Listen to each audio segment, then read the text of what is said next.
right.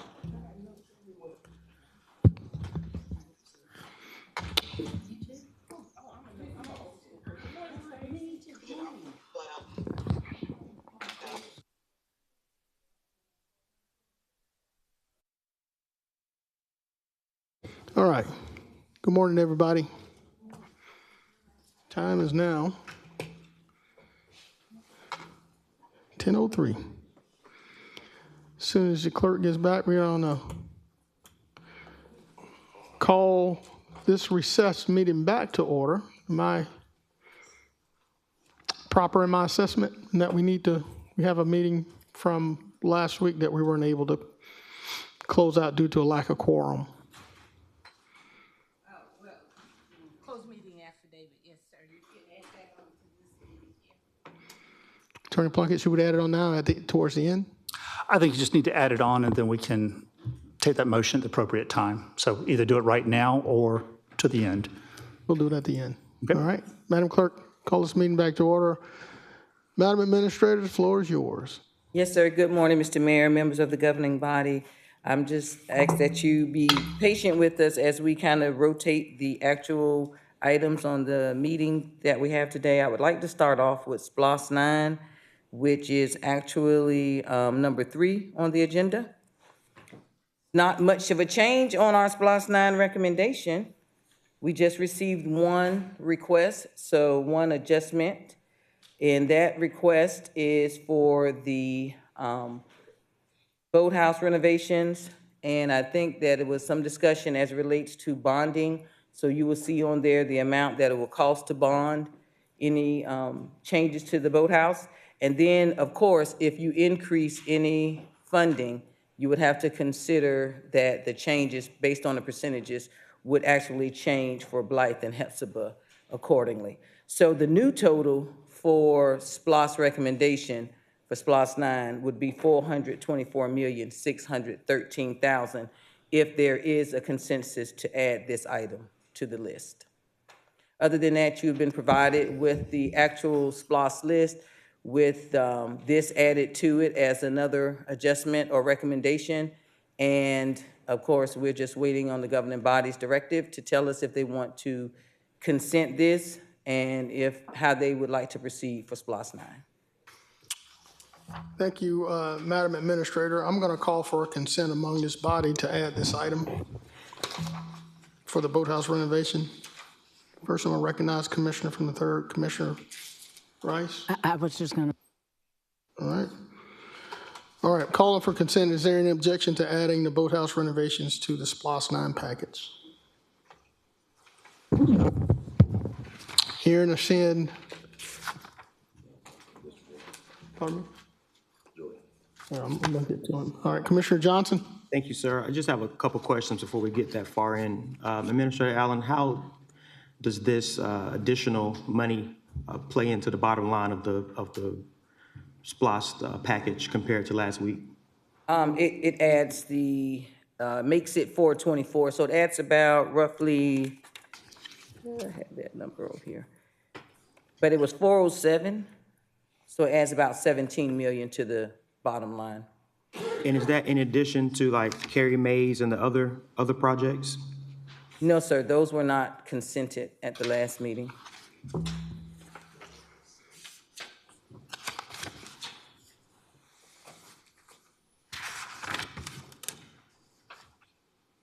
So the only items that we are discussing today are the ones that have administrator recommended by them? Yes, sir, or unless we received any additional requests, and we did not receive any additional requests other than this request. Okay. We talk about them and let's go from there. Thank you. All right, Chair recognizes Commissioner from the 2nd, Commissioner Stacy Pulliam. I'd like to, I agree with that, discussing them. The suggested adjustments on last week, Administrator Allen, are those, they're not highlighted any longer, so they're just in this packet individually. I see May Park, I see the South Augusta Water Park, Fleming. Is the housing, the 10 million for housing, is that in here as well? Yes, ma'am, they should all be in there as requested. Yes, ma'am. items. However, they're just not on the recommendation because they were not consented.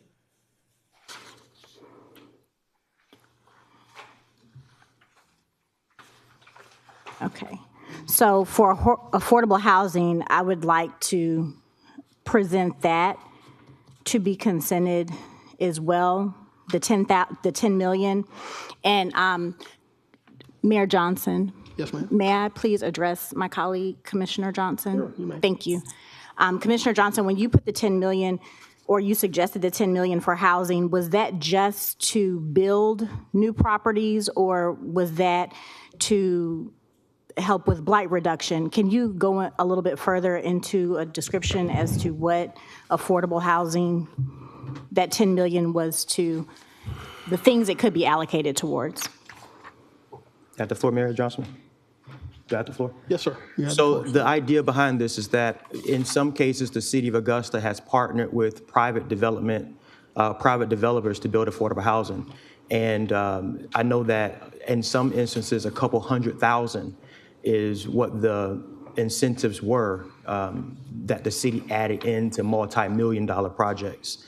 And so the idea here is that if we know that we have an affordable housing issue in the city of Augusta, and we have an opportunity to subsidize housing, the development of housing, not, Section 8 or those kind of things that folks like to try to, kind of pivot towards. It's more so if we have an opportunity to incentivize developers to build, and we have a mechanism to have the money in place to do so, let's do it. I know in the past we did it through the land bank, we did it through HCD, and those avenues would remain, but it would be, in my mind, and maybe general counsel can kind of clean it up if necessary, this money could be used to jumpstart housing developments, just like some of the money in this project, on this project list could be used to jumpstart economic development projects. So if you have someone who wants to put $16 million into an old hotel, but they're asking the city of Augusta for 200 grand or 300 grand or something like that, then the city could in fact support that. That's my thoughts on it. If I'm wrong, I would love to be kind of steered in the right direction. But it's money that we can use to actually put units on the ground in the city. Now, if the money can be used for demolition and things of that nature, let's have that talk too. But it's extremely important that we have something allocated towards the need for housing in our community. May I? Yes, ma'am. Commissioner Pulliam, you still have the floor. Thank you, sir. Thank you, Commissioner Johnson, for that explanation. With hearing that, I would like to add for consent, in addition to the boathouse renovations, the 10 million for housing. I would also like to further discuss the new park and community center, the 10 million that's allocated just to that project alone, and request that we consider adding that 10 million to Parks and Recreation's ask to do potential renovations to existing parks. Administrator Allen, I was made aware that you also had a meeting with these, I'm not sure who exactly, but with W.T. Johnson. And so I know as we are going through our parks and our recreational facilities, and we're considering divesting some of them, just making sure that money is there for the ones that we do decide to keep, because many of them may need major renovations in the ones that we decide to actually, hold on to. So I would like to suggest taking that 10 million and just putting it towards parks and recreation to make sure that we're covered in those areas, and keep the South Augusta Water Park, the 2 million for that. Those are my suggestions. So I would like to consent those things. If I need to repeat them, please let me know. I think I have them, Commissioner Pulliam. It's the original ask for the additional for the water park, was that 2 million or 2.5 million? 2.5 million. 2.5, okay. All right. Yes, sir. I have it on the list. Thank you, sir. All right. All right, Chair recognizes the Mayor Pro Tem, Commissioner from the 10th, Wayne Guilfoyle. Thank you, Mr. Mayor. Just for facility revitalization initiative, there's actually $9.6 million in for facilities that's in this splashed here. And there's actually numerous other amenities, taking care of the cemeteries, the river house reconstruction, soccer, New Savannah River Bluff, Diamond Lakes, Aquatic Center. But there's something in there that, I've seen that, again, we trying to add to this list, and it would be nice if we figure out ways to take away from this list so we don't get into our 7th year on a SPLOST. I would like to look at this Carrie May Park for $5 million or keep it open, because when ISM owner A.B. Lanson came before us, he said $5 million would be enough or way too much. So we need to kind of keep that request somewhat open, so whatever money's not used, it could be used in a like-kind other facility. But I would like to see the $5 million Carrie May Park put in there, but let's take out that $10 million for a new community center when we can't even take care of the community centers that we have now. So that'll reduce this down to $419,000.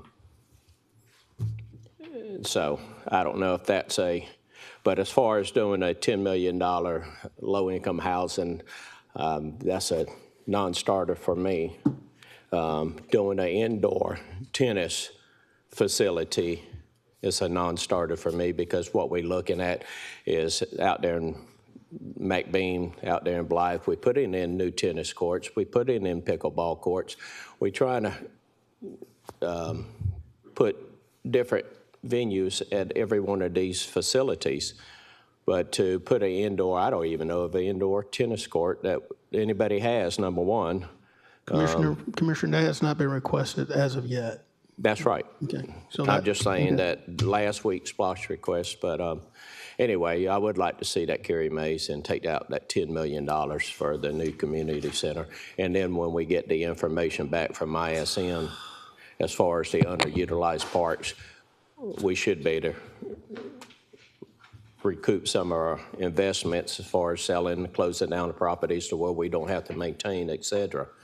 So that's one way I hope my colleagues could agree with the $5 million for the Carrie May Park. Thank you. Thank you, Commissioner. Chair recognizes Commissioner Don Clark from the 5th. I'll yield. I see we got, I got a specific ask. I think Commissioner Puglia may have a response to what Commissioner Guilford said. I read her mind, so I'll yield to her. Thank you, Commissioner Clark. Attorney Plunkett, I see your mic is on. Is there anything specific you need to add to this conversation? As to the issue with the $10 million for affordable housing, I would ask that y'all consider putting that not under the category of parks and recreation, but possibly a new category of authorities and housing. Or I can work with Mr. Schreier on that. But the reason why is, obviously you can take down buildings if necessary to build. But if Mr. Johnson's idea that you might want to partner with other folks, being a capital asset, it may mean that we need to go through an authority as opposed to a direct P3 relationship. And so by putting in a slightly different category, you would have more flexibility. So that would be on my, you would ask that question, Mr. Johnson. That's what I was responding to. Thank you. Thank you, Attorney Plunkett. Chair recognizes the Commissioner from the 2nd, Commissioner Stacy Pulliam. Thank you, Mayor Johnson. And I'd like to say, Mayor Pro Tem Guilfoyle, thank you for the suggestion for to keep the $5 million for Carrie J. Mays. I want to go back to the affordable housing. It does say affordable housing, but it's definitely not low-income housing. So I wanted to clarify that. I want us to start looking at affordable housing as attainable housing. And with the different variations that Commissioner, and I'm not speaking for Commissioner Johnson, but what I heard was that we were able to use that for housing in general. And even with Attorney Plunkett's suggestion just now, being able to use that money to help in potential blight reduction as well as private-public partnerships to encourage builders to come to our area. We are consistently told as presentations come forth that Augusta, Richmond County lags behind our neighboring counties in building housing.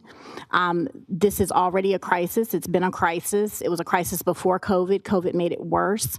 And now we're sitting here and we're trying to figure out, how do we get enough housing stock? How do we encourage builders to come to our area?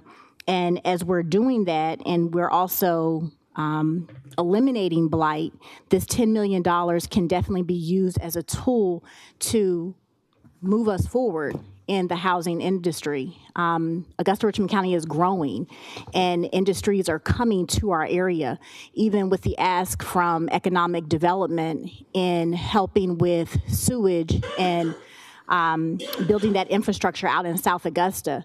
We're going to need housing, and this $10 million is definitely a plus. So I would like for my colleagues not to consider that as low-income housing, just attainable, affordable housing. Thank you. Thank you, Commissioner Pulliam. Chair recognizes Commissioner from the 7th, Commissioner Tina Slinda. Thank you so much. I'll just keep it brief. Everybody knows my feelings on water park. That is, I'm not voting for that. We've got $5 million in there now. It needs to be explored with a public. We need to task somebody, some group, to exploring something for a public partnership. When we have the bulk of our parks unusable, broken, as far as swimming things, until we can get that under control. And I think we need to task somebody to go after and see if this private-public partnership for a water park is feasible, to add another $2 million in there that could be used for something else. But to me, that's going to be private-public, or it's not. I won't support that at all. Thank you. Thank you, Commissioner Slindeck. Chair recognizes Commissioner from the 5th, Commissioner Don Clark. Thank you, Mr. Mayor. Colleagues, I want to point out something. Our community is standing by for the decisions that we make with this. We got a lot of things in motion right now.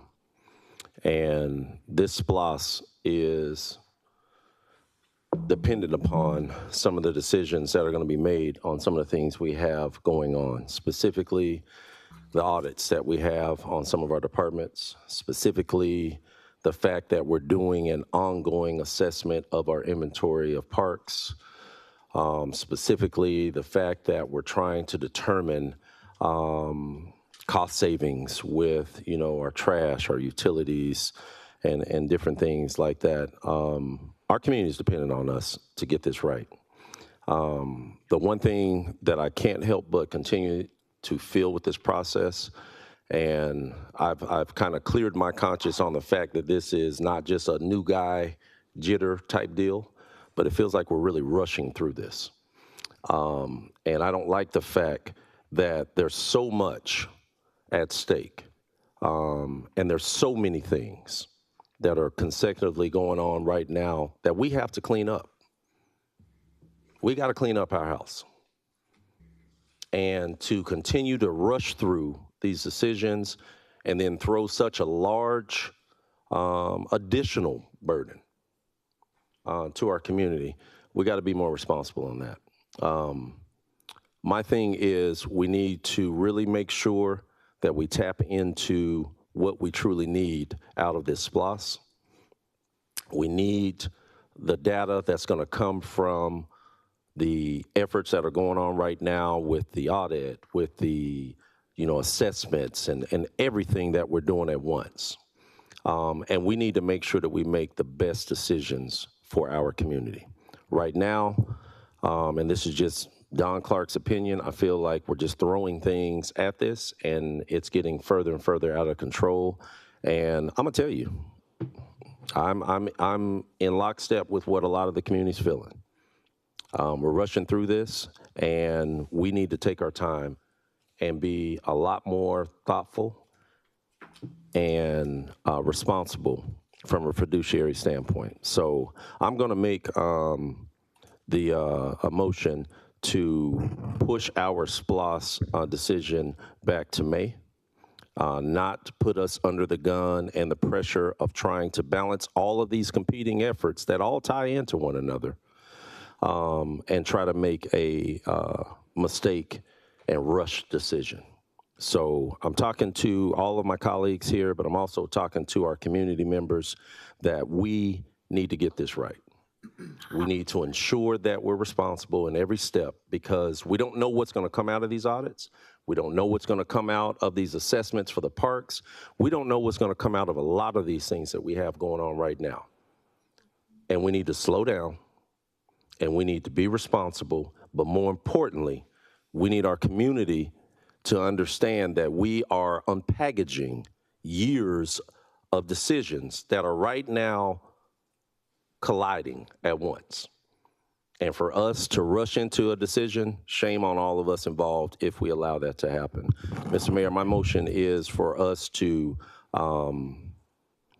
move our decision for SPLOS 9 to the May time period, as opposed to trying to meet a deadline for August 18th. I'll second. All right, thank you, Commissioner from the 5th. There is a motion, there's a proper second. Madam Clerk. Mr. Clark and Commissioner Catherine Smith Rice. Commissioner Johnson, before I come to you, I want to reach out to our administrator, maybe to our interim finance director. If this motion were to pass, moving our SPLOS to the May time, I think that the vote is May 19th.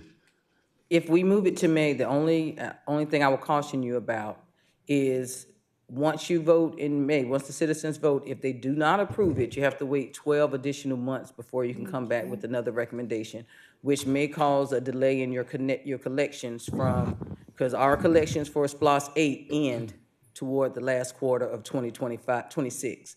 So that would be from the end of 2026, possibly to May of 2027 or what have you, as far as the collection process if it doesn't pass in May. It doesn't pass, all right. And what will be the time frame for us having to complete a list in order to have it for the May ballot?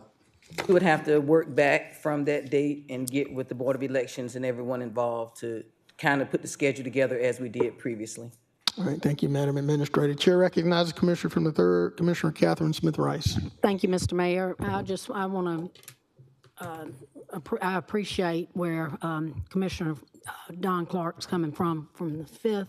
I agree. I've given this a lot of thought too over the weekend, and you know, we need to put the brakes on. We've got 4 items that we're discussing today: SPLOST, water, waste. Excuse me, not water, waste.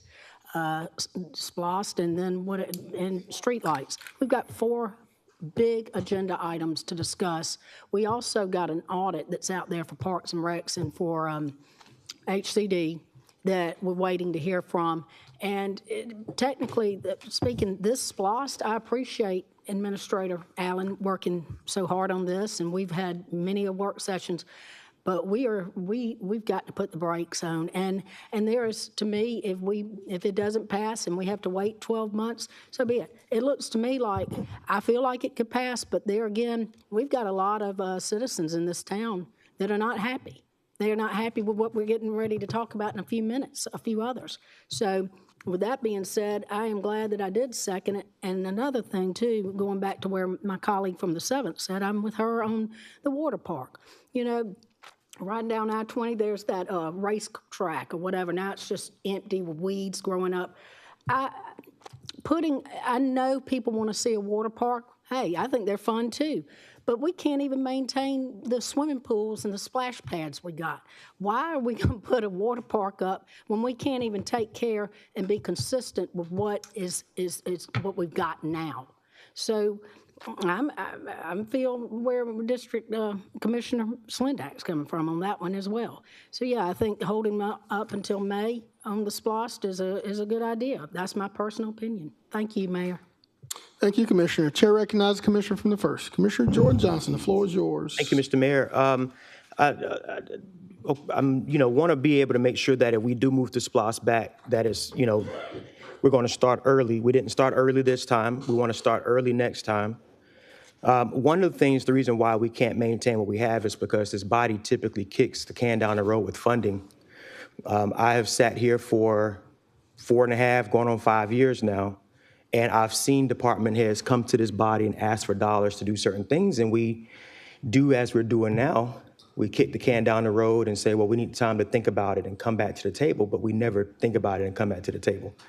So, I have real issue with the narrative that we can't cut the grass or we can't maintain swimming pools and we can't do this, we can't do that. Well, every decision for maintenance and everything in between starts and stops at this dais. And if the narrative is that we can't do it, it's probably because we have not decided to do it. Secondly, where SPLOST is concerned, and I want to make sure again that if we do push this back to May, that we're not putting ourselves in a sticky situation. I understand that there's narrative that if we raise the millage rate or if we raise the streetlight fee or we do this or that SPLOST is going to fail. I think that we have to take a risk and understand that we have needs in our communities that we're not able to wait another 12 months for if this body's not able to make a decision on SPLOST one way or the other. We say that the package is too large and that's going to push us back more years. Well, moving it to May is going to do the same thing. So I just hope that if that's the decision that this body goes for, that we have a clear plan going forward as to when we're going to start and how we're going to attempt to finish this thing, and then have a clear path forward as to how we plan to prioritize some of these projects. We're asking for community centers and we're asking for big ticket items that will support the needs of our community. And I'm really just kind of taken back that we have to fight so hard for things that folks are asking for in those surveys that we keep putting out to the community, asking them for their opinion. They're telling us their opinion. You look on Facebook, you look in those survey requests, they're telling you what they want. Even at the budget meetings, they're telling you what they want. And this SPLOST is an opportunity for us to get it done. But if we're going to sacrifice the SPLOST because we don't want to make a decision on street lights, millage rate, and everything else, then what does that say about our ability to make sound decisions? And I'm not criticizing one way or the other, but what I'm saying is when the administrator took office, she said from day one we had some tough decisions to make. And I believe she's looking for us for guidance. I watch her face every time we have these meetings, and I pray for her because I know she's looking at us like, where do you want me to go? And I think this decision has to be made by the body today, where we want to go with this SPLOST package. If it's feasible, according to the departments, then I'm sure the departments can sell that. But the underlying message here is we have priorities that we have to fund, and we're kicking the can down the road to May because we don't want to risk this thing failing in November because we can't make a decision on the internal things. That's where my confusion comes from this morning. So, let's have that talk about where we go before we decide to move this thing back a couple more months, because we have the ability to make a decision. I'm not sure that any staff member in this government who has a responsibility to get this thing done wants us to move it back. So I think we should have a discussion on that and what that means before we bring this thing to a full vote. Thank you, Commissioner Johnson. Chair recognizes Commissioner Mayor Pro Tem from the 10th, Wayne Guilfoyle. Thank you, Mr. Mayor. I'm listening to everybody speak, but I'm also reading what's on the news and listening to people's response. We at the point now, I think Scott Hudson said correctly, chickens come home to roost. From all the past years, it came to show its little ugly face this year with $10 million just in 2025 in the hole. We had that one-time hit money of $80 million. What do we got to show for it? Nothing. I campaigned on knowing that we was going to have a $10 million hole because that ARP money was used for raises. one-time hit money that's going to last forever, but something's got to fill that void. So, you know, I know that we have directors that comes before us to ask money, but usually their requests usually budgeted the year before.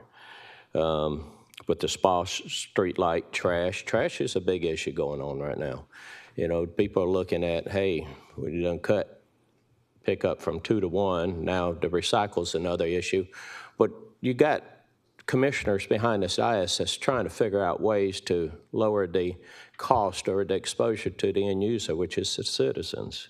The street light, hopefully that we could come to a meeting of the minds today on that. The shortfall that we're going to have to find this $10 million. Nobody's, you know, we got to look at this. And then what causes $10 million shortfall is between our health insurance, HCD. We just got to build the people's trust again. We got to look at what these audits coming back from the rec department, HCD, and we're probably going to have to move forward from there. Look at other departments. It's just, right now, it's not a good time to be going back to the people, hey, we need more money. I know that some of my colleagues hinted around about the millage.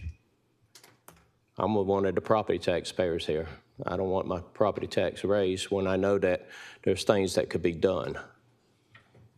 It's just that we all got to get together and work together.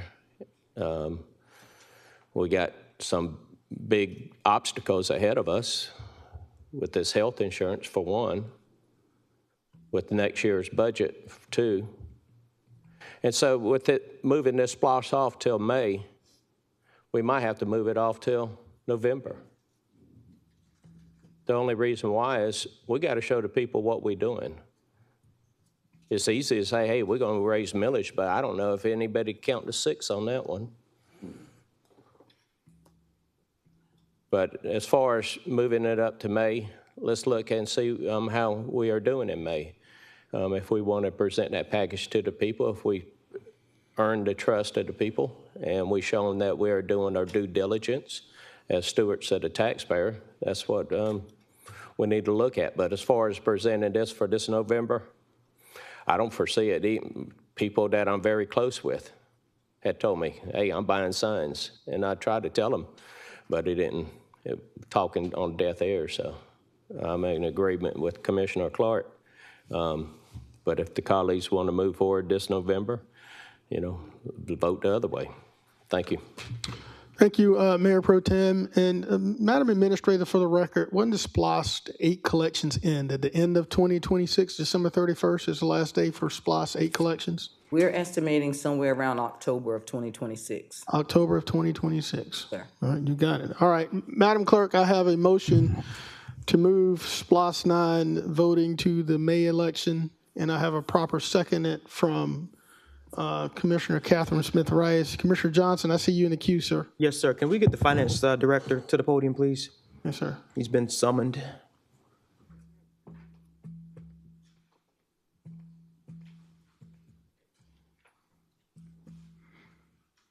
Interim Director Scherer, you have the floor, sir.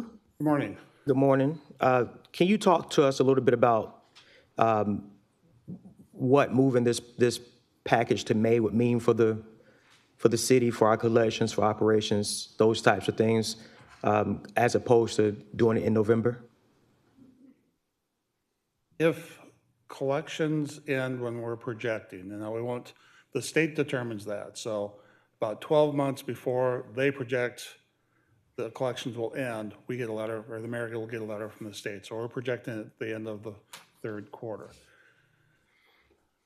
It should continue with operations. Collections for SPLOST 9 will start the first day of the first quarter, 90 days past the election date. That'll be on my tombstone. So if it is approved in May, collections should start October 1st, yes. October 1st, Or, I'm 2020. sorry, the first of the fourth quarter. Okay, and if it passes in November of this year, Start at the same day. same day. So is there any real implications on moving it to May versus November? No, sir. So can I ask why were we given a November deadline if we could have had May as an option from the beginning? I believe we did point out all the various states. The logic behind having it in November, it gives you a second bite at the apple. When we first started this, it was kind of it's either going to be, we thought it was going to be at the end of 2026 when collections would end. It just keeps moving up. Collections are coming in ahead of schedule, so that's a moving target. So if you do it in this November, it fails, you'd have to wait till next November, and it would be April 1st before collections. April 1st, 27. All right, and if it fails in May of 26, then we push it to November of 26? What happens if it fails in May of 26? If it fails in May of 26, the next election could occur in May of 27, if that's the election date. May of 27, and then it, I haven't looked that far out for 27 for the odd years. It may be November of 27. I don't recall if it's a March or May initial election in 27. And then it would be the first day of the first quarter, 90 days past the election. I think we should have that information, regardless the vote is going to happen, but it seems like they've already gotten the votes. But I think that we need to figure out what that would mean, right? If in fact we moved it, because if it fails in November, X, Y, and Z, if it fails in May, what does that mean for our collections and our periods? I know we don't want to go too far out, but it seems like moving it presents the risk for us to go too far out. So I want to, feel a little bit more comfortable about it as far as collections are concerned, because that delays projects as well.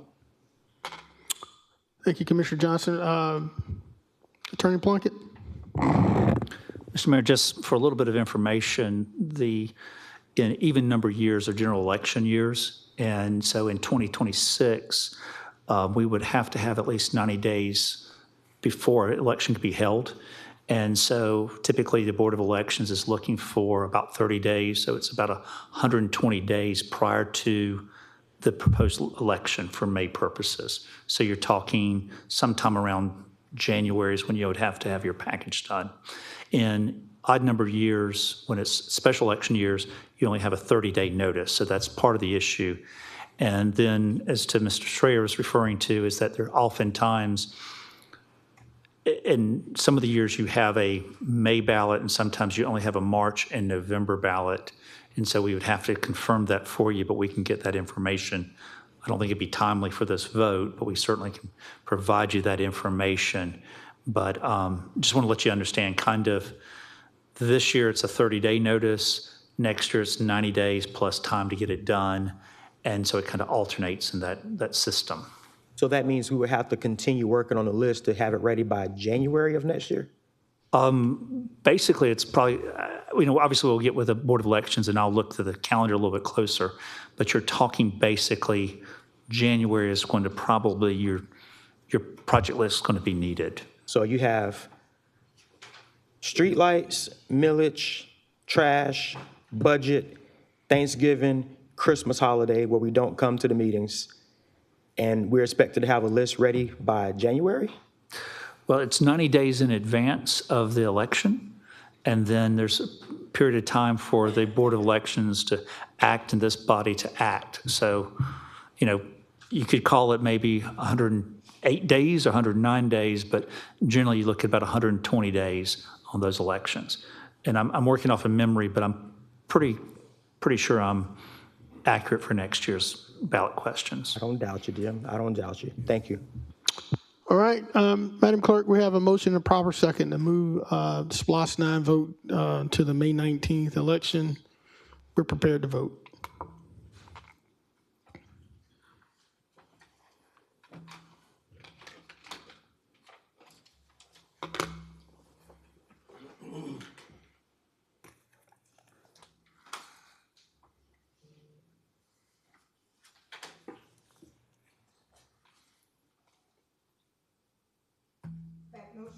Sorry. That motion carries 8-2, with Mr. Lewis voting no Mr. Johnson voting no, Mr. Garrett out. Thank you, Madam Clerk. Madam Administrator, next item, please. Yes, sir. The next item would be, we would like to discuss is the streetlight ordinance. I'm going to turn it over to Mr. Schreier to discuss our streetlights.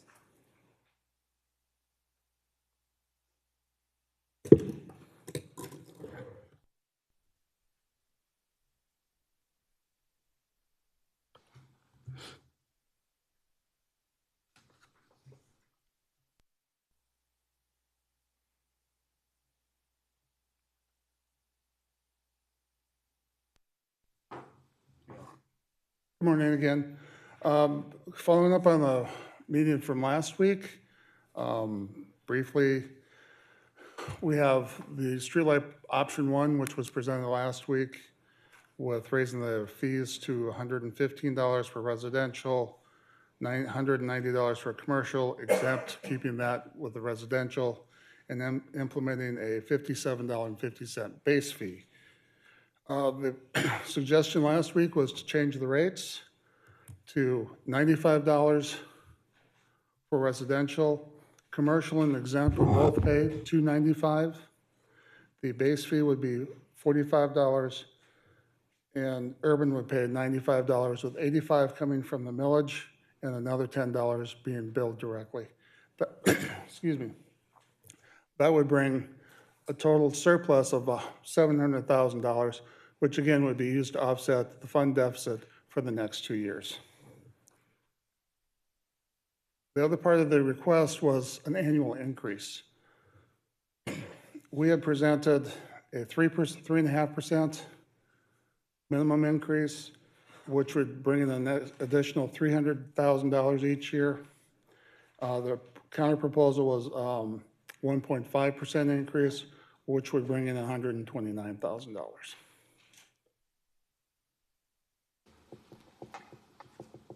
Again, at this point, that's questions or your comments and your decision. Thank you, Interim Director Schreier. Colleagues? All right, see Commissioner from the second, Commissioner Pulliam. Thank you, Mayor Johnson. Thank you, Mr. Interim Director Schreier. So the difference is only $20,000? Yes, ma'am. Okay. Is this, in your opinion, in your professional opinion, is this a significant, 20,000 doesn't seem like a significant difference? It's not. Okay.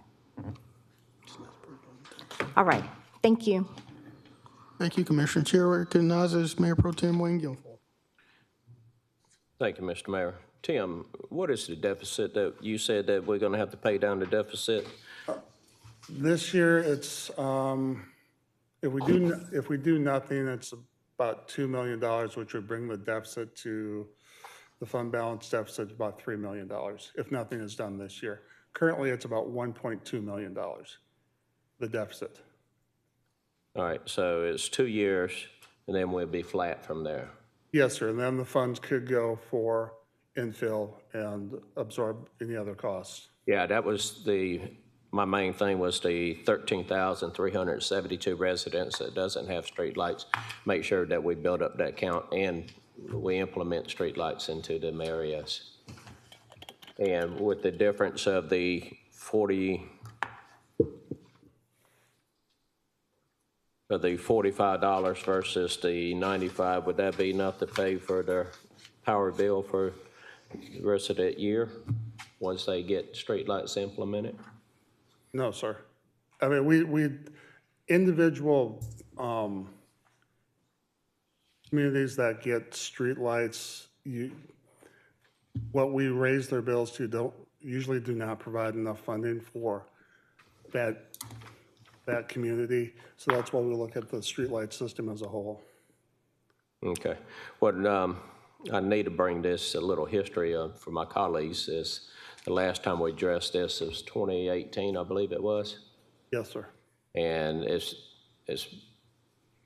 numbers was different than what we have now, and we always been going into the hole from that year on.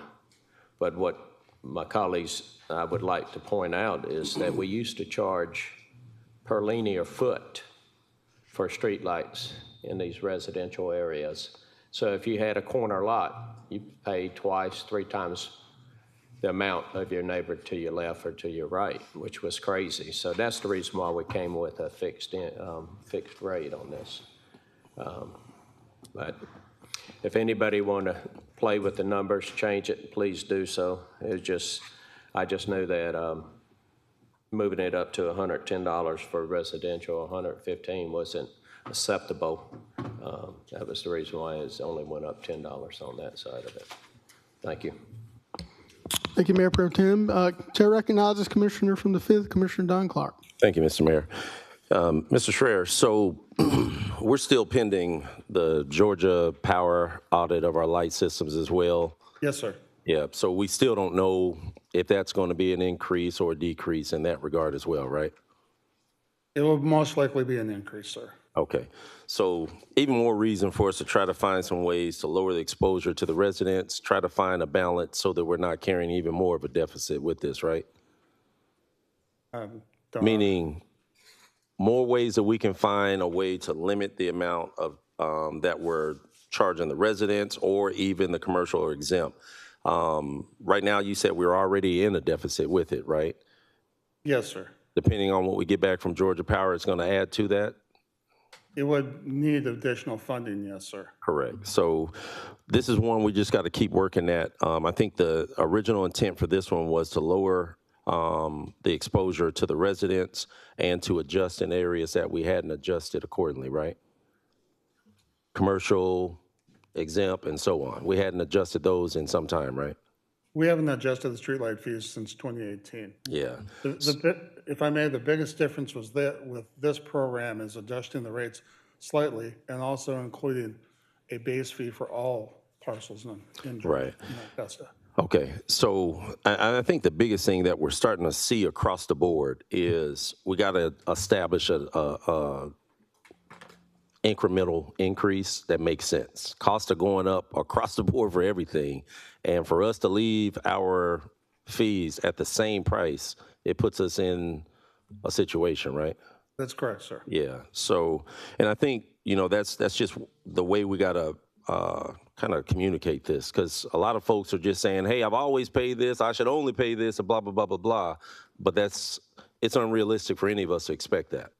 I can't go to the grocery store right now and go get groceries for what I paid 10 years ago. So for me to expect that to be the same for our utilities and otherwise, we just got to make it, we got to get an incremental plan for how we can slightly increase it, as opposed to running 15 years. And now we're saying, hey, y'all, we got to do this massive increase.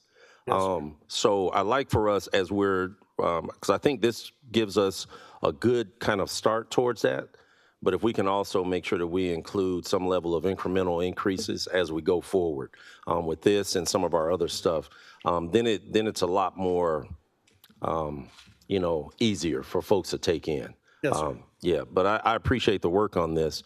I think this kind of brings us to a better point than what we were. Thank you. Thank you, Commissioner Clark. Administrator Allen. Yes, sir. I just wanted to bring to your attention, initially, we had discussed with our tax commissioner the deadline of August 19th to have the rates and the millage information to him for the tax billing. As I've been informed recently, the school board is asking for an extension, which would actually modify and push back the actual tax bills timeline to get that information done. So we're not sure exactly when that's going to take place. They have to get the state to approve that extension, but it will allow additional time and move the timeline back. And we're working with the tax commission to see what that actual timeline is going to be now, pending the extension for the Board of Education. So originally, it was the 19th. I just wanted to make sure that I update you all on that. It was the 19th, and we were working toward that timeline. However, with the request of the Board of Education to have an extension, that may delay the actual timeline for the actual tax bills. Now, that's not for me. I'm not trying to recommend that y'all delay any of these decisions. However, I just wanted to bring it to your attention. Thank you, Madam Administrator. Commissioner Clark? Yeah, Mr. Mayor, I just have one follow-up for the administrator. Madam Administrator, with this revision that's been proposed, what's your recommendation or thoughts, concerns, or otherwise? In all honesty, to go back to what Commissioner Johnson stated, we have been delaying a lot of decisions for a number of years. That the programs and projects were implemented at the very beginning with the intent of doing respective increases and/or cost of living changes, and it never took place. Right. Now, in order for us to get rid of some of these deficits that we have now in our fund for the streetlights, I would recommend that we go ahead and take some form of action, either one or two. Either one gets us out of the hole in 2 years, and then it makes it a equal balance budget for us to start working from. Yes, ma'am. Thank you for that. Mr. Mayor, I'd like to make a motion to accept the revised proposal. All right, so the advice proposal meeting option 2, Commissioner Clark? Yes, sir. All right, Commissioner Clark has made a motion to accept option 2 with Second. 1.5% and 3.5% on fee structure. Is there a second to that motion? Second. There's a second by Commissioner Barnhill-Turnley. Point of privilege. Yes, sir. Commissioner, Mayor Pro Tem from the 10th, is that for Thank point you. of privilege? Yes, thank you, Mr. Mayor. What we have before us is the fee structure with the built-in percentage that we're going to do every year. You got two different ones. You got a 1.5% that's going to generate $129,000. That it's going to, on the residential rate, it's going to increase $1.43, and then if you go to 3.5, it increases the residential rate to $3.33 per year. And so I just need to know which direction that this body wants to go in. That way the staff would have clear direction on moving forward too. Thank you, Mayor Pro Tem. Let's take these in separate actions, if you don't mind. Let's call for a vote on option 2, and then let's determine the fee structure, if that's okay. Yeah, I'll rescind my motion then so that we can take them separately. Okay, all right.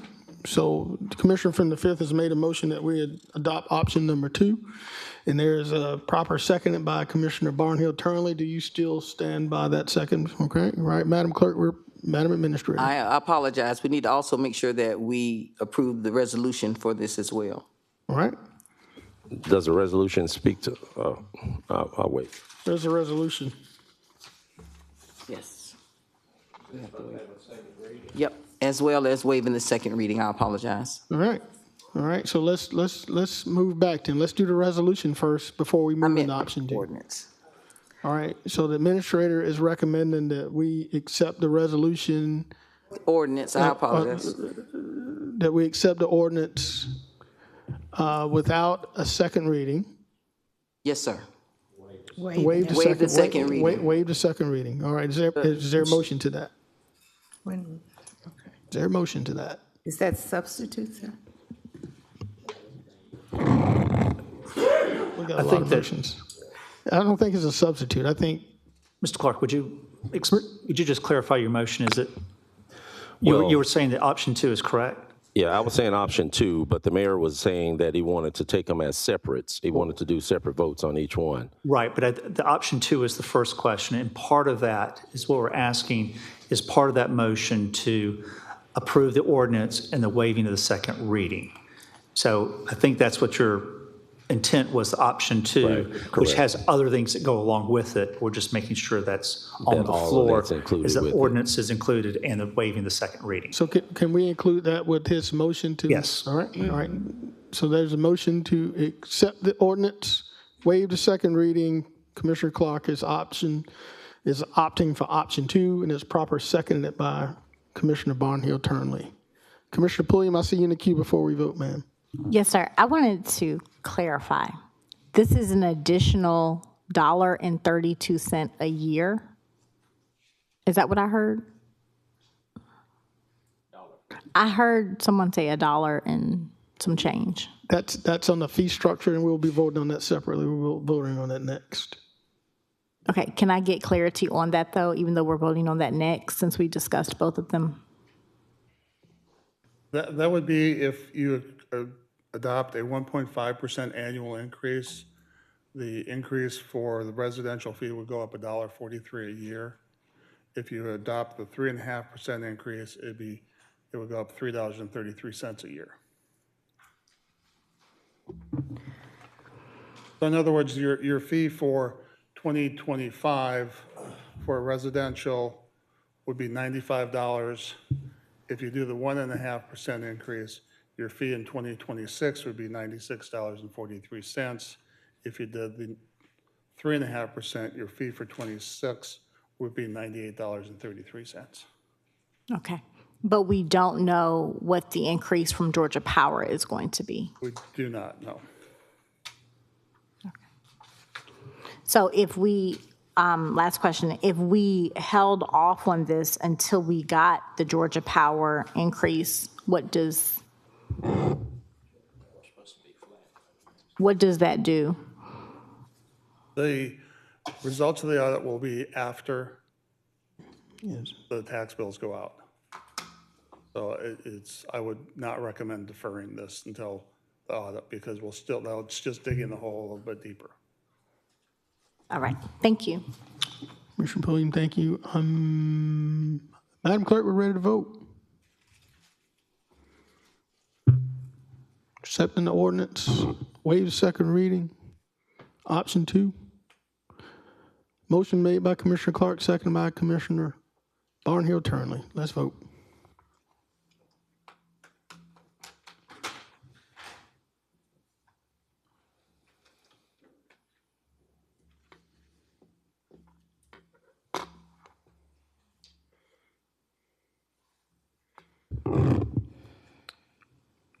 Ms. Pulliam, you thinking, or you?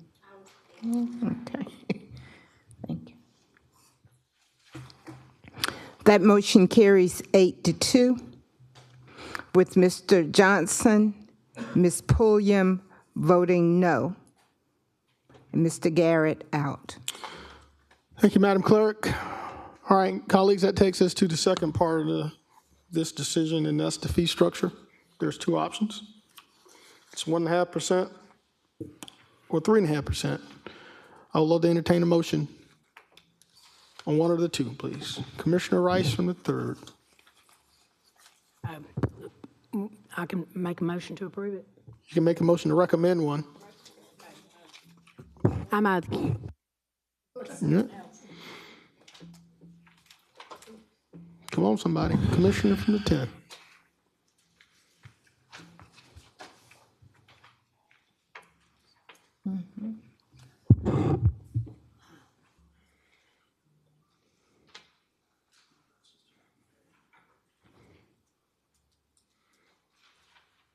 Turn Plunkett.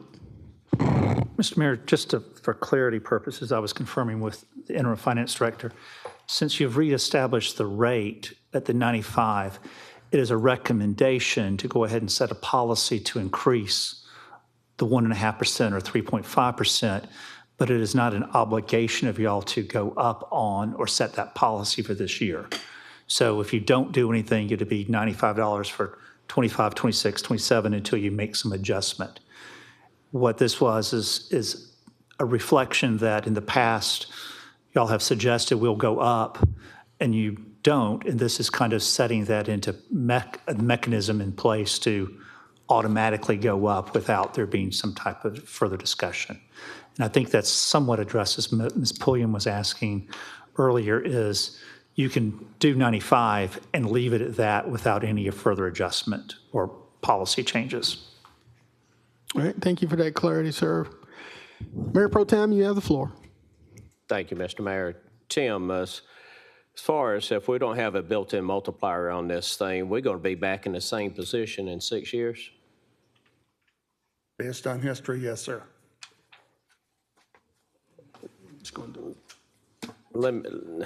And if we go with the second option, which is $3.33 added on, which is a smidget, but this gets us our debt paid off quicker, and then we could start implementing streetlights into people that don't have it, correct?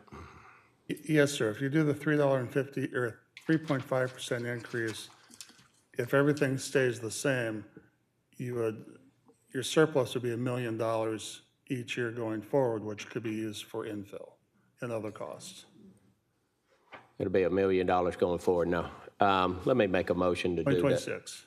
Right, let me do the 1.5 because after that debt's paid off, how much is that going to give you? If, once the fund is balanced, it would give you $830,000 approximately a year. Okay, and Georgia Power is supposed to keep their rates flat for the next 3 years, is that what they stated? If we give them if we sell them the $6,000 or the 6,000 lights that Augusta currently owns, I believe they're going to keep their rates flat for the next 5 years. But I think that's predicated on them keeping or gaining access to that system. Okay, so if we don't let them have access to our street lights, we're going to go up then on our percentage our light bill, correct? If we do, we'll go up on our light bill. If we don't, we'll maintain the same and have to deal with annual increases from electricity. Okay. I'd make a motion to go up to 1.5% then. Thank you, Mayor Pro Tem. There's been a motion to to adopt a 1.5% street light fee annual increase. Is there a second? Second. There's a second by Commissioner from the 5th, Commissioner Don Clark. Chair acknowledges Commissioner from the 2nd, Commissioner Stacy Pulliam. Thank you, Mayor Johnson.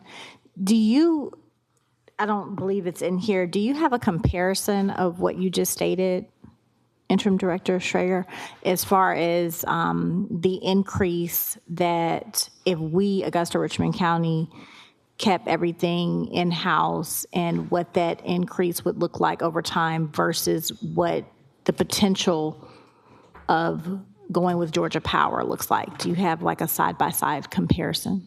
No, ma'am, I don't, because once again, the audit is not completed, so we don't have those finalized numbers.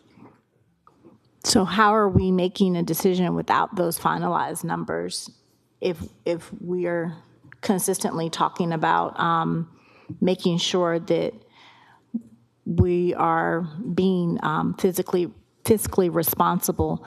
Attorney Plunkett, Mayor Johnson, may I address Attorney Plunkett? Yes, ma'am, you may. Thank you. Attorney Plunkett, if we don't make this decision now in light of what you stated in clarifying my question, I just want to make sure we're doing the right thing. If I may, Ms. Pulliam, I think I know where you're going. The body has adjusted the rates for 25 and going forward.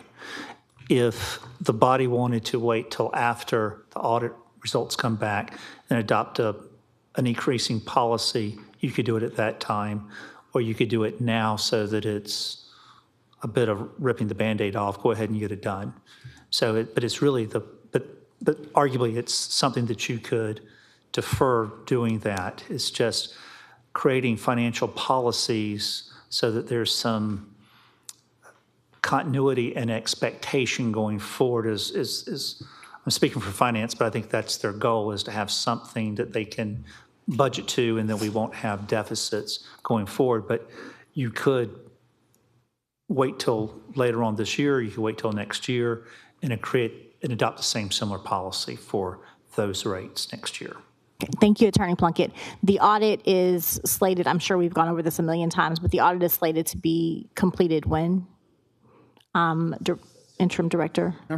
September or October. Okay, and so we're talking about waiting a couple months just to make sure that we are in fact doing the right thing, because if we vote yes to this right now, can we retract it and go back? No, we can't, correct? If we move forward with this right now without being able to make that comparison between what it's going to look like one way or the other, can we retract and go back? whoever can answer that question. I didn't know if I had to be recognized. I Okay. should know that. Theoretically, you could, if it has not been, you can rescind that motion until there's some action based on that. So you could vote today and then rescind it or modify it come October if you wanted to, or you could just simply wait until October to make that final decision. Okay. Thank you for that, Attorney Plunkett. Interim Director Schreier, how much more of a deficit would that put us in if we waited to make this decision until October, once we have that audit back and we're able to do a side-by-side comparison? With the newly adopted rates, that takes care of this year. It will reduce the deficit by the $700,000. If you want to wait till October, until after the audit is received to determine if you want to do an annual programmed increase, that would be fine. It wouldn't affect the 2025 fiscal year. Okay, so Mayor Johnson, I'd like to make a substitute motion that we wait until we receive the final numbers from the audit so that we can make a fiscally responsible decision in whether or not we want to move forward, which way we would like to go. All right, thank you, Commissioner, from the second. I heard a second from Mayor Pro Tem Wayne Guilfoyle first. Chair recognizes Commissioner from the third, Catherine Smith Rice. Thank you, Mr. Mayor. Just, we knew we were going to have a lot, we were going to have to vote on make some tough decisions today. And so with that being said, can you repeat the motion before the substitute again, please? Yeah, the original motion is to adopt the 1.5% fee structure as recommended by, not recommended, but that's been motioned by Commissioner Wayne Guilfoyle. Right, which is too, like our legal counsel said, is basically we got to go ahead and pretty much rip the Band-Aid off, and because too, what if this audit isn't done by October? Then what? Just All right. what if the audit? Do what? Okay, all right. Well, I know where I stand on this. Okay, thank you. Thank you. Commissioner Pulliam, you're in the queue, ma'am. Thank you so much, Mayor Johnson. May I address my colleague, Commissioner Rice, please? Yes. Thank you so much.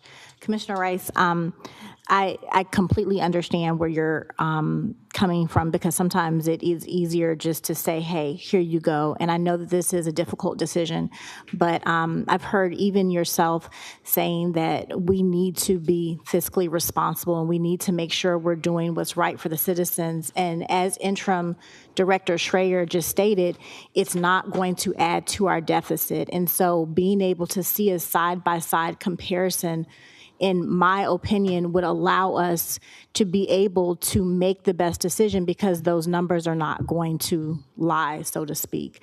We're going to be able to look at and see what's going to be best. And just like we waited on SPLOS because we felt as though we wanted to make a good decision that was best for every citizen in Augusta, Richmond County, and we didn't just want to add more on to their plate, I'm asking that you can please consider possibly looking at this in the same light, that let's make a side-by-side comparison so we can make the best decision or put forth, our best effort for our citizens. Thank you, Mayor Johnson. Thank you, Commissioner Pulliam. Thank you. Madam Clerk, I think we're prepared to vote for the substitute motion. That's to delay this to the Georgia Power audit. We're prepared to vote.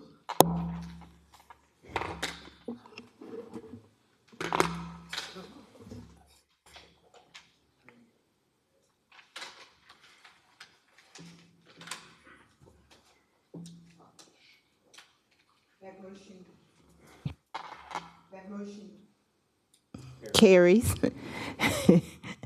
6-3, with Ms. Rice voting no, Ms. Turnley voting no, Mayor Johnson voting no, Mr. Clark out.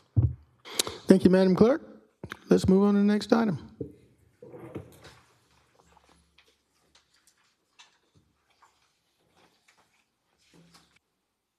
I know.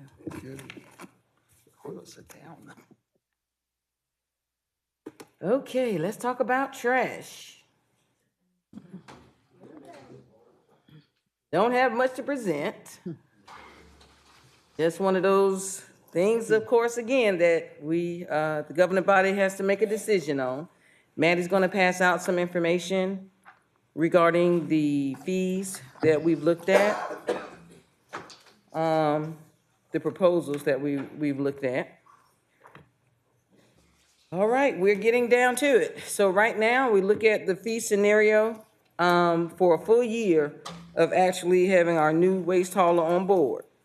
These are the various options that were presented on July 29th.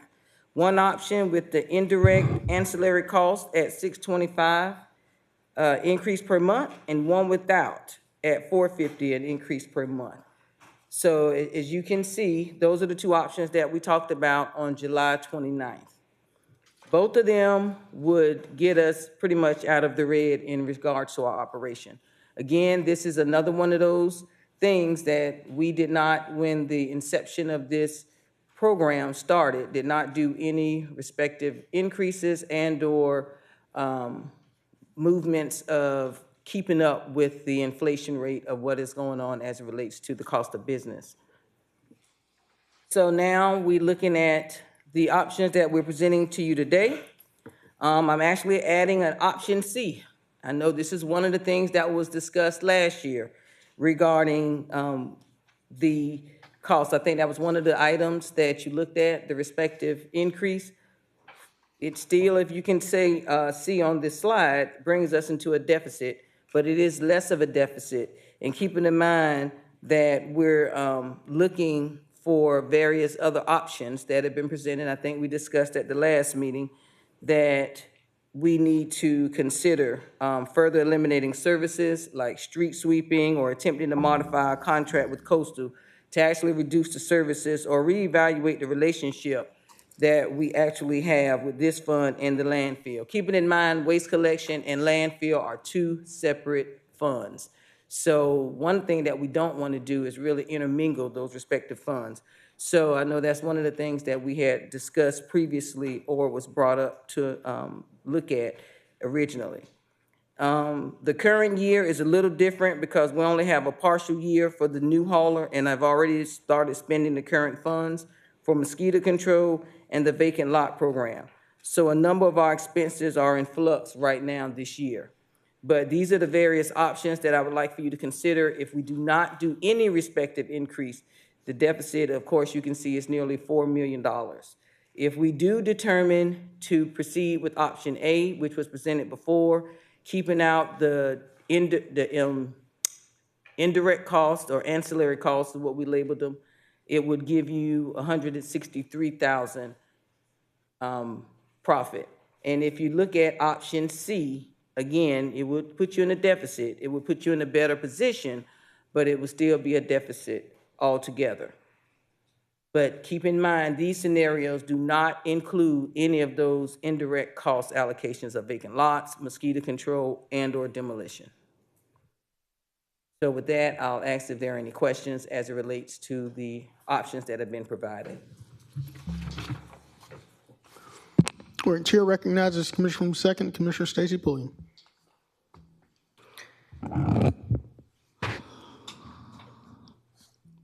Thank you, Mayor Johnson. Okay.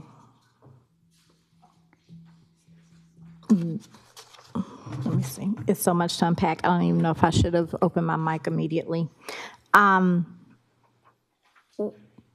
We're going to, okay, so our constituents are used to having the mosquito control as well as, and I don't see that one here. Did I miss that?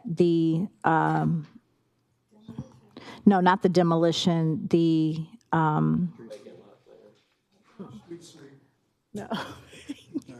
One, I appreciate all my colleagues for trying to read my mind, trying to help a sister out. No, the recycling.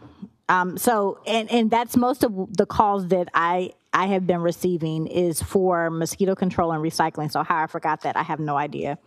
But we're already going in without having that recycling piece. Are there any other options? I know you gave us A, B, and C.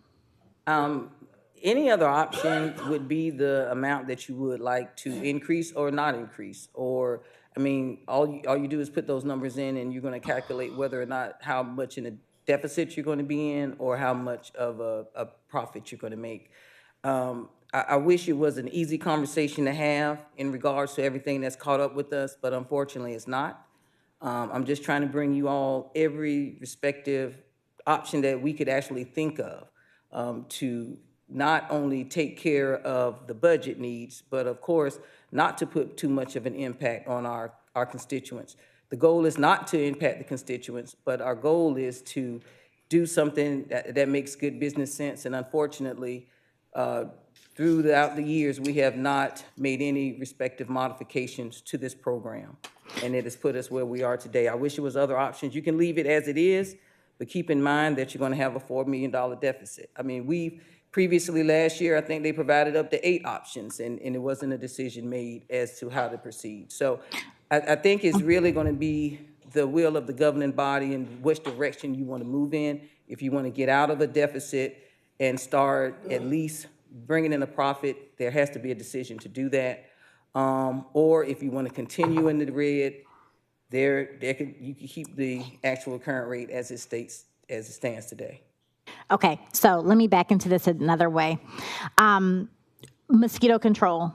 I know Department of Public Health has somewhat of a budget for that. Is that correct, Administrator Allen? Yes, ma'am. Okay. So how does that play into this 300,000? Is that taking away from their current budget, or is that in addition to what their current budget is? So they have their current budget plus this 300,000. So the stormwater fees and if you ever look at our non-governmental, I know you guys have looked at the NGO listing, some of that funding that's in there allocated to the Department of Public Health is funded by stormwater. Okay. So is that in addition to the 300,000, or that's included in it? This is separate. Yes, That's ma'am. separate, okay. So whatever they receive, do you have that number right now? You or Interim Director Schreier, what Department of Public Health? Does someone have that number? Public Health receives 2 different allocations, as Ms. Allen just mentioned, one from stormwater, which is $225,000, and then there's $260,000 currently budgeted in this rate. Those together go to support the mosquito control program. They are different operations within mosquito control. So the amount that was originally included in this proposal is part of their current budget. It did include a small increase because earlier this year you approved a one-time increase for them, and so we built that in going forward. That's why it went from $260,000 to $300,000. But the $260,000 that they currently receive, this model that you're seeing on the screen does not include the $260,000 they currently receive. So we would either have to move that to a different funding source or eliminate it from the budget altogether. Okay, that was slightly a great explanation, but still slightly confusing. So this 300,000 that I am looking at does or does not include the 260,000 that they are currently receiving? It does include the $260,000 they're currently receiving. Okay, so should it in fact be 300,000? Because are we going to take that away from them? Are we taking the 260,000 away from Department of DPH? You're speaking about the 300,000 on this first slide here? Yes, ma'am. Yes, our initial proposal was that we would increase the 260 to 300. And the difference there, the additional 40,000 being for some of the items that they brought forward earlier this year to increase their budget. So that 300 is the 260 they currently get plus an additional 40,000. Okay. Is that? It is. So they will continue to get that unless we say no to this 300,000. If we say no to the 300,000, that takes that from DPH's budget. Is that what you're saying? Yes, ma'am. So that was what the proposal was last time this was presented. The options today None of them include that funding for mosquito control. So we would need direction from this body about whether you want to leave it here in this fund, in which case we would need to incorporate that in the rate, or move it to a different funding source, or eliminate it altogether. Okay. So in light of the hurricane that happened and the presentations that we were given with increased mosquito issues, problems, have we gotten updates on what those numbers are? Are we at a healthy number? And if the answer is yes to those things, does DPH receive funding from other sources for mosquito control? I couldn't address whether or not they receive any other funding from, DPH would have to respond to that. However, we have not gotten any reports lately in regards to the impact that the funding has provided to DPH. Okay. So I would like to see that. I think that's a very important part of this decision because we just went through Hurricane Helene, and I know I'm not speaking this into existence, but we are coming back upon hurricane season again. I would like to see what those numbers are from a health standpoint for our for our public, for our citizens, just to make sure that the numbers for mosquito count is down significantly. We're doing what we need to do, and if they will be able to continue the mosquito service if we take this completely out of the budget. So I would like to know that. Demolition, moving down to that, is this demolition cost what we currently give engineering for blight removal? Yes. Okay, so we're saying we're going to take away their entire demolition budget, or is this just a portion of it? Because I'm not looking at what they receive in its entirety. This would actually take that away from what we're doing now. But again, these are just options. If you want to add yes, these things back in, I mean, I don't want you to think that I'm saying we need to No. say as we're saying we're not going to do this. I'm not saying y'all not going to do anything. I just need the governing body to make a decision as to what makes sense in a business sense. Yes, ma'am. That's what I'm saying. And I appreciate that, Administrator Allen, and I'm not saying that you're saying that at all. And I appreciate you even coming up with all of these options. I just want to make sure that me and my colleagues understand the ramifications of our decision. So if we're taking out mosquito control completely, what are we going to do in that instance? If we're taking out all of our demolition money and we no longer have money allocated to blight removal, but we know that some of our areas heavily depend on that, what are we going to replace that with? What does that now look like? What is our blight? Because we have a whole blight ordinance. So now what does that look like if we have no money left for demolition? So that's why, to me, those things are important when making this decision. But I totally appreciate you coming up with all of these options. So I just want to make sure we understand up here what we're doing. Because just at first glance, it's like, oh, okay. But we have to understand this affects other departments as well. And I don't know, as far as engineering, if Dr. Malik, Mayor Johnson, may I call Dr. Malik up? Yes, ma'am, you may. Dr. Malik?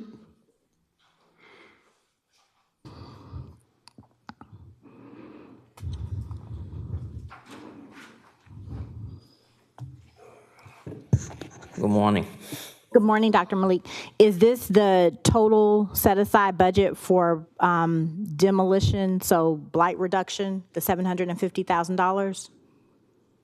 That was through ARP fund, yes, ma'am. So those funds now being utilized, so we had to find another funding source, and this is one of the funding source.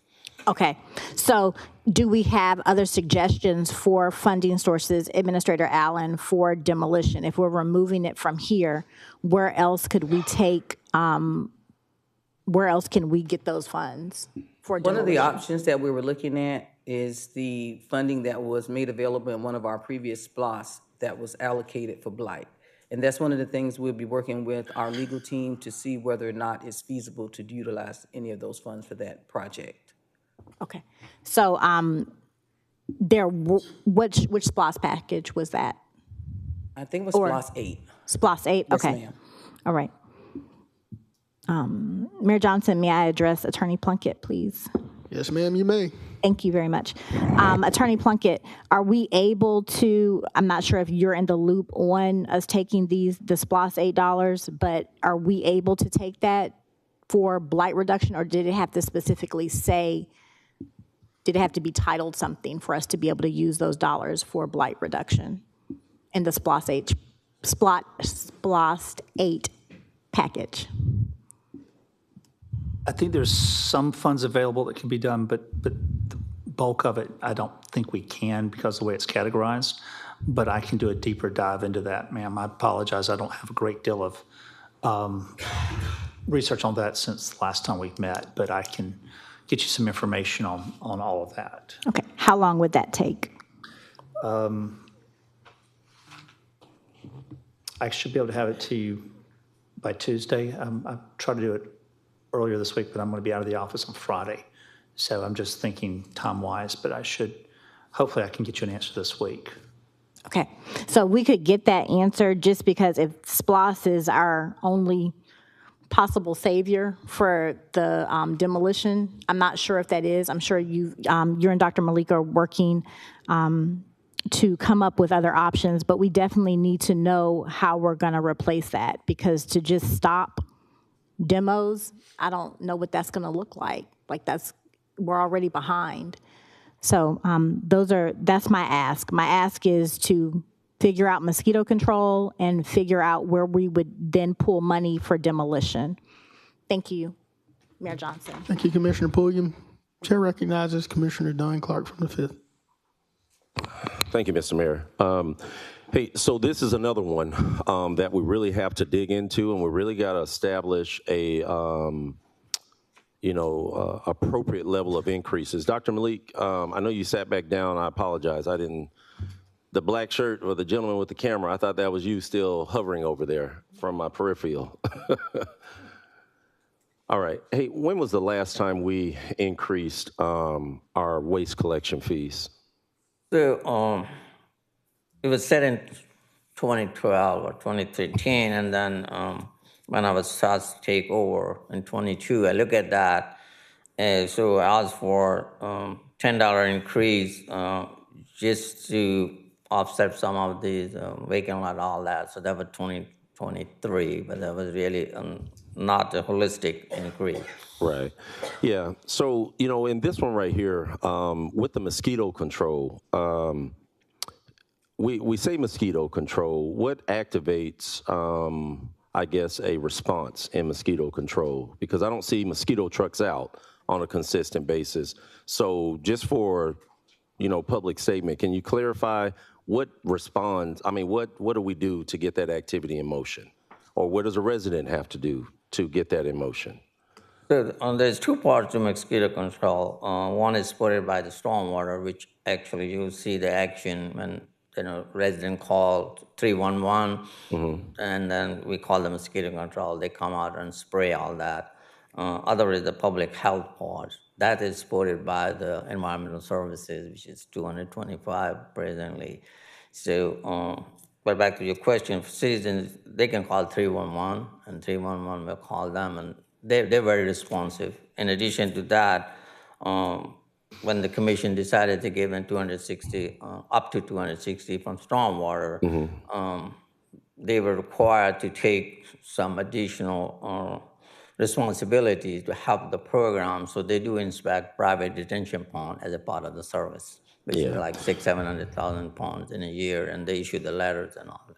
Now, clear it up for me, Dr. Malik, and maybe I misunderstood what you were saying, but it sounds like we have mosquito control and environmental services and stormwater, and we have mosquito control with DPH as well? So it's not, the whole entire program is funded by the Augusta. For Richmond County mosquito control program. Yeah, I'm tracking. Yeah. We're putting money in your budget for mosquito control. We're also paying DPH for it in January. But has this body ever received routinely any level of output reports to show what we're receiving? What's the return on investment for that?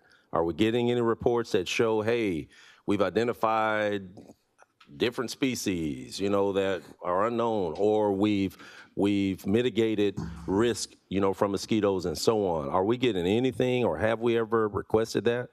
I have not seen anything since I've been up here, other than when they did request the additional funding, they did provide us with some respective information. Yeah, so convenient that asking you for some more money, I'll give you an output of what you need. But my point is this, though: if our residents, because I highly doubt that most residents know that they have to call 311 to get mosquito control.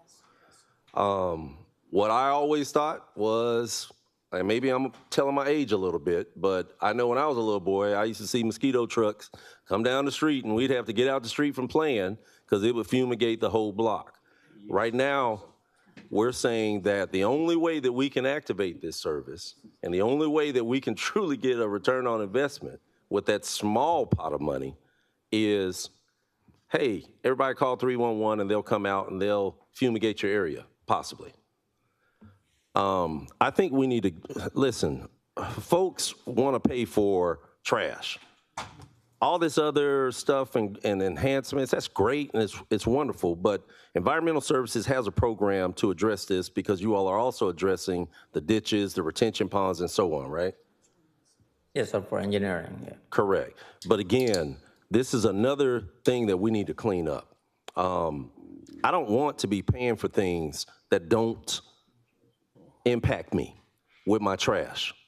Everybody that pays trash services doesn't gain a benefit from the vacant lot.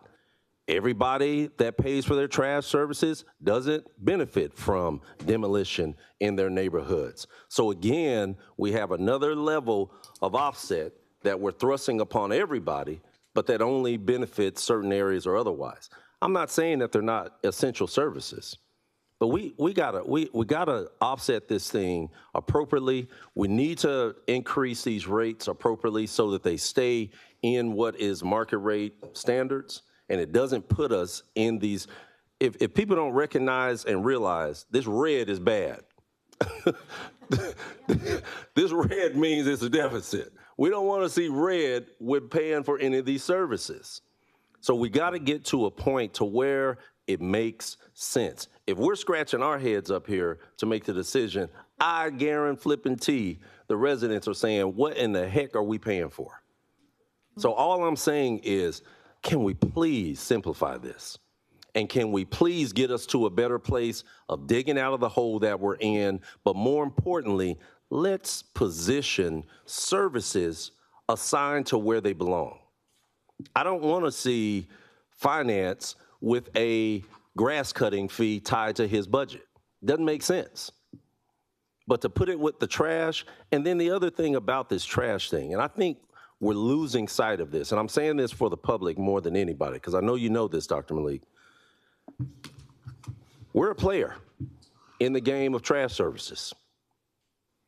We have a very valid and valuable landfill that other municipalities benefit from.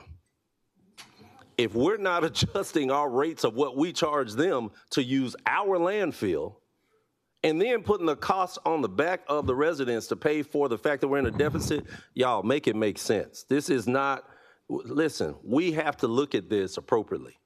As all costs are increasing across the world, we need to do the doggone same thing. We need to make sure that also that the things that we have that are valuable resources. And again, if somebody says, well, I'm gonna take my trash elsewhere, well, thank you for doing business and we'll keep it moving. And we'll extend the amount of time that we have for our landfill. But let's make this make sense. We are doing this like it's a charity, and we need to start taking the charity that is being thrust on our constituents' backs to continue paying these extra fees and start adjusting those things appropriately. So I know we've had this conversation, Dr. Malik. I know you've heard this and you know this, and we're working towards that. I need the public to understand this is what we're up against right now. All right? These decisions have been over years. They haven't been adjusted, they haven't been changed or anything, and now we have to balance the ship. So that's what we have to do, and that's what we got to dig in with this. But we got to make sure that we identify where we can generate more revenue with our very valuable resource, which is the landfill. So again, this mosquito control, I don't see a true ROI in it. I really don't. Not included in the waste, and I don't see one including it in the waste for the vacant lot and demolition. I'm not saying that they're not valid services. They are. But I don't want to see them in my trash.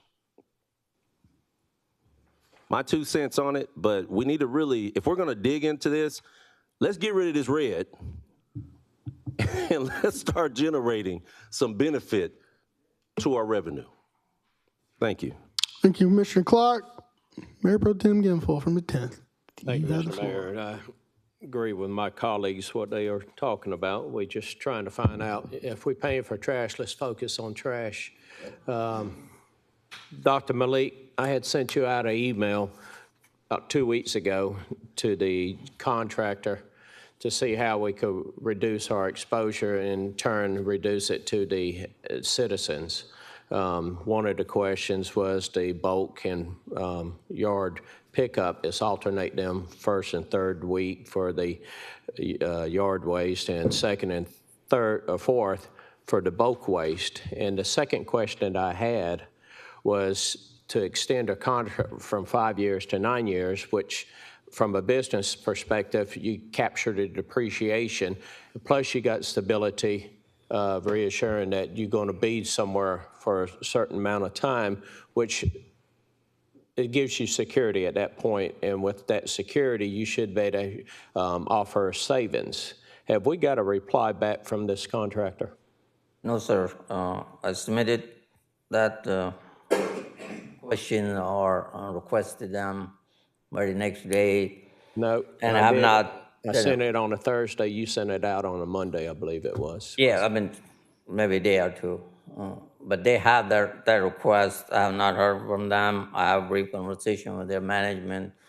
They said they have a response, but they have concern with the contract, current contractor, because these services are provided by their subcontractors. So they have a contract with their subcontractors. So Okay. So, but short answer is no, sir. They have not responded. Okay. As far as the recycle bins being placed in strategic areas around Augusta to reduce the cost to the average citizens, opening them up on Saturday, have we heard from them on that? No, sir. Right now, they're working on daily basis to set up the recycling program under the current contract, and then they will come back and visit that second part to that. So, Okay. yeah. Bouncing off my colleagues under this mosquito control, isn't this a state function? It's a state program, but what I heard last time from Department of Health when they were here, that this program was created, the way it's structured was created at the request of the Richmond County. So they don't have a program, for example, in Columbia County, similar to And I think Augusta Richmond County is the only county in the state of Georgia that offers this program. I'm not sure. Offers. Maybe, yeah. Pretty, okay.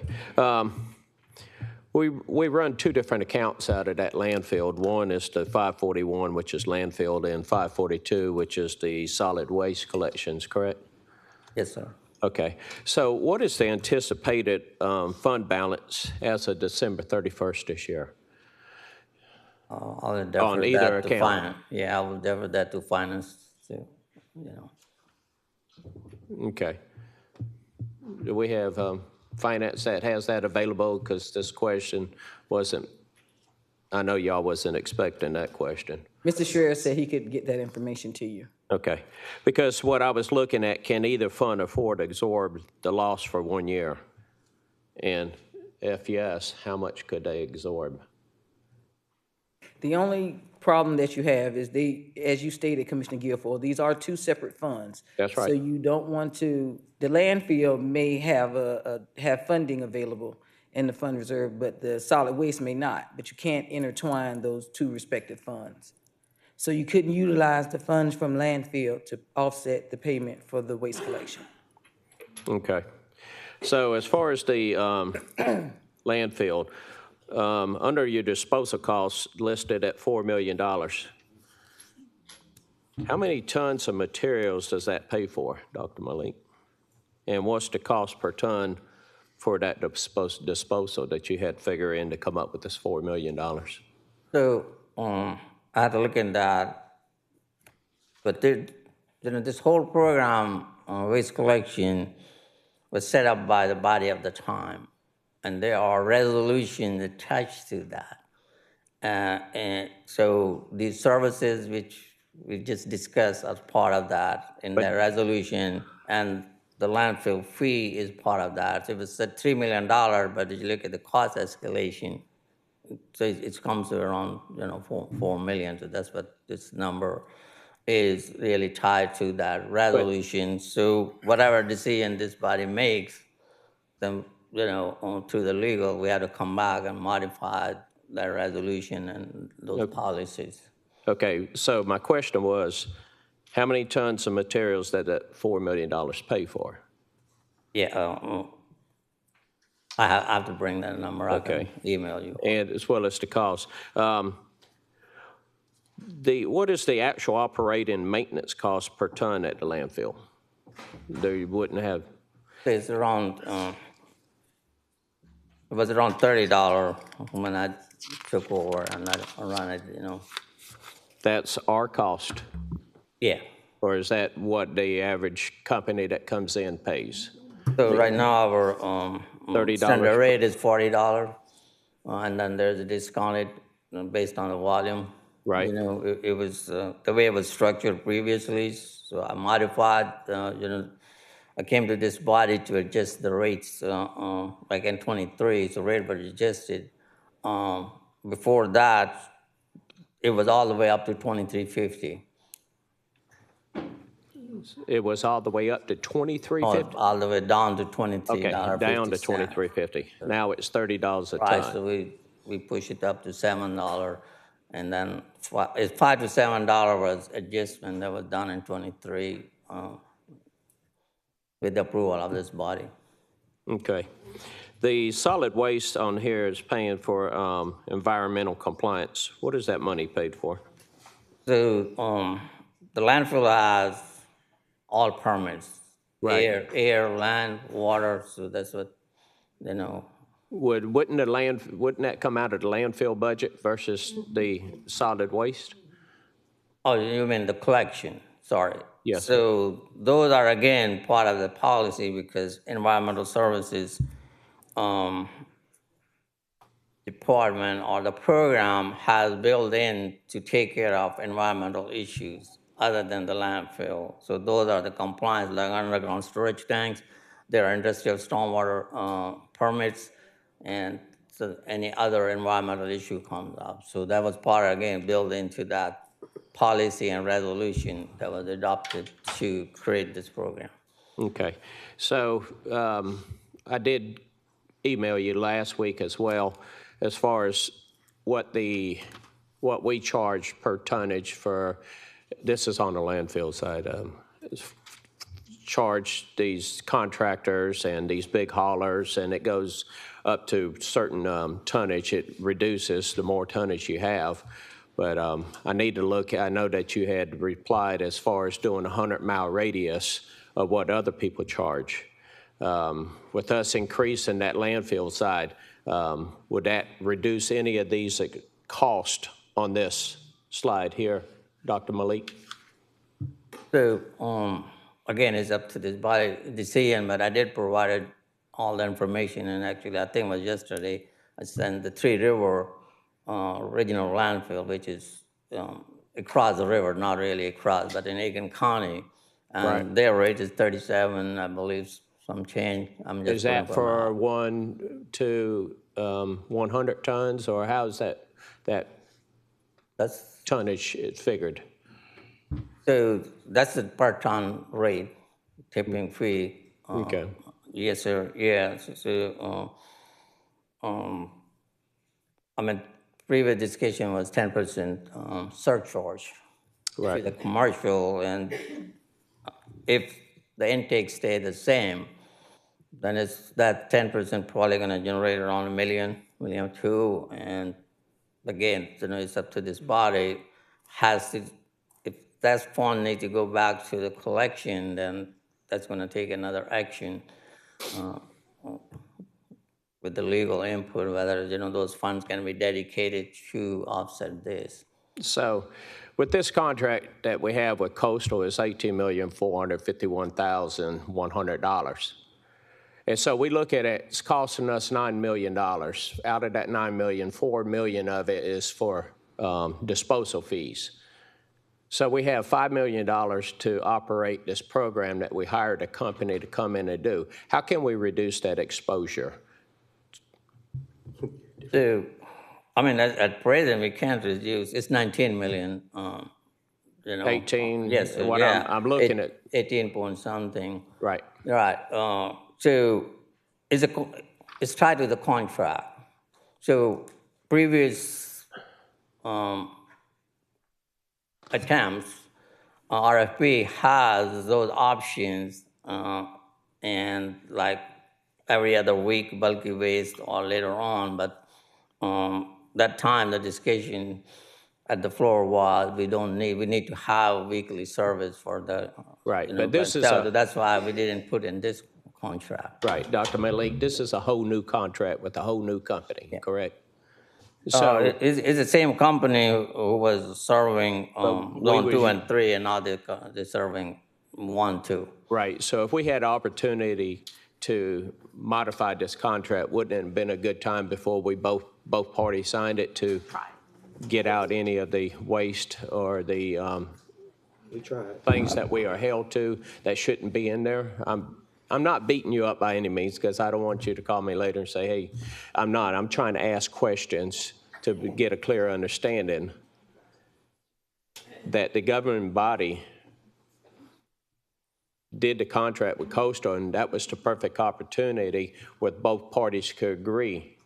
But if we use the same footprint from the previous contract, then yeah, it would be the same as what it was when 2014 when it was done, which is it would have been. I did what I was directed to do, really.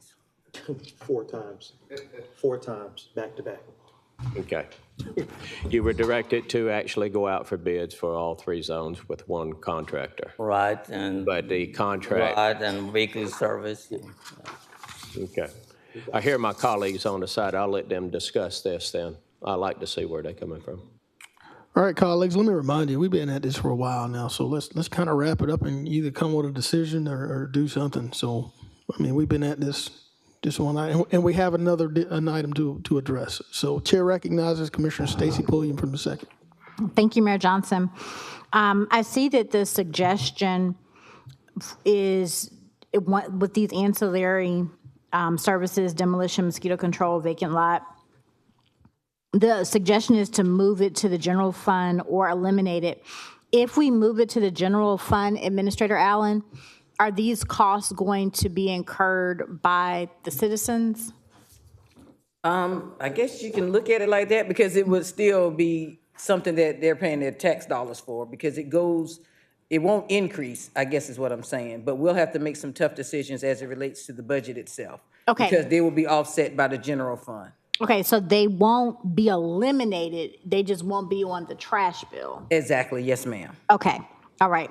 And I know in light of timing, I did want to go back though for mosquito control, just to for me to get some clarification. I went back through presentations that were given to us, and Department of Public Health actually did a presentation to us, but even as we were being briefed during the hurricane, there were briefings that were sent out, and along with those briefings, they were consistently keeping us abreast of what was going on with the mosquitoes. But also at one point it said that we were working with FEMA to try to get additional funding for expanded resources and requested services. Did that take place? Did FEMA give us money for mosquito control or to help with that? We did not receive any additional funds that I recall. Okay, all right, so we didn't receive any additional funds for that. But also to find out any services, whether you're a newcomer or you've been here for 3 years, 5 years, whatever the case may be, or you're returning, Commissioner, just going on our website, 311 did an amazing presentation, Miss Kelly Walker, and she talked about how to get mosquito control. She talked about calling in to actually receive those services. So I believe my colleague, Commissioner Clark, brought up that most people don't know how to do that. I feel like when she gives those presentations on how to get certain services, she had a diagram, did a great job. In fact, we all praised her on the great work that she did. But on our website, it tells you how to get all of these different services and how to give that information to the general public. And there's a lot of things that I don't know myself, but just asking, hey, where can I find this? Where can I locate this? And then once you do that, if it's not available, make that suggestion, because I know, Administrator Allen, you said that you and Ms. Richardson are working on revamping our website. So putting those things in for suggestion. But I'm consistently telling my constituents that if you need mosquito street sweeping, make sure that you call 311 and then they can direct that information. So that's all. Thank you. Thank you, Commissioner Pulliam. Chair recognizes Commissioner from the 1st, Commissioner Jordan Johnson. Thank you, Mr. Mayor. Dr. Malik, what room do we have to renegotiate this contract? So that's really a procurement, a legal question, because already been executed contract, so. Well, I mean, I remember, when the conversations were had originally, we were advised against this because we knew that this was coming, but we still did it. So I'm interested in knowing what room do we have in renegotiating this contract to be able to cut down on the operating cost so that we're not having to see somewhat of a deficit the way that we are. Moving the extra cost to the general fund, it's really no different than leaving it here. The taxpayers are still paying for it. Everyone on this dais has blighted properties in their districts. If we say we do or don't, if you say you don't, you do. So we still have to have these services available for our constituents. There's really no way around that.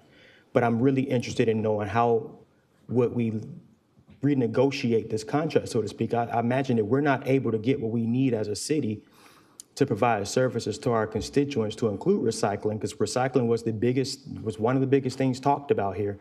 If they can't do the job, then maybe we need somebody who can do the job. And I remember very well having these conversations, and now, we don't know how we got to this place. How do we not know when we got to this place when Dr. Malik said everything that he's saying now verbatim then? So where do we go with this contract if the commission wanted to find ways to be a little bit more efficient? And my comment about finding somebody who can do the job is not my thought. I received a suggestion on my phone from a very well-known constituent that we all know who thinks the same thing. The people are watching us have this debate right now. Mr. Johnson, I apologize. I don't know the contract that well from memory. Typically, many of our contracts have a termination for convenience. I'm not sure if this one does. Oftentimes when we're negotiating or renegotiating an agreement, the existing landscape is a known commodity, so it's very difficult to negotiate those terms away. But we could look at the issue of whether or not there's a termination for convenience clause. And that would be your most easiest way to do it. We can look at other reasons, but I don't think it's going to be a default issue. It's more of a, sometimes there's, and again, I apologize for memory on this one, sometimes there's some cost savings analysis that may be factored in there. And, but we can take a review of the contract. I can't do it, while we're sitting here, but we'll be happy to look at both from a convenience issue and sometimes this savings clauses and see if there's a way to renegotiate those terms. Yeah, I just, again, would hope that this body would take a look and understand that we are not landlocked. Like, we're not locked into something that's going to cause us to have this much heartburn over this contract. Again, we need these extra services. They're not even extra services. Just right around, you see the vacant lots. You see the need for demolition in every district across this county. But I remember very well, very vividly, being advised against going with one contractor because of issues like this. And here we are having to dance to the song that we put in the jukebox, right? So anyhow, I want to look at the contract and see how we can kind of revamp ourselves. Thank you. Thank you, Commissioner Johnson. Chair recognizes Commissioner Barnhill Turnley. Thank you, Mr. Mayor. As you said earlier, we've got to make a decision. I'd like to make a motion that we accept option B because going deeper in the hole just does not make sense, and hope I can get a second on that. All right, for the record, that is option, let me take a look at it. We got so many options. That is option B, presented on 7/29/2025 with a $6.25 a month increase for a yearly total of $395.50. That's option B, which also includes vacant lot, mosquito control, and demolition. Exactly. All right. Exactly. All right, there is a motion on the floor to accept option B. Can we, yep, it is on the screen. Mr. Mayor, you said something else. You said option B, and then you said something else. It's option B, it's the plan that was presented on 7/29/2025. It's actually on the screen. It's the option B where taxpayers will be billed at $395.50 a year, which states a $6.25 per month increase. All right, there's a motion on the floor. Is there a second? There's a motion on the floor. Who's second? All right, there's a second by Commissioner Jordan Johnson. Commissioner Pulliam, before we vote, you have the floor, ma'am. Yes, sir. I just want to, because I know I asked this question earlier, but I just want clarification. Administrator Allen, if we do an option, because I do like option B, but if we did option A, we could possibly still keep the services. However, you're saying that they could possibly move to the general fund, and we just have to figure out a way to pass on that cost to our citizens, and we don't have that way figured out yet. Is that what I heard you say? So it would actually have to be included in the general fund. So when we're making the budget decisions for 2026, we would actually have to start looking at how we wanted those to, what are we looking at doing? Because it adds that burden down to the general fund. Okay, it adds that burden, but how could we pass that cost? Because they've been absorbing the cost, correct? Or no, they have not been absorbing the cost. We've been absorbing the cost the whole time. No, ma'am. So you're right, with the waste collection. So just to be clear on the waste collection, these ancillary costs have been included with the waste collection. So some concern has been they were shifted, as Dr. Malik has stated, it was shifted, I don't know when, but it was shifted that these respective ancillary costs would, instead of coming from the general fund, would actually be shifted over to the environmental services. Granted, they are related to environmental services. However, they're not really related to waste collection. So that's where you probably see a lot of debate and or concern from some of the constituents as it relates to waste collection, because these ancillary costs have been plugged in to the waste collection cost, and they're not really waste collection items. Okay, so it's still in Dr. Malik's budget. All of these items are still in Dr. Malik's budget, but that part of his budget would then go to general fund? No, ma'am. They're in this budget. They're supposed to be included in the waste collection fund budget, not Dr. Malik's. Okay, so can we just not rename that? Like, I know we're moving it to general fund. I just want to really, really understand this, and I'm sorry, I do. No, you're fine, because believe me, it took me a long time to understand how, when we first started talking, I think it was like 9.7 million last year of ancillary costs, and we went through it as close as we possibly could with a fine-tooth comb to see what was actually packaged in that 9.7 million. We ended up getting it down to what you see now. Roughly 2 million. Believe me, Dr. Malik was kicking and screaming because he wants those additional things to be able to get done. However, not as part of the waste collection. Because if you do those things, if we took this back to 9.7 million of ancillary costs, you can imagine what the increase would have to be if we're right now just looking at the $2 million. Okay. So he focused on the major items that were being funded and continued to have them included, as well as looking at taking it out based on the fact that a lot of our constituents are concerned about the waste collection, including these ancillary costs. That's kind of where we are. I hope I answered your question, but I understand it is a lot to absorb. So the constituents are already paying for these services? Yes, with waste collection, yes. Okay, but if we move it from waste collection to general fund, how will they then be paying for the services? It would have to be part of the general fund budgeting process. So when we come to So you will with, it be taxes? Is that going to be the source? not new, no ma'am. Existing taxes? Yes, ma'am. Whatever we Okay. have now, we'll just have to absorb that cost, which means you might have to delete another service or another program that you're providing in order to absorb these respective costs. Okay, we can't just take that, whatever that amount adds up to, and whatever percentage that would be, and then pass that on? No, ma'am, because it's gonna be collected as part of this umbrella.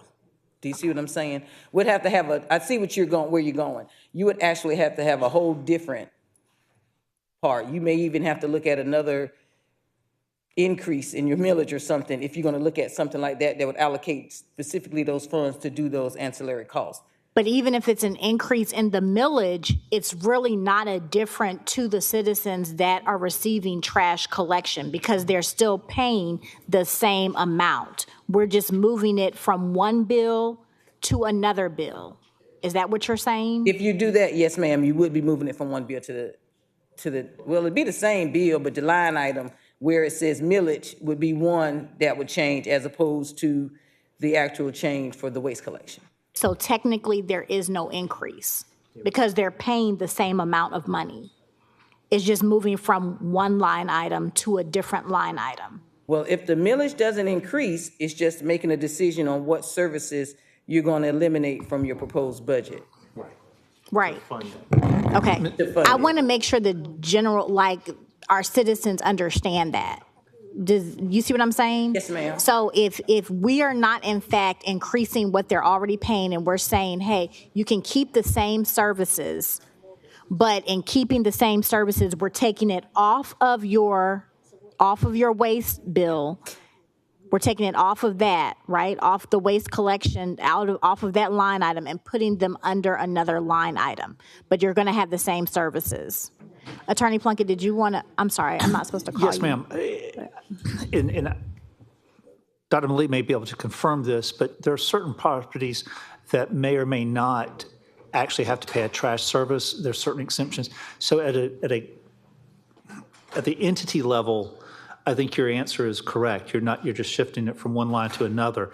But if you were to talk a specific property owner, that may make an adjustment because I think some people, if they don't have, it's vacant and they don't have a trash can or something, I think some people, I believe, don't always pay. Yeah, no, everyone has a can, but some, I think around 4,000 have the smaller cans. Yeah, so they have different rates.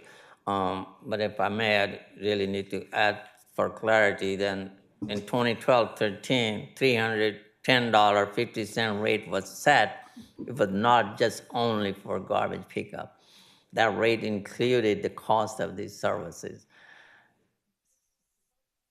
I just wanted to clarify that $310.50 set in 2012-13 included to cover the cost of these services. They were not just 100%, one-to-one ratio what the contract was costing. So there was built-in cost. So the $310.50 really is a fee to support the environmental services program or services, not 100% just supports waste collection. So we increased it during that time for these specific services. So if we take it out right now, then we're just saying, hey, you no longer want these services. Well, you can keep those in, but if you do take them out, it's not saying you don't want those services. You don't want to shift that cost to the waste collection fee. You're going to have to shift those costs to your general fund. Okay. Okay, thank you. You're welcome. All right, thank you, Commissioner Pulliam. Commissioner Catherine Smith Rice. Okay, there's a motion on the floor. Yes, ma'am, with a proper second. Okay, with proper session, okay. All right, I was gonna make a substitute motion and go with option A. I mean, we're looking at $4.50 a month increase, that's less for the taxpayers to pay for a cup of coffee at Starbucks, correct? I'm just looking at it. I mean, so we can vote. All right, so there's a substitute motion for option A, which the annual fee would be $374.50, which includes a $4.50 per month increase by Commissioner Catherine Smith Rice. Is there a second to that substitute motion? I'd be willing to second, but I have a question for the maker of the motion. Yes, sir.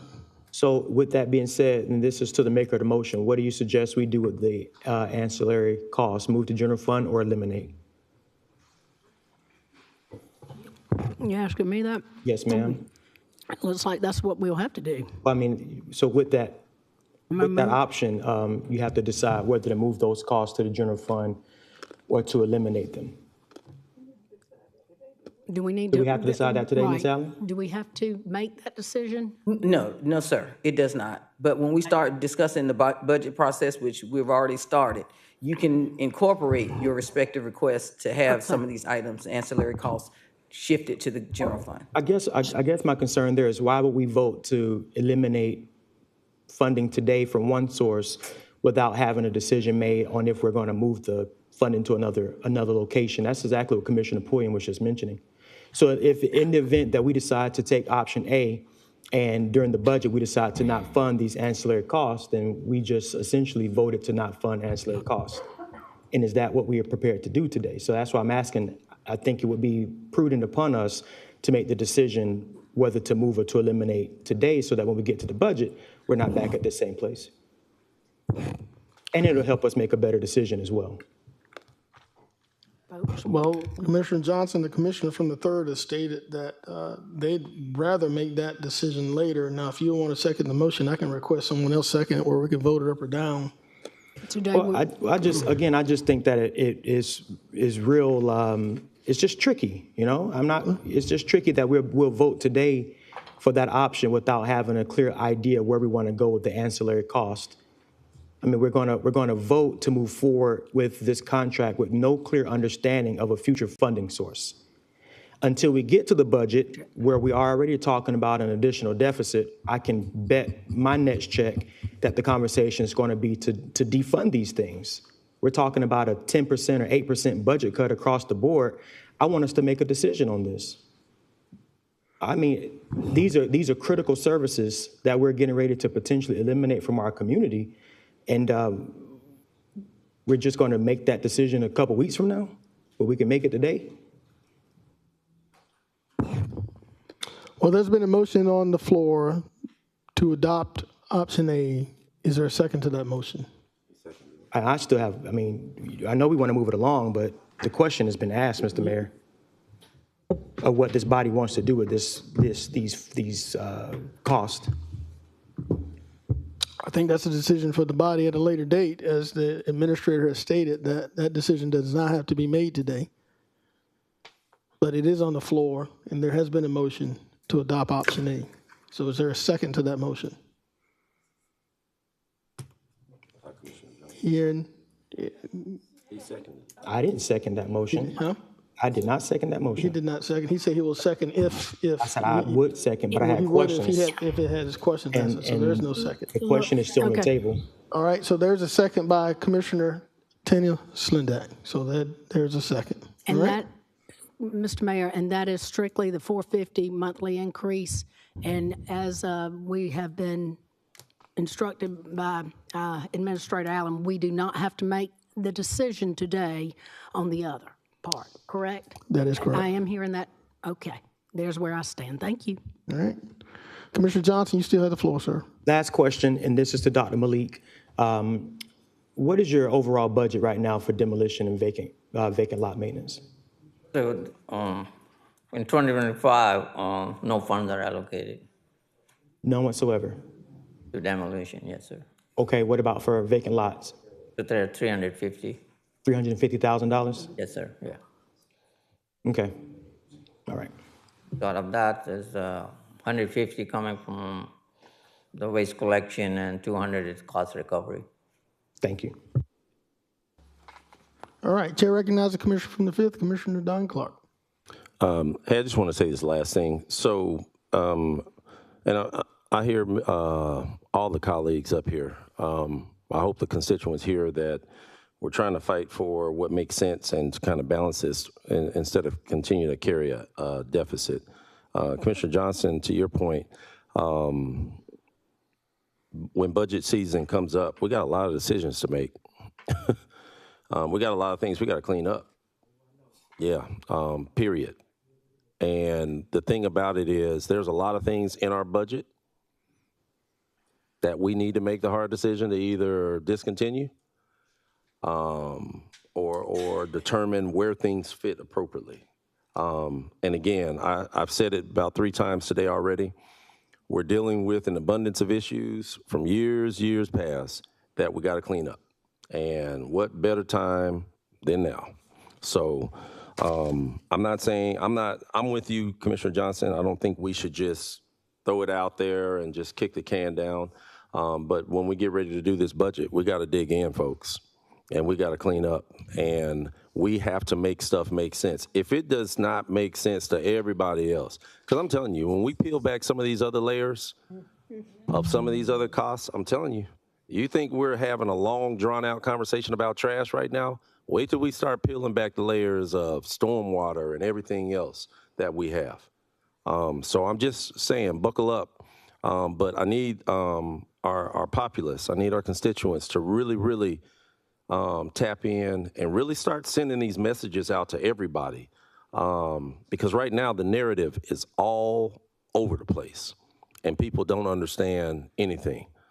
I'm not saying that we're not putting information out like Commissioner Pulliam stated, but what I'm saying is whether we put it out here on the dais or not doesn't mean that the message is going to get received by everybody. If I'm marketing something, I can do TV, radio, social media, and posters, and I'm still going to hear somebody say, I didn't hear about it.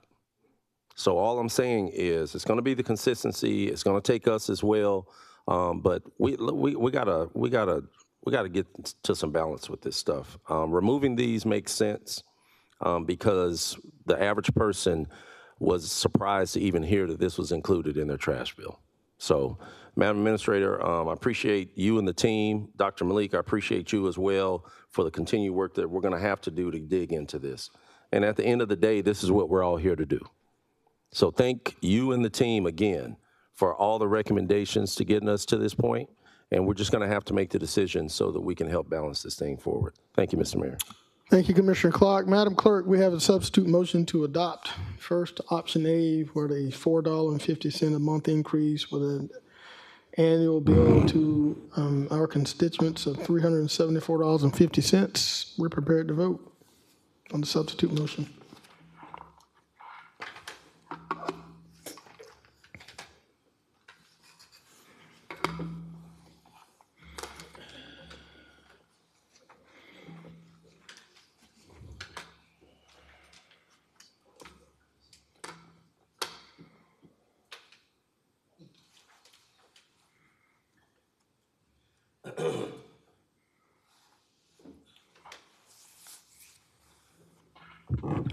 That motion carries 6-4, with Mr. Johnson voting no, Jordan Johnson, Mr. Tony Lewis, Ms. Francine Scott, Wayne Guilfoyle.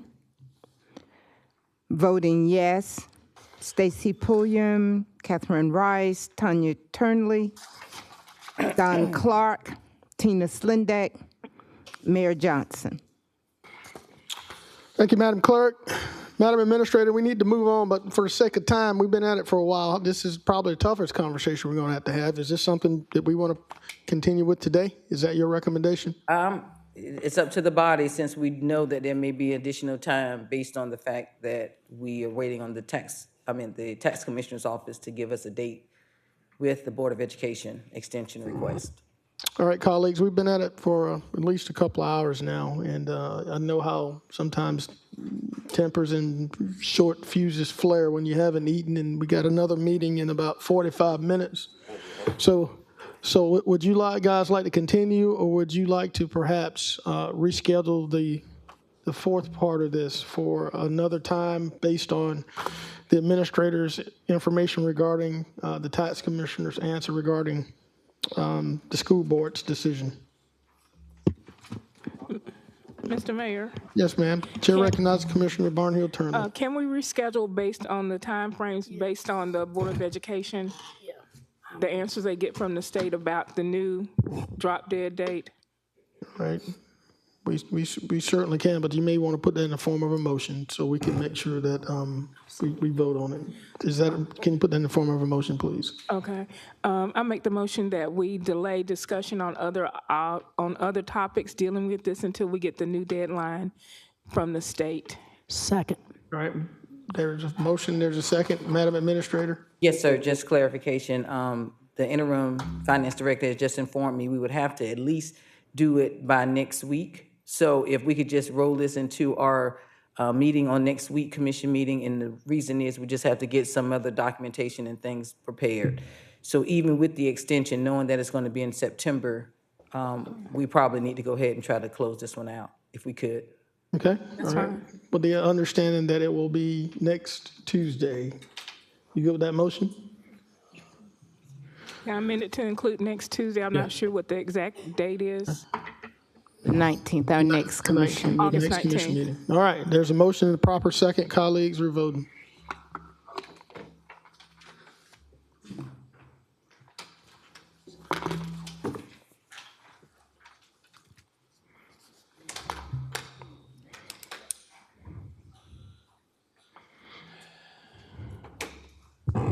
It's unanimous. Thank you, Madam Clerk. Attorney Plunkett. Mr. Mayor, before we conclude, I would ask for a motion to approve the execution of the closed meeting affidavit from the conclusion of the meeting on August 8th. Motion to approve. There's a motion to approve by Commissioner Catherine Smith Rice, seconded by Commissioner Barnhill Turnley. Colleagues, we're voting.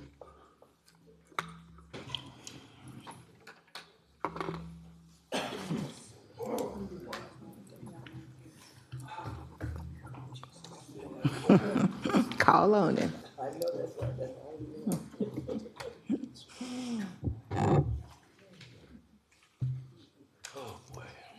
Oh, that motion carries. It's unanimous. Thank you, Madam Clerk. This special call meeting, continuation meeting from last week is hereby adjourned. Thank you so much. Ms. Scott out. The motion carries with Ms. Scott out.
All right.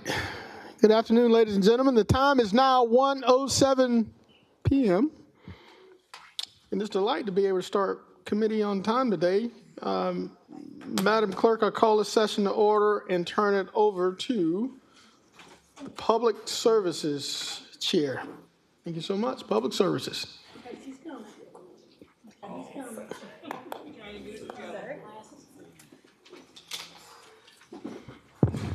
Good afternoon. Welcome to Public Services. Let's see. Give me 1 second here. All righty.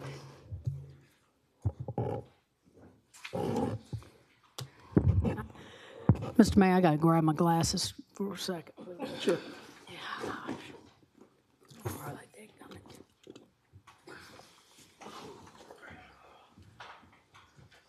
All righty.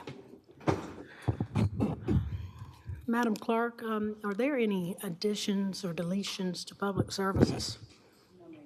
Okay, with that being said, I would like to, if my colleagues don't object, consent item number 1, item number 2, item number 3, item number 4, 5, 6, 7, 8, move from 9, and 11. So move. Okay, that was I Ms. got it, Scott. yeah. And I'll second it. I just I was going to ask real quick if anybody had anything on 10 that they wanted to discuss, or if we're okay to go ahead and consent that one as well. We good with that? Are y'all okay with that, colleagues? Yeah. All right, Madam Clerk, that just goes ahead and completes public services items 1 through 11, if we can consent them all. Yes, ma'am. We just need to vote. Okay, thank you. All right, voting.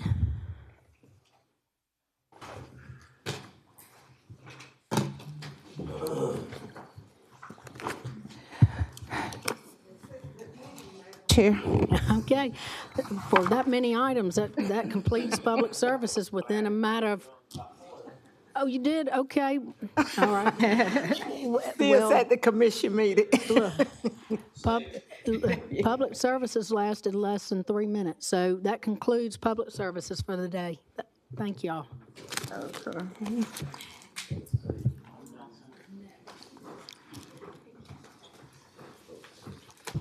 Madam Clerk, I call Public Safety.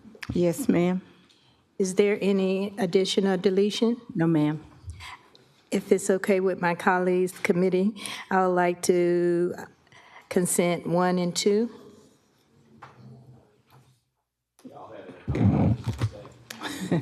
Go for it. Approve. Who was that, Ms. Turnley? I approved. Commissioner Pulliam. Pulliam? Okay. Okay. All right. Voting, Ms. Bonner. Yes, ma'am.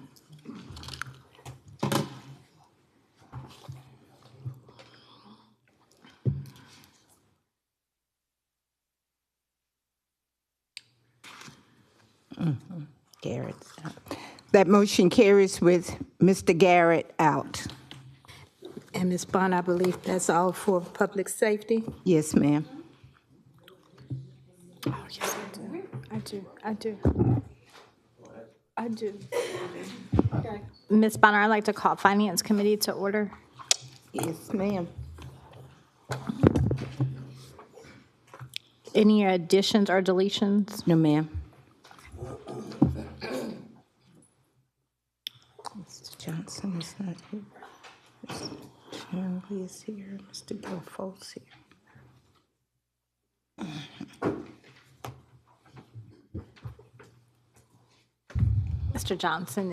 Commissioner Johnson is back in.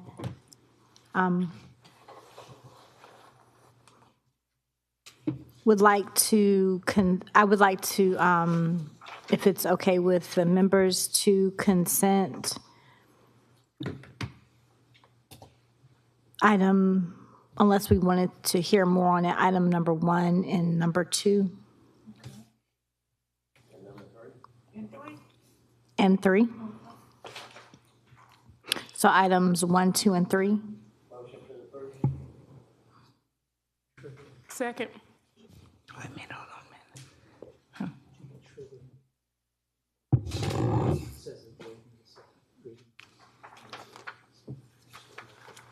Okay.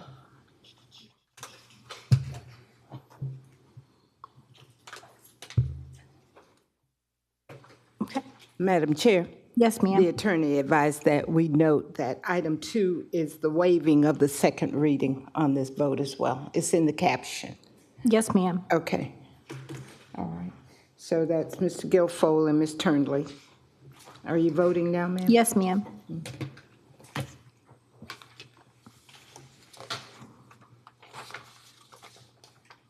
It's unanimous.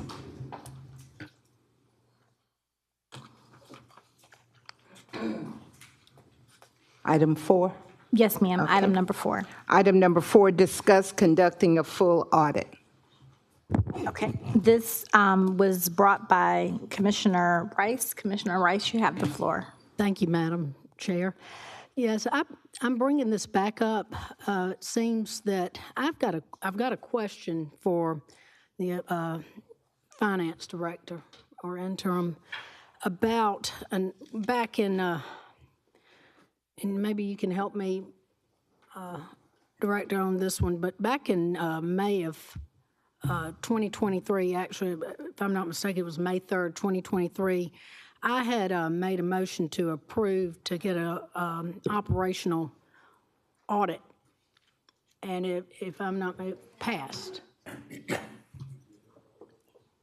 Operational audit, if I'm not mistaken, on May the 3rd, 2023, and some of the people in this body supported it. What I'm asking is, where are we? I mean, here we are in 2025, and I want to discuss an audit because I do. I feel like we need a audit of some sort. I'm hearing all over town that, hey, we need an audit, or I'm not supporting SPLOST.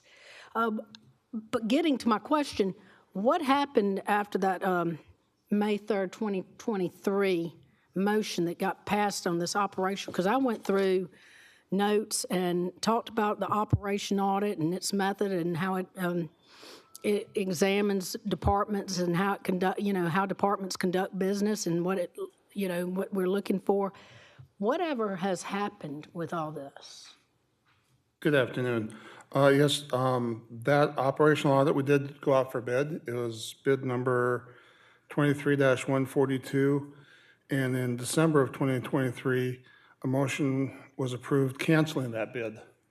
I believe it was canceled because of the cost. Then we rebid it in 24 to focus on recreation. Which I put on the agenda. There was some controversy. There was a problem with the initial bid, so we rebid that in early 2025. In 25, and UHY is conducting that audit today. All right. Well, and like I say, I am all for this audit for the recreation and for HC is supposed to be. Those are supposed to be completed by when? Those two that we're auditing. Recreation had a 90-day turnaround from the start, and then HCD was, I believe, 4 to 6 months. Okay. Well, at this point, after talking about all that we've talked about and wondering where all the funding is going, I do. If at some point I'm going to push that, I'm not doing it today, I'm not putting a motion on the floor, but for an operational audit like what we did, and it did get passed, it got passed earlier this year, the Parks and Recs. I remember bringing it to the floor and it got passed. So we're waiting for it and we should have it in. Should be 60 days, I believe. Okay. All right, because moving forward, I am going to, and I'm just putting it out here, I'm not putting a motion on the floor, that we do an audit on all our departments.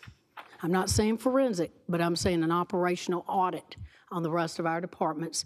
And it's not pointing fingers, saying what, I just, as a commissioner, would like to see how our departments are each handling the dollars and where we are with funding. So anybody wants to chime in, I'd love for you to. And like I say, I'm not putting a motion on the floor today, but I'm gonna come back and visit on putting one on the floor for all departments.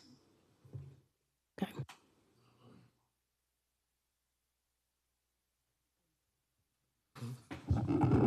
Attorney Plunkett? I'm sorry. Apologize. Oh. Okay. Administrator Allen? Yes, ma'am. Just to go to what Commissioner Rice is speaking of, the administration is planning on including, and we were going to do this past few months ago, including funding for an internal auditor.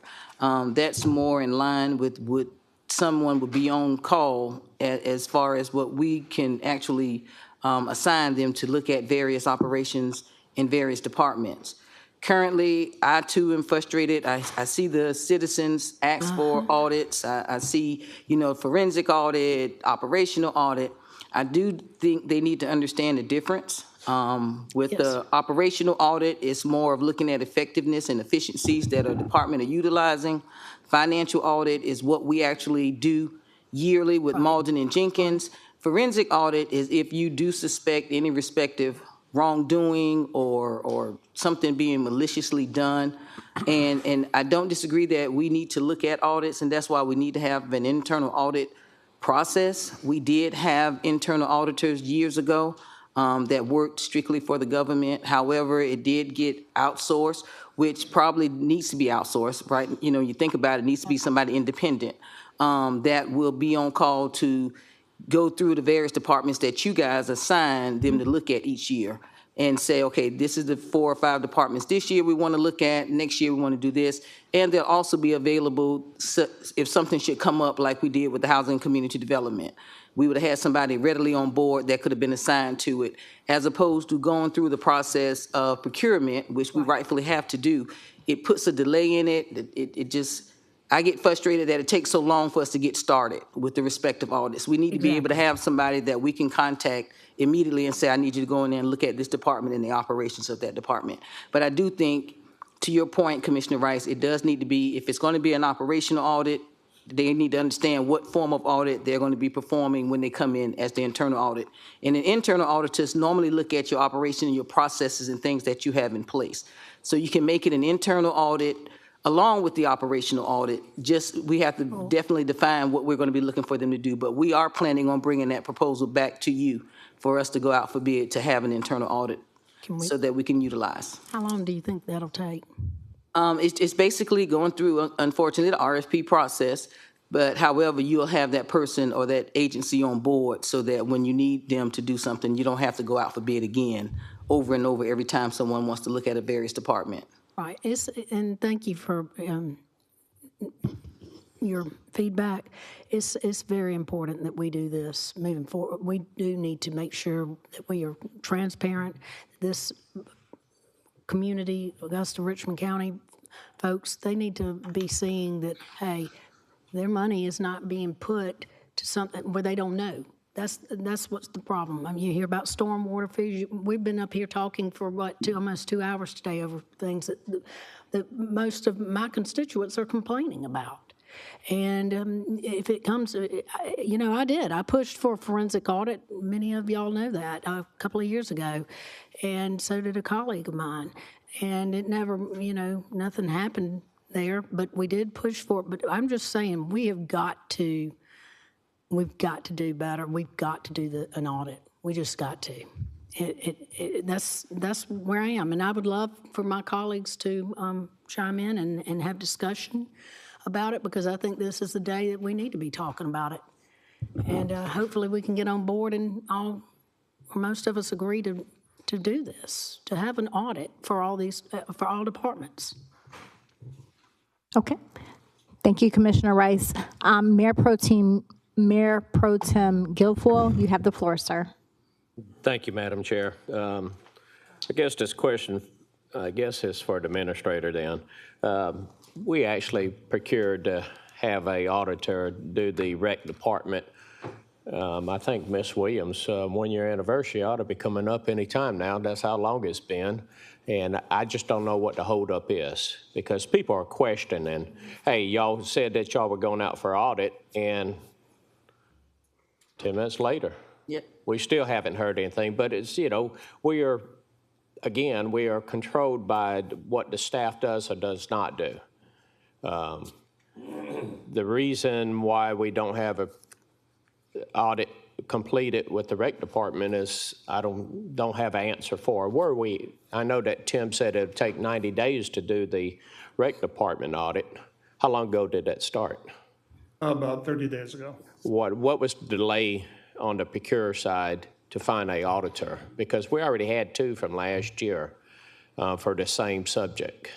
There was a delay in getting the contract signed, and notification that the contract had been signed.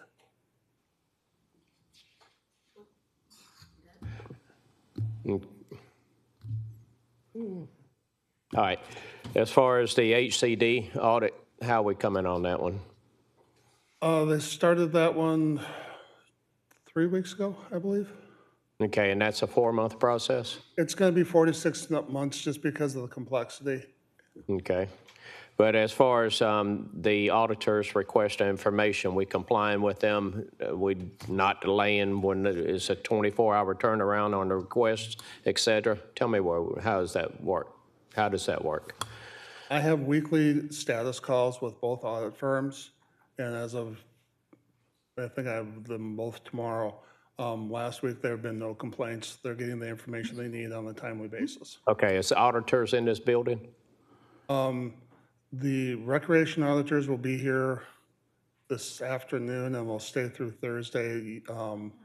The audit for HCD is being done remotely. Okay, if memory serves correct, on the audit for the rec department, they was going to give us X amount of hours with X amount of people. How much have they used so far? I don't know, sir. I haven't seen a billing. Okay, I think it was a 3-week time limit on their audit process where they'll come into our building. Yeah, I don't recall, sir. I haven't seen the invoice. Tell me, for clarity, for the commissioners behind this dais to have a better understanding, the different type audits, we keep hearing this word forensic, but you got to have wrongdoing, law breaking to look at a audit like that. Then you got your operational audits. Tell me about the other audits. Again, you have your financial audit, as you said, and that takes an overview of the finances of the organization. With that financial audit, does it show any mishaps, wrongdoing, et cetera? It may. It does not go into that depth. Okay, it's kind of like our yearly audit, kind of like the IRS. They'll pick certain things if it raised red flags? Yes, sir. They do statistical sampling, and if something appears to be out of sync or it raises a red flag, then they go further into depth. Okay, besides the financial audit, is there a more in-depth financial audit that's available? That instead of just sampling here and there? Yes, sir, you can.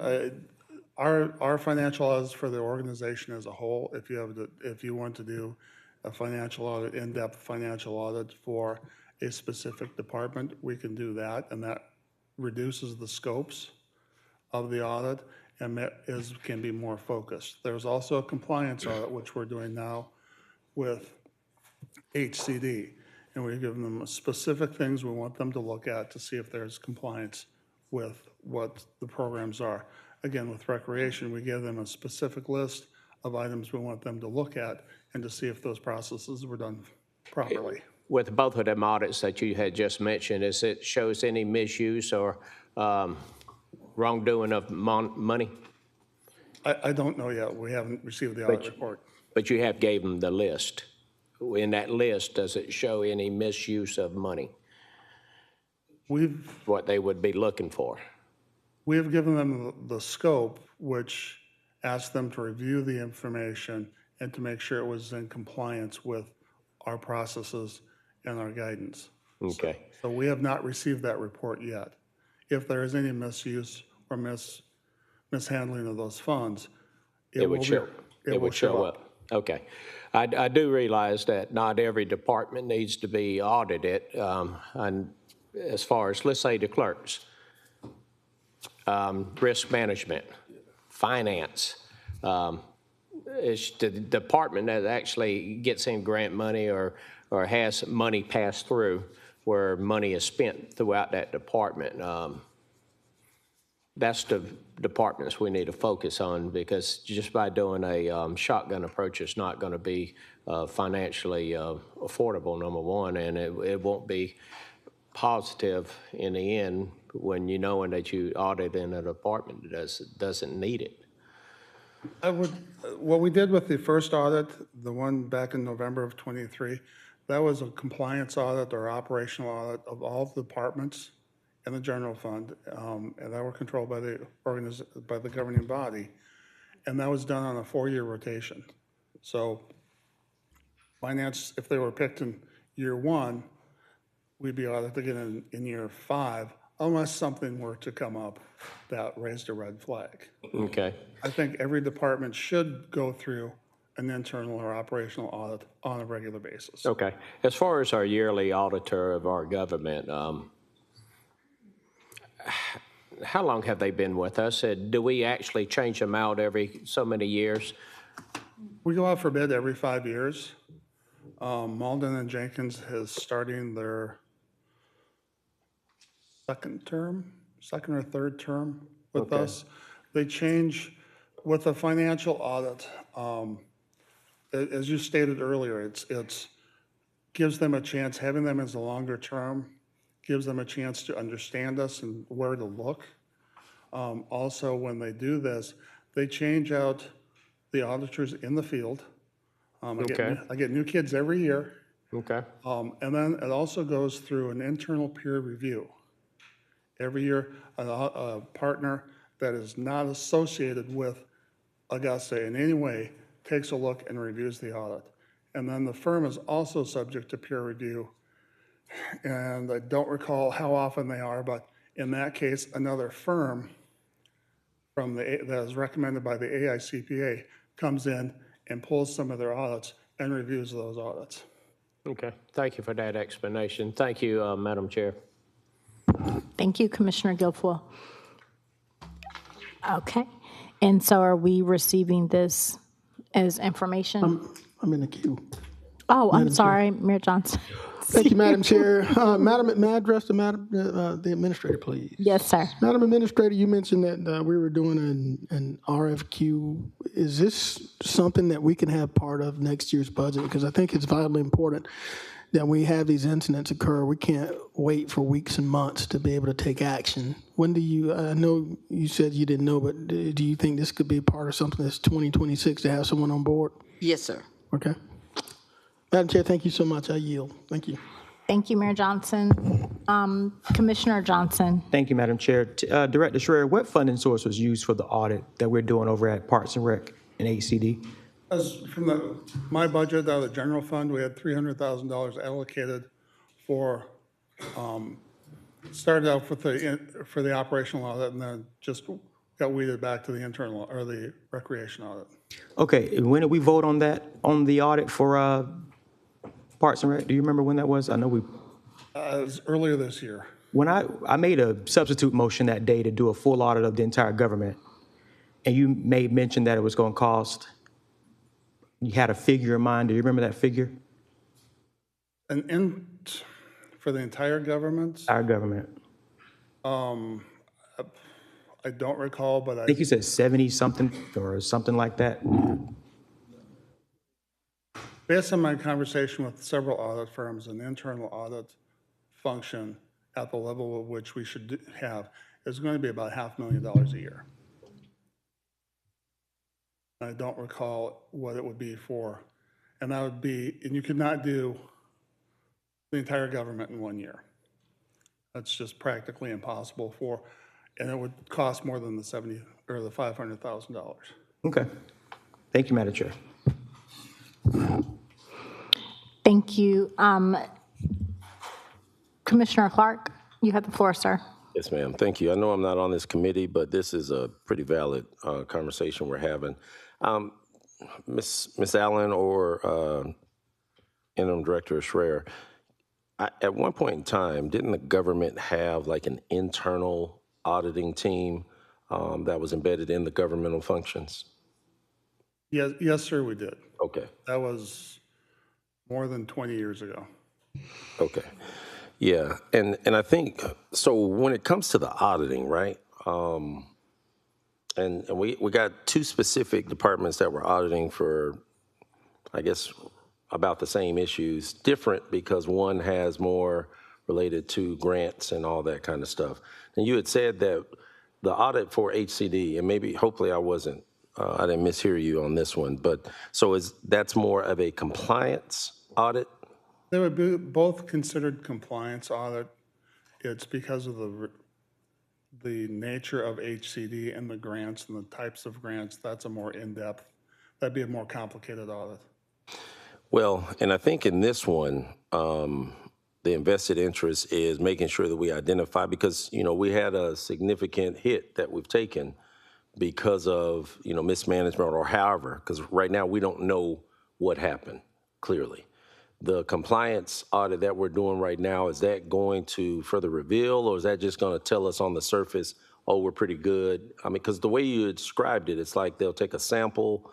They're not going to deep dive into the eaches of the finances and so on. That'd be more of a overall financial audit for the organization. The compliance audit for HCD, we asked them very specifically to look at the last 23 and 24, 24 and 25 at the specific grants and make sure they were in compliance with those grant requirements. So that's a very specific request that we have made of those audit firms. So they will look at this more in depth. So I think HCD has about 4 to 6 different grants that they manage. Yeah. Right. So we've only said, hey, only add specific interest towards 2 of the 6, 3 of the 6? How do we do? All of them. All of them. So all of the grants that they manage, look at them and let's determine Yes, sir. where the missteps were in that. Yes, sir. Okay. Now, I know you said for Parks and Rec, you said they're doing an on-site audit, but for HCD, they're doing a remote audit. Correct. The reason that Cherry Becker is doing a remote audit is they're experts. Government grant auditing is a very specialized field. So they are taking their best employees that are working in other areas, and we will provide them the information. Yeah, I thought when we had voted on this, and again, maybe I'm not remembering correctly, but I thought we had voted specifically for these folks to be on the ground because of the interests and because of, what really has resulted in the funds misallocation or otherwise. I thought we had talked about that, them being on the ground. Did I remember that incorrectly, or? I remember it was discussed during the recreation audit. I don't recall about the HCD audit. Okay. Well, and I think the biggest thing, this conversation, it's a great conversation, but we got to get to a point where we do something on a more consistent basis that kind of deep dives past what we've kind of been doing as a annual practice. And I think that's what everybody's looking for out of this, is just some more deep dive understanding of our finances. Because right now, if we're just kind of skimming across, just kind of doing a little, let's try this one, let's try this one. If I may, sir, it's not just skimming across. There is an audit plan, and auditors do follow a plan and make it an audit plan. They do review our internal audit or our internal control processes, and make their judgments based on that. So there's a program that they follow, they create, and that they follow. Yeah, and that's what I think that's where some of the problem I have with this, because some of our internal controls, we've identified that we got to make some improvements in those areas as well. So if we're basing it off of what we have currently in place right now, there's probably going to be some more inconsistency as well, especially because we've identified specifically that our internal controls weren't necessarily up to par to where they would have caught some of the missteps and mishaps from the departments. So, and I think that's my concern with understanding the scope of it, because what I don't want is for us to spend the time, spend the money on doing this, and then we kind of come up with, yep, everything's good to go, and then we still have this $6 or $8 million hole that we've had to carry. And we've waited for months to try to get some, some clear understanding of what's going on. I just got some question with that, because if we're basing it off of what we have right now, we know that we have some shortcomings already. Yes, sir. So we're just gonna just let it ride like that and see what happens. So spend 4 to 6 months, and let's see if we get something. Well, what I'm saying is, and I'll clarify because I can hear pretty good from my colleagues, I want to see us add some more definition to this. I don't want us to base it off of, we have broken processes in our internal controls. If our internal controls were up to par, they would have caught these things before we get to this point right now. So we're saying that, hey, what do you want us to do? I want us to deep dive into the expectations of what we all have with looking to get an answer out of this. I don't want us to just say, hey, let's go through the motions of it, let's spend the time to do this, and then we get really no return on investment for it. And sir, I agree with that, and that's why I have been talking with the administrator about recommending we establish an internal audit process. Yeah, and I got that, but I haven't seen one yet. There hasn't been one that's come to us yet, has it? No, sir, those are still in process. So this is what I'm talking about. Madam Administrator and General Counsel, I need you guys to clarify for me, because if we're basing it off of the fact that we have defunct processes in place right now, and we're saying we're using that as our criteria for establishing a audit, what are we looking to get out of it that's any different from what we've already dealt or had to go through already? So if somebody can just clarify that, because maybe I'm looking at this all wrong, and I don't have a problem acknowledging that. But right now, we're saying we're basing our scope of auditing off of our internal controls, which we know are broken, and we're trying to determine where the issue is, or the mishap or mismanagement in either one of these departments with spending or management of their grant funds or whatever. How the heck do we do it if we're basing it off of our processes that we know have inconsistencies? I'd like to call on the administrator to answer that question, but before you do, Administrator Allen, I would like to say that was a point that I brought up before we started the audit. I personally, and it may be actually in this for us to discuss today. If it's not, we will be discussing it. But I asked that each department be reviewed on their standard operating procedures. And when I did that, when the audit came up, I specifically asked how were we going to do a thorough audit before we looked at our standard operating procedures, but it was still a general consensus on this body to move forward. And the phrase that everyone seems to like to use every single month about kicking a can down a road, which is played out in my opinion. But that's neither here nor there. I digressed. I apologize. But I did bring that up in several meetings that we needed to get that in place first. So Administrator Allen, I'm turning it over to you, ma'am. Yes, ma'am. So what they're doing right now is looking to make sure that the controls are in place. To your point, Commissioner Clark, you're right. Our internal processes may or may not be, adequate for our operation. I think definitely we've determined that we do have some areas that we need to improve upon. The fact that we're going through what we're going through now, dictates that. However, what they're doing with this audit is making sure, hopefully with the two firms that we have, they're looking at best practices. What are the best practices for grants and things of that nature, and what are the compliance, making sure that they did meet the respective compliance and that the controls that should be in order are placed in order. So that's what they're currently doing now. I'll also like to say that when people are not doing what they need to do, if you don't look at it, I wish I could quote previous Commissioner Marion Williams, what you get, inspect, expect, whatever the case, y'all heard it enough, but he's right, you do have to inspect what you expect, and I think what we have not done a very good job of is doing those things, because like Mr. Schreier said, 20 years ago, we had an internal audit team that was part of this government operation. Then, of course, we did contract it out, but we've not had it in a little while now that we can actually utilize them when we have situations and start doing a standardized process of going through the departments. And when people don't think you're watching, sometimes things don't happen like they should. But if they do know you have some internal operations going on, I think people would be more in line to making sure their operations are performing as they should be. Thank you, Administrator Allen. Yes, sir. Commissioner Clark, you still have the floor. Yeah, Madam Minister, I appreciate that. And I'm bringing this up, and I know we're kind of harping on it because this is a huge point of interest for all of us and the community.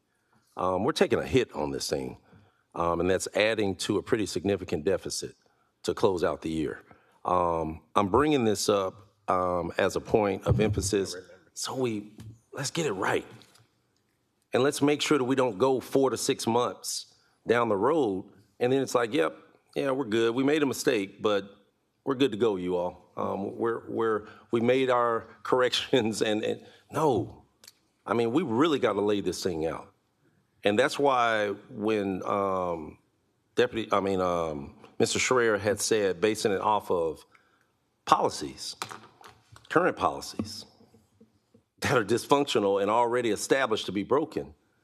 Come on, man. I don't see where we're really going to dig into the understanding of this because, and I'm not going to belabor this with going down some of the issues that I know already from the surface from previous discussions, but I'm just saying, y'all, it's too much riding on this, not for us to be responsible in digging into this. And if we need to add more emphasis and add more depth and meat to the bone of the scope with this, then so be it.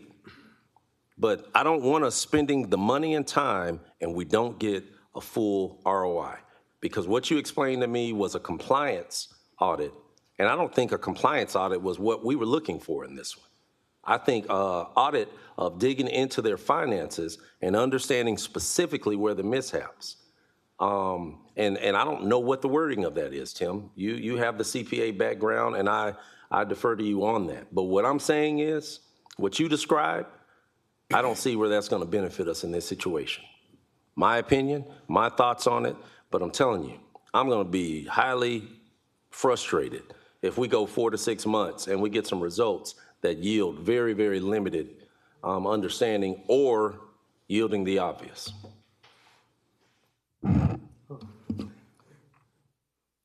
Commissioner Rice. Thank you, Madam Chair, and thank you, Commissioner Clark, for your input. I'm glad that this is a discussion that we're having. It needs to be happening. It needs to happen a lot more. And Administrator Allen, I feel like you're right. We do. We need to go back the way things were done years ago and bring it back, because when you stop watching what's going on, that's sometimes when people get laxed. And I'm just saying, we need to get back and be conducting audits where we know what's going on in this government. And I appreciate your input today. This is not something that I'm going to let fall on deaf ears neither. So it might be more of a motion in a couple of weeks, couple of months, whenever, maybe less than that I'm going to put out here, and I'm going to be looking for my colleagues to support, or either maybe they'll put it on there with me. Thank you. Thank you, Commissioner Rice. Mayor Pro Tem Guilfoyle, you have the floor, sir. Thank you, Madam Chair. Madam Administrator, I think, I thought it was in the charter for the internal auditor, there was a line item for that. And when we did this budget this year, the internal auditor that we have within our government is a standalone department that doesn't associate with other departments. And that way, they could make a unbiased decision when they do audit. You know, we spending a lot of money using these outside auditors. Is there any way that we could re-implement the internal auditor, and let's see if there's any vacant positions or positions that's no longer utilized to where we could swap that for our internal auditor. And that way we could respond to, hey, if there's a department that's questionable, we have somebody in-house. Instead of having to wait 6-8 months to have something done, we could get on it within 24 hours. You know, we recognize we have a problem. Let's fix it and let's put something in place so it doesn't keep coming back up. I believe that's where Commissioner Clark was going. And as far as these auditors that we have, the word compliance, you know, was a questionable word because we looking for wrongdoing. And if the word compliance finds the wrongdoing, that's what we want. We want to be straight up and truthful with the people, saying, hey, this is what we recognize, this is what we found. But the timeline just stinks because it's been such a long time from the time we started the process, and it's still ongoing. And so if it'll be nice to have one audit done and then the following, but by that time we get the HCD done, it would be in a new budget session. So if we can implement an internal audit department, put that back in place. The only thing about that, Commissioner Guilfoyle, is, and what most agencies have found, is that you want it to be an independent source. So it would not be under the umbrella of the governing body, because what they have found in some cases, it gets skewed because of depending on how the organization is established or set up. That person will report to certain, people, depends on how you establish it. And sometimes that department did not fully, and I'm not saying this happened in our case, but did not fully want to report everything because they were concerned about their well-being.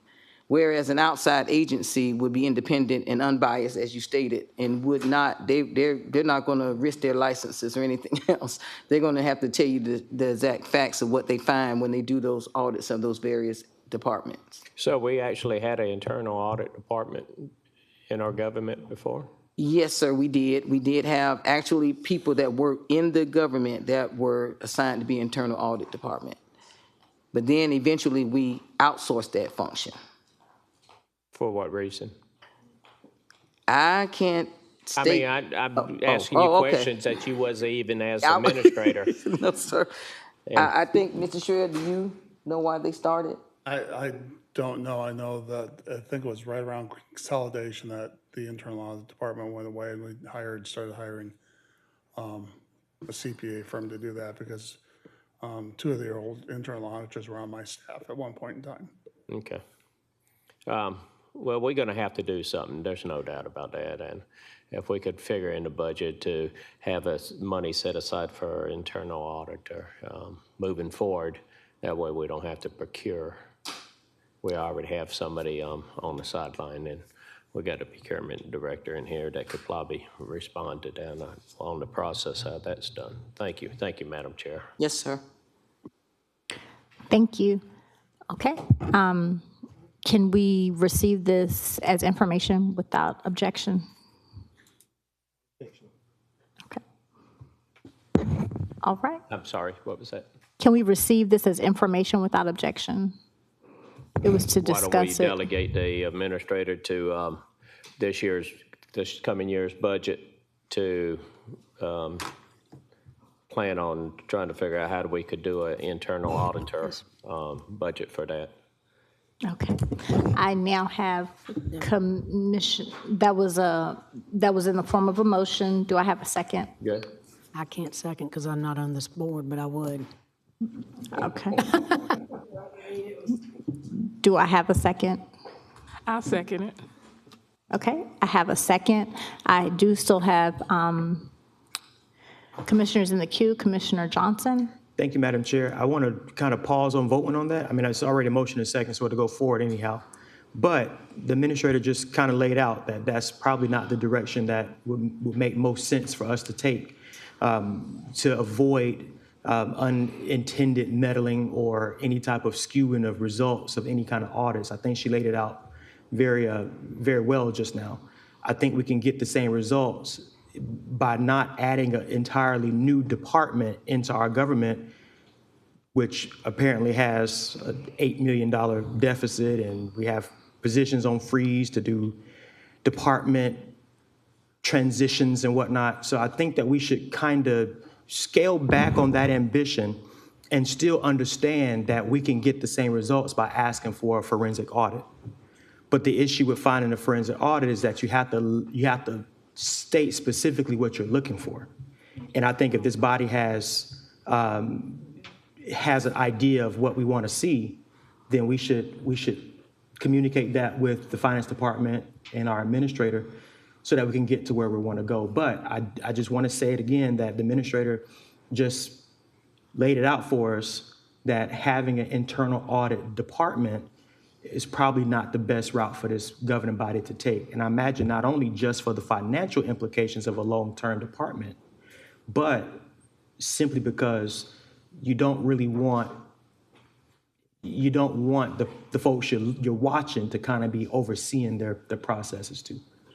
So for whatever that's worth, I just want to put it out there for this committee to consider. Thank you, Commissioner Johnson. Mayor Pro Tem Guilfoyle.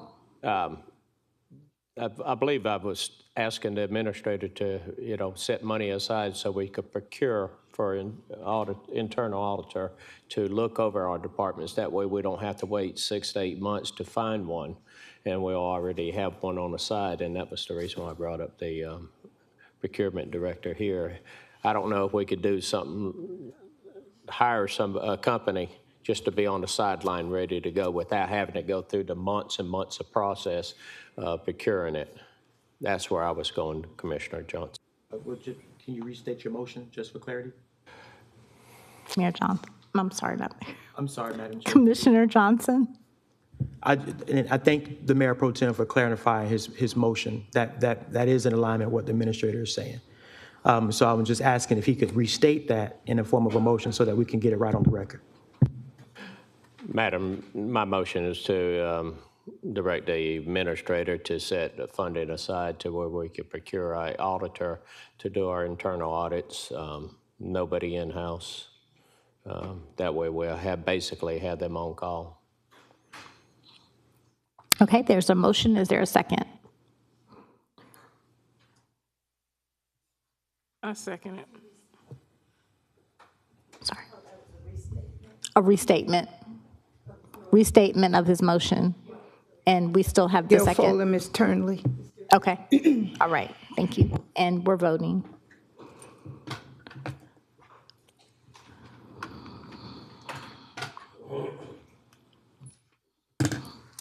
It's unanimous. Item number 5, ma'am. Yes, ma'am. Okay. Item number 5 is to request the Finance Department provide a monthly budget to actual report by department. Thank you, Madam Clerk. This was my item, and I believe it's in line with everything that we're discussing. Interim Director Schreier, I keep wanting to say Director Schreier. Interim Director Schreier, I requested this of the Finance Department, and we had some communication. Do you have anything to present on today? No, I don't, because we'd have to generate. I did find an expense report that I believe may meet your needs, but it's just I don't have a revenue report today that I'm aware of, so I may have to work with the IT department to develop that. Okay. Some of the other So with, items that are needed. Okay. yes. That's not a problem. Thank you so much, sir. And my reason for asking for this is just so we can keep our eyes on everything on a monthly basis. This is the Finance Committee, and we just want to make sure that from a high-level view, our departments are, operating as they should. And so for this specific report, like I said, it's going to be a high-level overview, and I did request of Mr. Schreier if he came across any significant variances or items of concern, that he would note those with a brief explanation. So as soon as we have a little bit more discussion and he can let me know when that's available, we want to start making that available to the commission on a monthly basis. Yes, sir. Depending upon, Mr. Schreier, how much time would it take to prepare this report if it was already in motion? The report itself isn't the time-consuming part, it's the additional analysis. And since we have not done a report on a monthly basis, we do that on a quarterly basis for the major funds. This would be a new program. Because we are coming up on budget season, I would ask, we can take a look at this, but I would ask if we could defer this till towards the end of the year. My staff is up to their eyeballs in the budget right now. Okay. And again, as we're talking about audits, and we're talking about needing to know what is going on in each department and not waiting until there's a problem or an issue, I felt as though this was in line with helping us as we navigate through, because obviously if we've been getting quarterly reports, but we're still having issues, then maybe we need to look at it more than quarterly, looking at the finances to see what's going on. But this is open for discussion, so any of my colleagues can jump in and ask questions, make suggestions, et cetera. Mayor Pro Tem Guilfoyle. Thank you, Madam Chair. By getting monthly reports is going to inundate staff to having to compile these. If we can't find fallacies on a quarterly report, how are we going to find it on a monthly report, number one? And if a department wants to hide or misuse money, we wouldn't know it because we're not ingrained into that part of the process. We're not in the weeds of a department, nor should we. The quarterly statements that we haven't gotten in the past, nobody, when we get them, most people go, and set them back down. So when we get a monthly budget, we're going to go, set them back down, but it inundates the department to where they're going to be overwhelmed. If you think about it, 4 months out of the year, finance is dealing with budget. And every 4 years, they're dealing with the SPLOST, which consumes up so much time. And if a millage is raised, then you might as well add some more weeks onto their agenda for having to do the public meetings as well. To be truthful, I don't need a monthly budget. That's the reason why we have a administrator, we got a finance director to oversee, to make sure that things are in line. Now, if you want to do something, we had interviewed potential administrator about 12, 14 years ago that was pretty smart. He dealt with $1 billion a year budget, even though we only $206 million. But he actually required departments to procure their products for the first 6 months. And then after the 7th month, you couldn't buy anything. So you're buying everything on the front side, because what we find out within the departments is they get down to October, November, and then they go, oh man, if we don't spend this money, we ain't gonna get the same budget for the next year. So that might be something you might want to look at, Madam Chair, as finance director or chairman or chair lady, is let's put something in place to where it requires most departments to have to procure their stuff on the front side of the year, and that way they don't have to just spend money at the end of the year just to burn up their budget. And if you look at the past history, look at the finances on how money is spent with each of these departments from October to December, and it might show something. So I just worried about, you got a department that's already short-staffed, and we're going to incur more work on them. But who actually looks at the quarterly statements from back behind this dais, you know? That was my take on it. Thank you, Madam Chair. Thank you, Mayor Pro Tem Guilfoyle. I have Commissioner Johnson in the queue. Commissioner Johnson, the floor is yours, sir. Thank you, Madam Chair. Director Schreier, what mechanisms do you have in place right now to be able to draw a monthly budget to actual report? We have a report, it's called our budget to actual report, that my staff looks at almost on a daily basis. We can run that for any department for any time period. It is a detailed report that we look at to review to see where a department is. Most departments, in fact, all departments have the ability to run this report anytime they want, so they can see where they're at also. So is it not possible for the commission to receive that same report by month without adding any additional work? You said that y'all look at it you look at the budget tax report frequently. We could, it's a line item. It's a line item. I ran it yesterday for the general fund. It's 112 pages. So when you say workload, I mean, do you believe that that's going to be a substantial workload to be able to pull the report? It's not running the reports, sir. It's the analysis that we'd be doing and formalizing the analysis on a monthly basis. We can do it. It's just going to put a strain because I'm three accountants shorts and one management level administrator short. So we can do it. It's just. Well, I mean, I just, you know, I hear a lot about what we need to do, then I hear a lot about the barriers as to why we can't. And then I also hear the commission requesting for more transparency and accountability on the financial side, but we don't want the department to work to give us the financial transparency we're looking for. So, you know, I don't know if this is something we'll dial in the vine on, but I think it'd be very helpful if this commission had an understanding of where departments are spending per month. I know we've had conversations during the budget cycle last year, even this budget cycle, last budget cycle and budget cycle before, that there was so much wasteful spending, that departments were just spending out of control. And we didn't have a report one way or another to show us whether or not that was true, or that they're using money for slush. We didn't have a way of knowing that. I think if the commission had a way of knowing exactly what the financial standing is in our departments on a regular basis, it doesn't even have to be monthly, quarterly, couple months or whatever. We just need to know on a regular basis where our departments are standing, because when they come and ask us for dollars, that would eliminate a lot of the questions that we have. And the Mayor Pro Tem asks who reads those documents. Well, I do, I keep them, because I want to make sure that when you all are telling us something, that is true.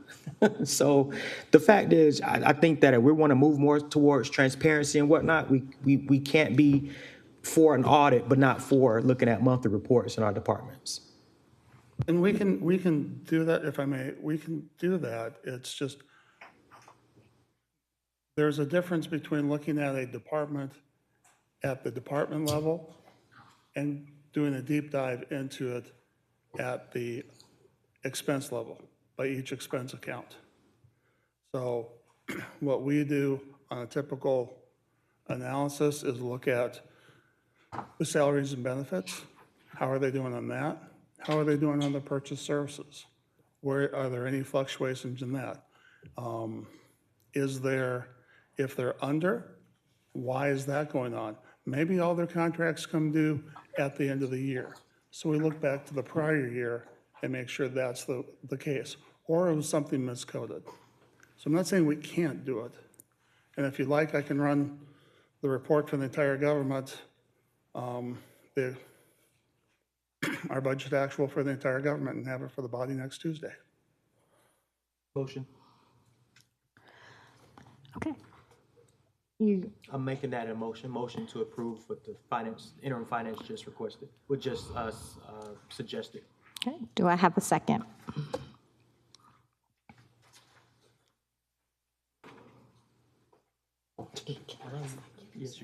Okay, I second. So we have a motion and a second. Ms. Bonner, I believe we still have a quorum.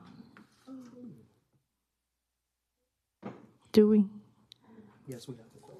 Yes. Okay. So there's a motion and a second on the floor.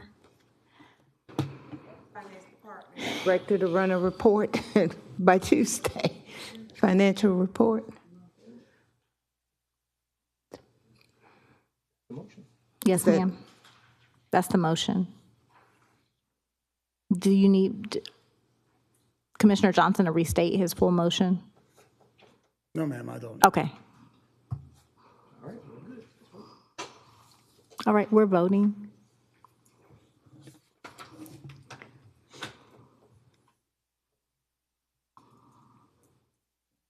Mr. Guilfoyle's out, yes. Yes, ma'am. That motion fails. Okay. With Ms.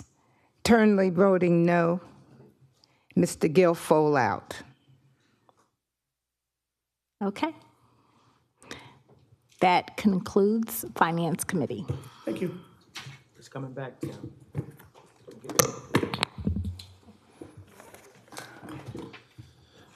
Madam Clerk, I'd like to call Engineering Services Committee to order. Are there any additions or deletions? No, sir. All right. I'd like to add the following items for consent. Because we have a lot of agenda items, Madam Clerk, let me know if I go too fast, okay? Okay, you're offering up a consent agenda? Is that what you're doing? Yes, ma'am. Oh, okay. All right, go ahead. All right. Items 1 and 2 for consent. Items 4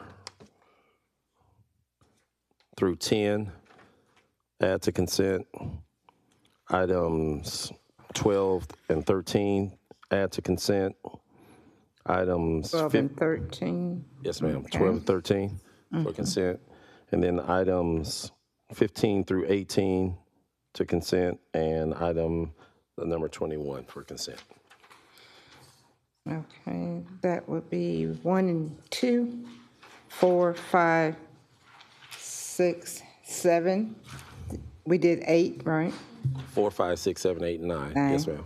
Consent 10, consent 12, 13, 15, 16, 17, 18, and 21. Yes, ma'am. Any objections to any of those adding to the consent? All right, not hearing any, Madam Administrator, let's add those to consent. So that'll start us out with number 3 as the first item. We need a motion, sir. Can I get a motion? Ms. Tinley, Mr. Clark, Mr. Johnson, Mr. Guilfoyle. So Ms. Tinley? Yeah. Turnley, I'm sorry. She made the motion. You second it, Mr. Chairman? I second it, yes, ma'am. Okay. Madam Administrator, Madam Clerk, sorry about that. Add 10 to discussion. Oh, you want to take that out for consent? Take that off the consent, add that to discussion. Okay.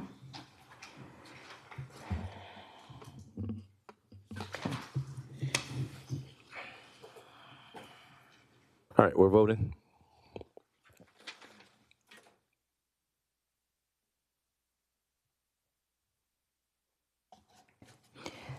That motion carries with Mr. Guilfoyle out. All right.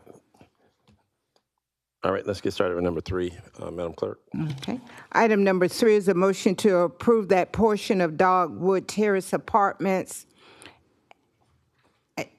of 15th Avenue, Dudley Street, 2nd Avenue, 3rd Avenue, Leonard Drive, Savannah Road, as shown on the plaque, have ceased to be used by the public to the extent that no substantial public purpose is served by them, and that their removed from the county road system is otherwise in the best interest. pursuant to OCGA 327-2. All right, I'm going to move this over to our interim general counsel, and if I can ask Deputy Director Doug Duncan to come up as well, so we can get some clarity. I know, Doug. I love you too, man. All right, Attorney Plunkett. I said Duncan. I meant Freeman. Sorry about that. Mr. Chairman, this was a situation where the Housing Authority approached us regarding abandonment of roads that are within the footprint of Dogwood Terrace. Right. They're in the process of redeveloping that. We had a public hearing, and at that time, no one appeared to object to the matter there. And so the next step is to see if this body is willing to abandon those roadways. Okay. Now, I brought this one up specifically. Shame on me for not learning from, mistakes. But this goes back to 2013, right? This agreement that we entered in with the Housing Authority? I believe that's correct, sir. Actually, the original agreement was from many, many years before that, but the current version of it was approved, I believe, in 2013. Okay. Yeah, that's what we have in the book was the 2013 agreement. That's a long time ago. That's 12 years ago. A lot of time for folks to forget and not know anything specifically about it. Can you, for the point of record and for the point of clarity, just kind of give us some understanding of what the project is that you all are embarking on there? Is it, I don't know, you tell us. Yes, sir. We're going to demolish Dogwood Terrace and redevelop with affordable housing, similar to the projects that we've done at Walton Oaks and Walton Green. Okay, so these will be similar to Walton Oaks and Walton Green. And this will be market-based housing? How does it work? Just kind of clarify it for everybody. Be an affordable housing property. We don't have a final mix of units. There will probably be some, well, we know there'll be some tax credit units in there. There's a good chance there'll be some project-based voucher units in there. There's a possibility of public housing units in there. And there's a possibility of some market rate units in there. Okay. So in this regard, what's your time frame now? Because, I mean, this has been sitting for a while. You all have been going through the motions of it. Just kind of clarify where we are, what a time frame is looking like, and so on. And even expound on the benefits from a project like this, okay? Absolutely. So one of the main benefits is the fact that Dogwood Terrace is obsolete, that it costs more to operate and maintain than that property is worth. So we'll have brand new structures there. And in addition, we want to have a higher density of apartments, so we'll be bringing more affordable housing in to an area that desperately needs it. Yeah, that's good. So those are the biggest benefits of it. From a where we're at standpoint, as of the end of July, we relocated the last family, so the property is now 100% vacant. Okay. We had already awarded a contract for the design of the demolition contract. They're finalizing that now, so we expect to go out to bid within the next 30 days for the actual demolition. That bid process will take 45 to 60 days, at which time we'll sign a contract to begin the demolition of that property. Right. So the same company that's managing the other two existing facilities that you mentioned previously, will they also manage this one as well? That is yet to be determined. We went out for an RFQ for a developer partner. Those proposals were received at the end of July for us. We anticipate awarding a developer agreement to somebody at our August board meeting. Okay. So what's give us a breakdown of the development. How many apartments you all looking for? Is this going to be mixed as well as far as a certain amount going towards seniors and as also? Yeah, again, until we have the developer on board and come up with the actual, I can't give you exact numbers, but yes, the intent is the same thing. There'll probably be 1 or 2 buildings for seniors, and the rest of it, the majority of it will be for families. Okay. Have we met all the criteria of any type of public announcements and otherwise, or is that yet still developing as we go through the process? The parts that we've completed, we have gone through all the required steps. One One example of that is when we did the original demolition application, we met with the families that are out there multiple times, giving their options, that sort of thing. When we get to the point where we're designing the actual property, there will be more public meetings. We are also involving the GIT community in a revitalization plan of that area. In fact, we sent out a bunch of invitations this week for a first revitalization plan that will cover not just Dogwood Terrace, but the Turpin Hill community as well. The intent behind that is to make sure that what we're designing and planning fits in with what the desire of the city and the community is for that area. Yeah.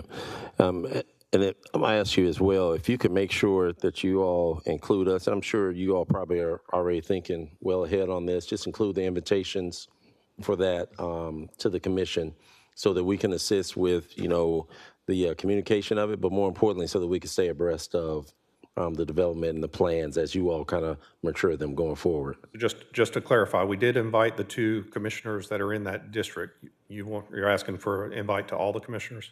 I think it'd be appropriate. I'll get that done. This is a priority that the commission has with trying to ensure that everyone understands that affordable housing options is important, and it'd be important for all of us to be able to know that there's development going on that's going to benefit, especially a part of our area in the city, county, that will benefit from it.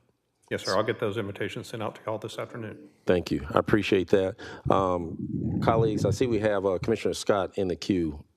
I just want to reiterate, Commissioner Pulliam and I did get the invitation for the meeting that's coming up this week. This week, okay. Well, again, I think it'll benefit all of us to be educated on it. Again, I appreciate the knowledge that I've had to kind of be force-fed in one of the areas that you all are developing in District 5. But I think the more that we kind of have awareness of it, the better. Yes, sir. Thank you. All right, colleagues. If there's no issue with moving this forward, I'm going to accept a motion so that we can approve this or disapprove it. All right, we got a motion from the commissioner from the 4th. I'll second it.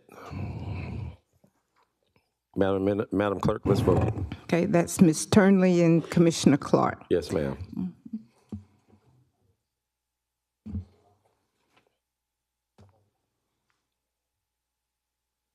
Mr. Johnson. Okay, Ms. Guilfoyle. That motion carries with Mr. Guilfoyle out. All right. Madam Clerk, let's go to the next one. Okay, I think that takes us to number 10. Yes, ma'am. Item 10, Georgia Department of Transportation, Augusta Highway Rail Grade Crossing Safety Improvement Project and request to approve implementation of the crossing safety control measures, including permanently closing Miller Street, Mark Street, and Holly Street at grade railroad crossing. All right, Dr. Malik, you're up. I apologize for the oversight of that one. Not a problem. The presenter is GDOT consultant, but I will open it up.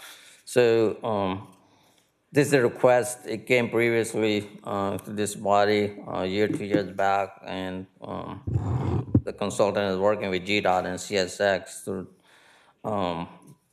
The request is to close, is around our Dent corridor, which is across our medical district. So the request is to close 3 and then have more control on the 2. So one is the Dent, then Miller Street, Mark Street, Holly Street, and then Lenny Walker gonna have more signalized control. The reason I say we need to discuss because the closing will have impact how the traffic flows. So really, it's what I need to understand before vote yes or no for this. So as a department, definitely we cannot support closing the Holly Street because if we close that, then there's only Lenny Walker or the Riceboro Road for neighborhood and businesses to get in, but the Miller and Mark is up to this body, how they want to look at that. We do have other projects under the TIA, so we're going to work with this team on Lenny Walker to make sure that there's no conflict on that. So on this, I'm gonna hand over to Dave over there. So. Good afternoon. Sir, if you could just introduce your name, the organization you represent, and your role. My name's David Beers. I work for Atlas Technical Consultants. We're a consultant to GDOT on CSX crossings. Mr. Todd Alton. Todd Alton, Public Project Manager for CSX Railroad, located in Atlanta. And we also have Mr. Hall, representing CSX on the engineering side, representing our Assistant Chief Engineer, and some money incentives that we want to discuss with the city. My name is Edlin Regis. I'm with the Georgia Department of Transportation with the State Utilities Office, and we're overseeing this Section 130 program, which is a federal funded program with the Georgia Department of Transportation. We're overseeing every at-grade crossing within the state of Georgia, and I'm the Assistant Railroad Crossing Engineer overseeing this program. And over the last few years, we have been contacted a lot of cities around the state to just basically try to partner with them on at-grade cost and safety projects. And we have been very successful as doing that, come up with some consolidation projects just to improve safety. And this is one of the reasons we are here today, is to present to the community some of the location that we're looking at and see how we can improve safety within the city of Augusta. And right now, we'll turn it over to our consultant. He'll go over a couple locations we want to talk about today. Thank you, sir. Augusta has a pretty rich history in the railroad business.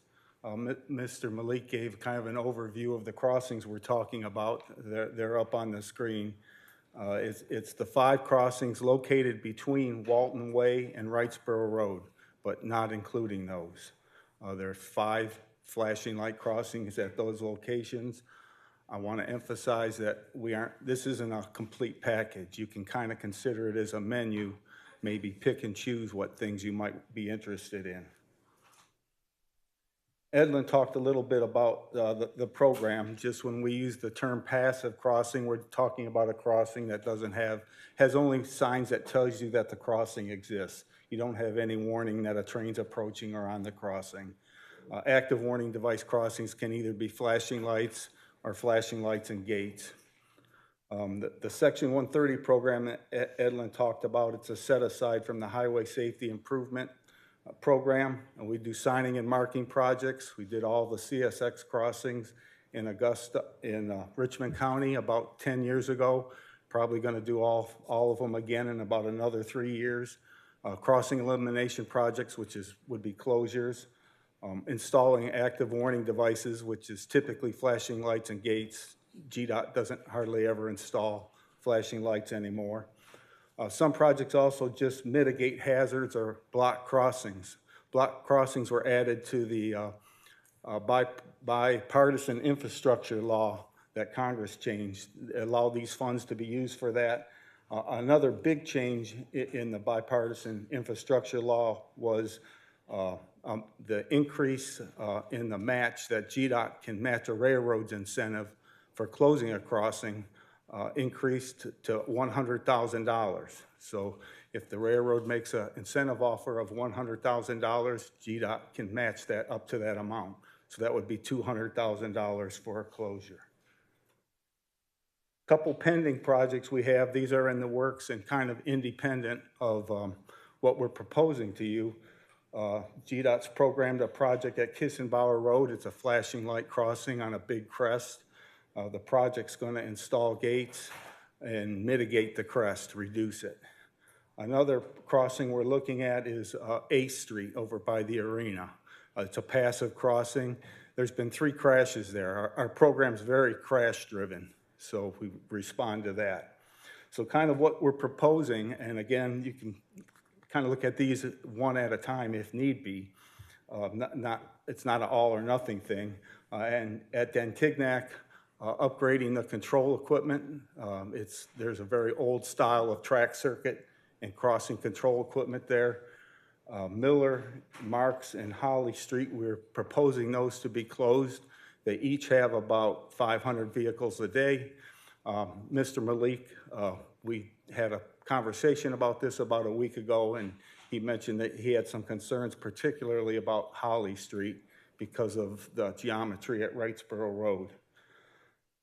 What we're proposing is CSX would upgrade the control equipment at Dantignac, but GDOT would do a project at Laney Walker Boulevard.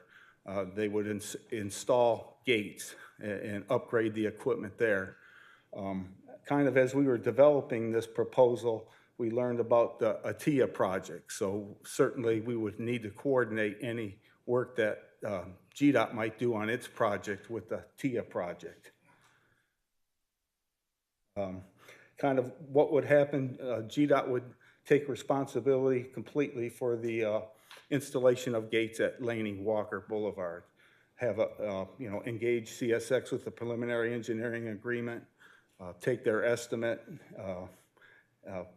go from there into a construction agreement, and then GDOT would match CSX closure incentive payments up to $100,000 per closure. CSX, for its part, would upgrade Dantignac, remove the crossing surfaces and pavement that's on the railroad right-of-way at the closed crossings, make an incentive payment up to $100,000. And they've also talked about some kind of in-kind incentive in connection with drainage improvements at National Hills. These are just some slides of the crossings. So at Dantignac, it would be new control equipment, which would still remain a flashing light crossing. Miller Street is proposed for closure. That's when you're coming out toward Dent Boulevard, that's a right-only exit there. Then the next three crossings are Marks, Laney Walker Boulevard, and Holly Street. One of the concerns with Laney Walker, and that would have to be coordinated with the TIA project, is that it would be difficult to put a gate there, very tight, and maybe not doable, to have that crossing be gated and have 3 lanes.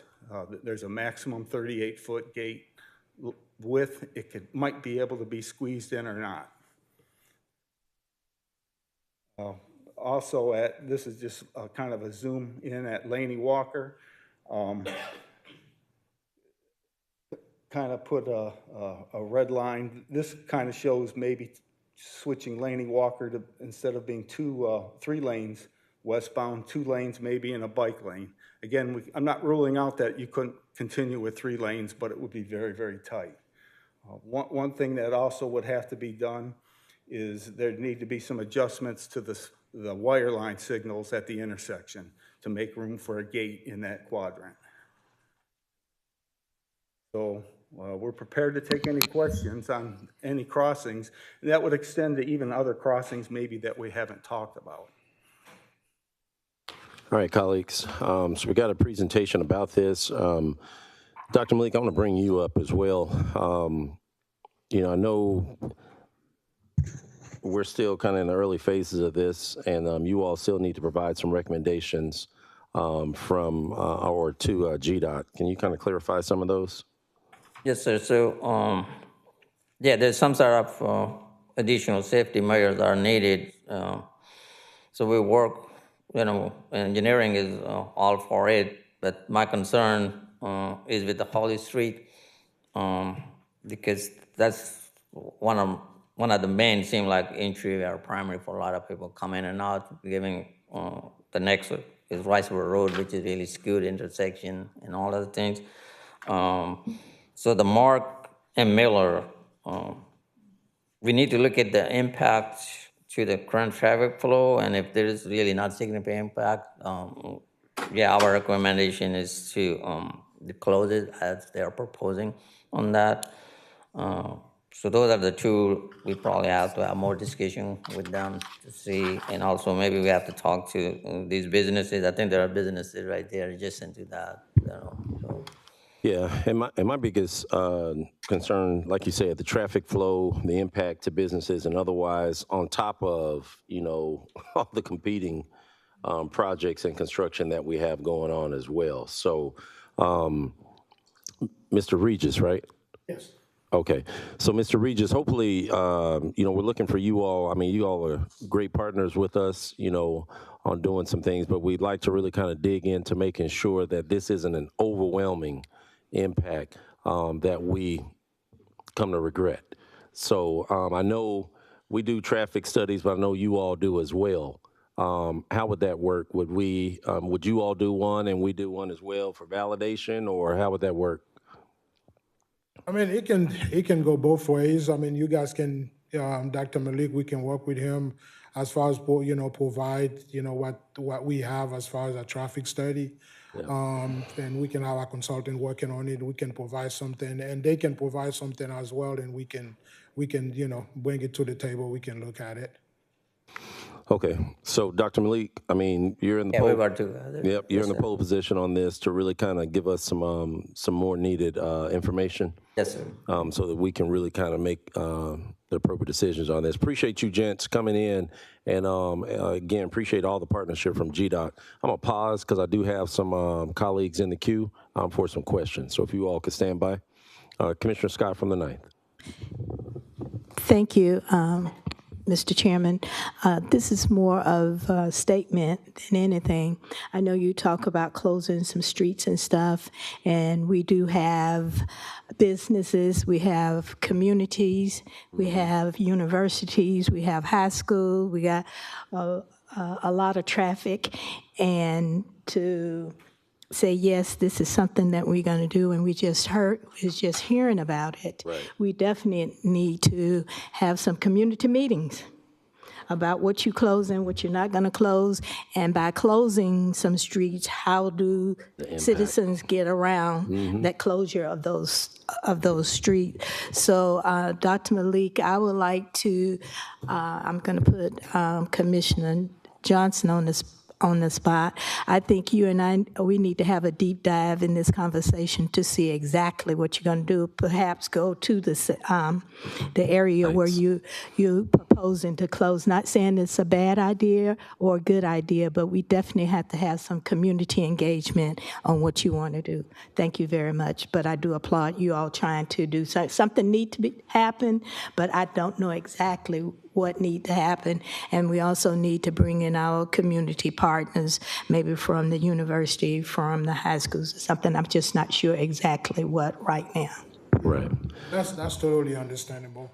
And, we understand that you have to go to the community to make sure everybody's on the same page, and we don't want to cause any type of, headache for the community as well. So we just want to make sure we can partner up and we can do what's best for the community as far as, and also improving safety. So that's one of our big priorities is improving safety.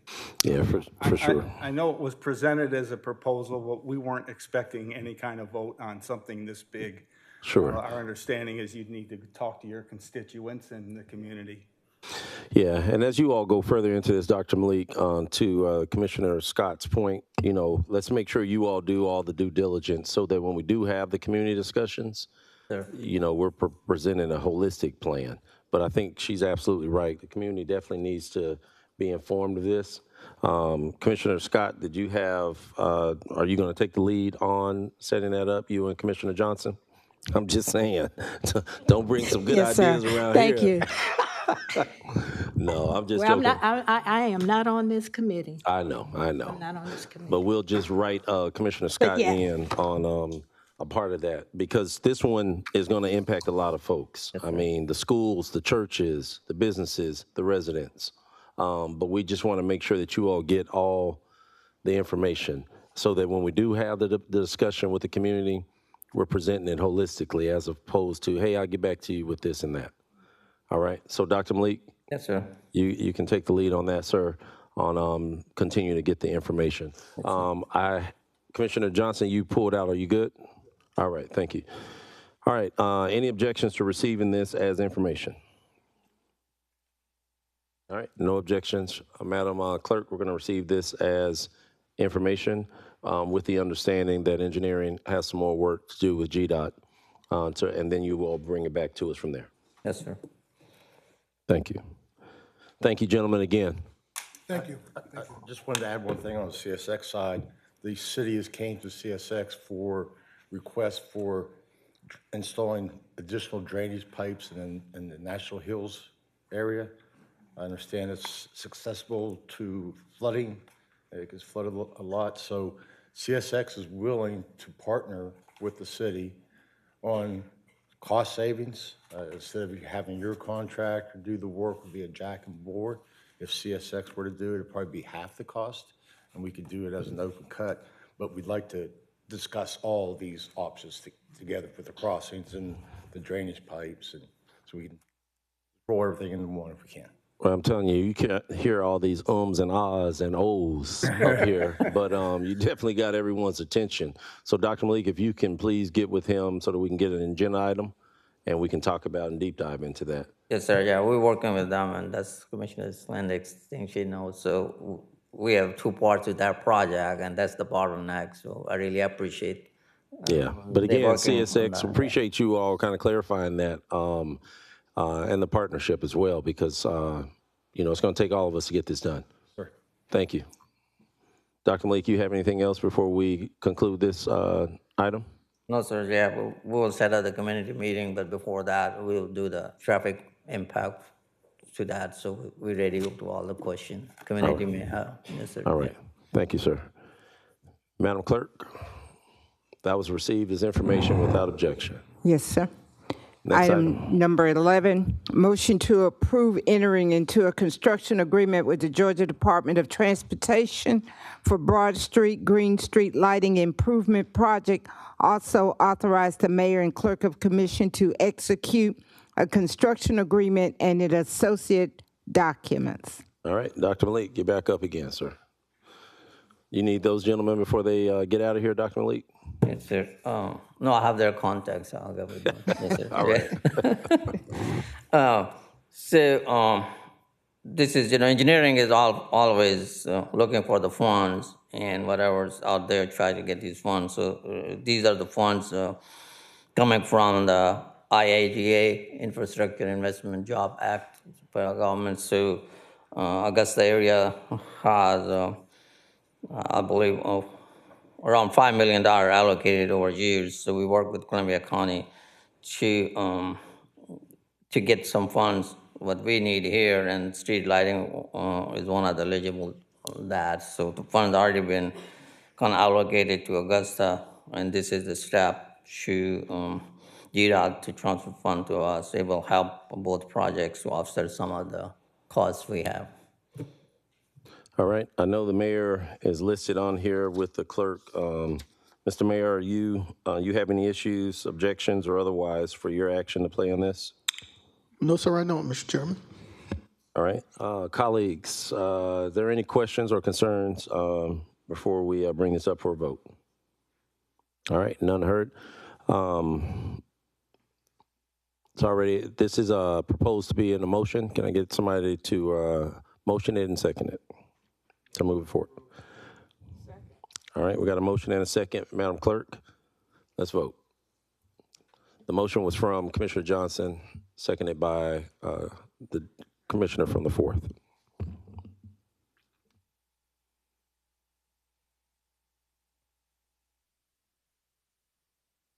That motion carries with Mr. Guilfoyle out. All right.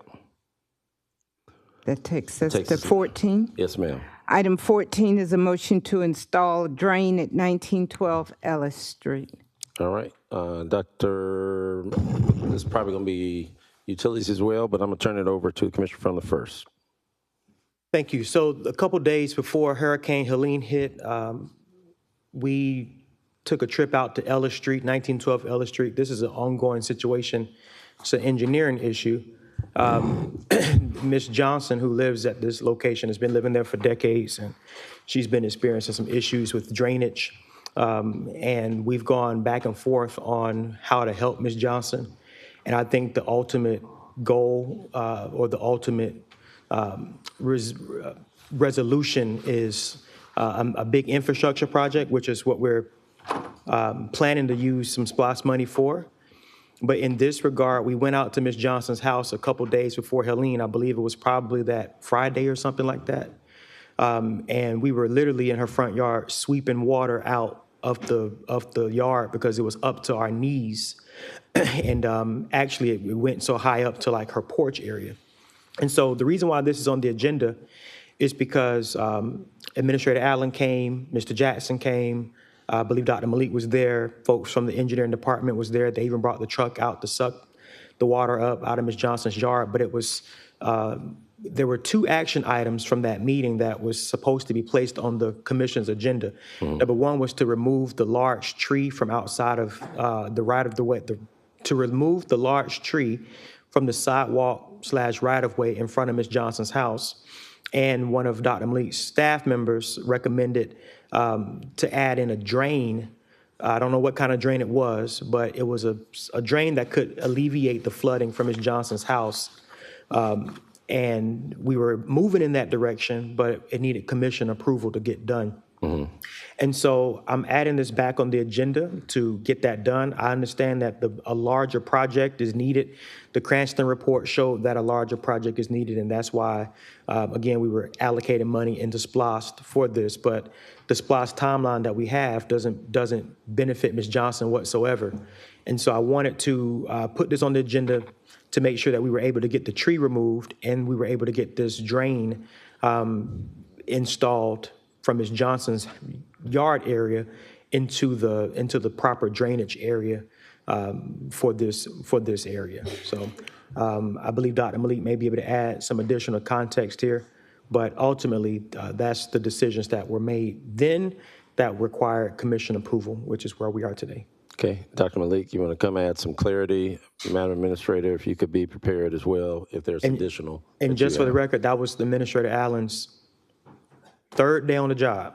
All right, it was her 3rd day on the job, but she saw firsthand how, and I will say, she came to the location and she got her heels dirty too. And she saw firsthand what was going on. Not the heels. Yeah, dirty. she got her heels dirty.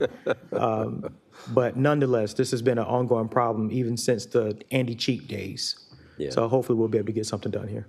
All right. So Commissioner Johnson, appreciate you advocating, of course, like you always do for your constituents. Dr. Malik, can you clarify, sir? Yes, sir. So this is the block between 8th Street and back of John C. Calhoun. I think when the John C. Calhoun was constructed, it created some drainage issues for the whole block. And this one, this 1912 is just really impacted on that. So something needs to be done.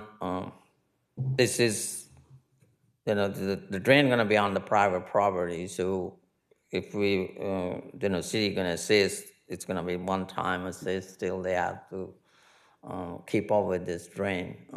If we do that way, engineering is working on the actual project, which will include some of the tree removal. And the front tree removal, it probably fell through the crack, really, I'll have a look at that to get it. That's in the right of way. So with hurricane and everything else, I think it's somewhere. That's that, so apologize for that. But this whole block, that's why this project in SPLOST now to study the entire block. But this 1912 does need some help drainage-wise to ease out all the water that's gonna, basically they are the receiving end, so all the water comes from the upper lots and then it just gonna pond there to get it out, so. Go ahead, Commissioner Johnson. Thank you, sir. Dr. Malik, just for the record, can you state the type of drain that we're discussing for Ms. Johnson's yard? It's gonna be yard drain, like a grade inlet type, with the top on the grade on the top and everything going into that. Because of a safety reason, if we put anything else, it's going to create some safety. So the yard drain with the grate on the top basically is covered with the hole on the metal grate. So. And what if the commission were to approve this next Tuesday? What's a decent timeline that we can expect for the work to begin and be completed? So I would say maybe we'll get it done in 3 months because we have to do some survey. To see how the grades goes, and then we have to tie back to the system that's inside the road, Alice Street, on that. But it says, once we put that, really property owner still has to keep it clean because it's a grate. When the rain comes, it will bring all the leaves and everything. And if it's covered, it will not serve the purpose. So. Sure. And then the tree removal from the sidewalk, would that happen at the same time, or would that be more so when we go in with the larger infrastructure project? No, this front tree, we'll get it done even before that. We have to use on-call contract. We're going to use on-call for both. Should do it. The other project already give second task order to Cranston to create the construction drawing. Then we have to submit to the GDOT because that is the GDOT right away to work with the GDOT and then move forward with the drainage plus funds. Okay. I have no further questions. I'll just make a motion to approve. All right. Commissioner from the first made a motion. We have a second. All right, got a second. Before we vote on that, Madam Clerk, hey, Dr. Malik, let me clarify. So you said you all will install the drain, but it'll be up to the resident to maintain and keep cleaned out and otherwise. Yes, sir, because otherwise each time rain comes, the rain gonna bring leaf and yard, landscape area, and it's a grate. They may cover it, so otherwise they're gonna be calling engineering that this drain is not draining, so, and they are there, and right. It should take, regular, like a rack or something. Now, I'm not familiar with the property, but Commissioner Johnson, Dr. Malik, does she have neighbors on either side of her? Is this like the street, water and debris, all of that is going to be draining into this drain? Yes, this is the thing, the second last or the last residential home. So the other 4 or 5, and there's a church there, so everything drains this way and then goes into the... So everything is draining down into, you said Miss Johnson, is that her name? Yeah, so everything's draining into Miss Johnson's drain, that it'll be her responsibility to clear, unclog if something unforeseen happens in that regard? So clear the top of the grate, because that's in her yard on that, and that's going to be at the front. So there are, I think, 5 lots above her that drain this way to the back, and then kind of circle around the side property line and water try to come to the Alice Street itself. Yeah. But given the grades, the water is not making to the street. Yeah, so and this may be for interim general counsel. Is there some type of waiver or something that's going to have to be signed for her to accept responsibility of this? Because basically, we're saying that we're going to pay for it to be installed, but if it gets clogged up, if it gets whatever, and flooding results from that, it's on her dime to resolve. There's a couple things we'd be getting in. There's typically going to be some type of easement or some other agreement there. I think there's not only is there a practical issue of that, debris is going to be in your yard. It's kind of a ditch that fills up. You tend to unblock it in your own property. What we'd be looking for is more of some type of an acknowledgement that if the drain is not kept clear, that if there's flooding that's occurring, that it's not Augusta's responsibility. That's what we'll be looking toward to do. That's a little bit of it. We don't want to make something that's overly, draconian in that regard, but it sounds, and I'm not familiar with the exact site, but fundamentally, what we have at issue, what it initially sounds like is a gratuities issue where we're putting a drain on somebody's property, which would be, inappropriate. But because it's drainage that's on the street, that's the case. And the problem that it sounds like from an engineering thing is that you can't do it at the street side. And so you don't want someone, Augusta, assuming the responsibility to go into a yard to clear a grate. I think it's kind of like, and so what we'll look for is not the responsibility to clear it, but more of an issue that any flooding that occurs because of it is not going to be Augusta's responsibility. We're kind of creating the fix but we have someone has to meet us halfway to make sure it works. Yeah, and I get it for sure. Commissioner Johnson, I'm not familiar with Miss Johnson. I'm assuming she's a senior? I'm not gonna call her a senior to her face. I'm not gonna do it. But she's here. So if you'd like to hear from her, she's that beautiful young lady on the back row with that orange and black on. I will not call her singing to her face. Okay.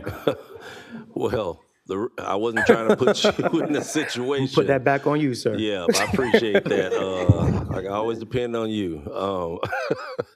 The point I was bringing up about that is, depending on if Ms. Johnson is a senior or otherwise, that means she's going to accept the cost. And that may in some ways exceed expectations from her side on her having to pay for this overflow that's coming from everyone into, even though it's coming into her yard, I hear y'all, but that's an additional cost that she's having to incur, not isolated to just her property, but she's taking everybody's overflow, and she's accepting the risk of her having to cover the costs associated with unplugging this if it happens. So, And the responsibility of it. Yes, sir. so basically is maintaining the cover, and engineering has a standard release, 1 or 2 page, which we run through the legal, and we will run through the legal for this one too, where basically is the future liability. And that's why we want to protect the city from that one. So, Yes, sir. Yeah. Yeah, I understand. But and that's why, Ms. Johnson, you're here. And I know it's a little awkward because we're talking about you and haven't asked you to say anything. So I'll give you the opportunity if you do want to come and shed light and take part in this conversation. Commissioner Johnson, I know you brought this up for us to discuss. Yes, ma'am. Come right over here to the mic. Yes, ma'am.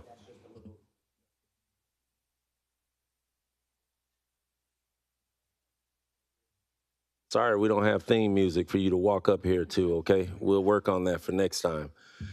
If you could just introduce your name and your address for the record. My name is Lois Johnson. I'm a resident of 1912 Ellis Street. And we've been going through these problems for a while. Yes, ma'am. Wow. And I have taken on responsibility because of the damage is already done to my house and the yard. And I like the idea that we're going to try to fix it, but it has caused so many problems for where the tree is. I reported it. It done got up under the concrete and tore all the concrete out, so that didn't help anything. And in the backyard, when all the water is flooding down to my house, it has created problems. Under the house, the water settled, ants, rats, roaches, all of that has happened, loose boarding in the house. My insurance was canceled because of this. So I don't have any coverage on the house at all because of this. And when the last couple of times when I brought this to the commission, I never did hear anything back from you. I ran Mr. Jordan down, I talked with them, I kept pleading to the courts, we wrote letters, the church of the street, and the caretaking of the property behind my house and the church when all the trees was growing out, falling on the buildings. And also, it looked like, I'm not engineering, but when the water was coming down, you only have a small drain for that area. Right. Coming off a hill down. So the water was coming, the way the highway is built, the water was draining down and coming into my yard like a flood. Like a flood for years. And Reverend Ivy from Greater St. John up the street, he wrote several letters, but we never got any response. So I had to actually hand carry a letter to the courts because the letters kept getting lost. I went to the post office, the letter got lost. And so I've just been going through this for a long time. Yes, ma'am. So for clarity, your letters were being sent to a specific department? Who were the letters being sent to? To a specific department, and they were signed for. I went back to the post office and got the receipt that they keep from the people that handle that department. Yes, ma'am. And this was to the engineering department? Yeah, Yes, it ma'am. was lost. So I actually hand carried the last one and had them sign off for it. Yeah, well, I'm gonna tell you, I think we're all in agreement. That's unacceptable, and we are so very sorry that you've had to endure this. But I want to make sure that we take care of you in the right way, and that's why I've asked the questions about all of this continuous flow coming to Ms. Johnson, her having to incur additional costs to mitigate any type of clogging, flooding, or whatever. I think we also need to kind of deep dive into this, Madam Administrator and Interim Counsel, about the damages that she's incurred over the years because of this not having, sufficient drainage. Yes, sir. So all those concerns were addressed by the former administrator. Actually, city spent, I believe, $30,000 or $40,000 on that to do that all assessment by the third party and engineers. So everything was looked at. One of the things is there's no contributing water from the city right away. All that. What probably she's referring to is the John C. Calhoun, which is a state The what right now? away at the right away on that, and that's what right now we have a concept, engineering as a concept, and we're working to take some of the water to another system. Right. But we had to work through with GDOT to do that. Yeah. So. Okay, so Ms. Johnson, we appreciate you being here, but we greatly apologize that you've been going through this for as long as you've been dealing with it. Commissioner Johnson brought this up for a reason because we want to see a positive response and resolution to this. But we also need to make sure that we're not thrusting a responsibility on Ms. Johnson that's going to be long-lasting past this discussion that we're having today. Because if we make this motion and we say, hey, let's go ahead and do it, guess what? Ms. Johnson has to live with this till death do her part because we haven't really made sure that we're not thrusting additional expense and additional liability towards her and her property. That's already occurred. Madam Administrator?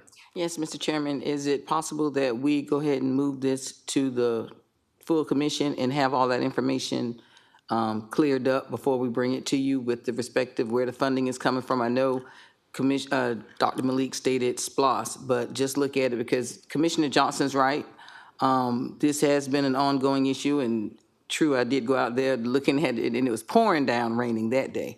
And just to see the water, the amount of water that was going and pouring in to her area, to her house and her yard, it was ridiculous. She was actually, her and her daughter, and just walking. The water was almost to their knees in their yard. So it does take a lot of water, but I think we need to make sure that too, we're looking at it holistically on making sure that once this is done, it is not a disservice to Ms. Johnson in the future. Correct. As it relates to respective cost and making sure that we address any other issues. I know that was one of the first things that Commissioner Johnson tasked me with when he called and said, we got something going on Ellis Street. Sure.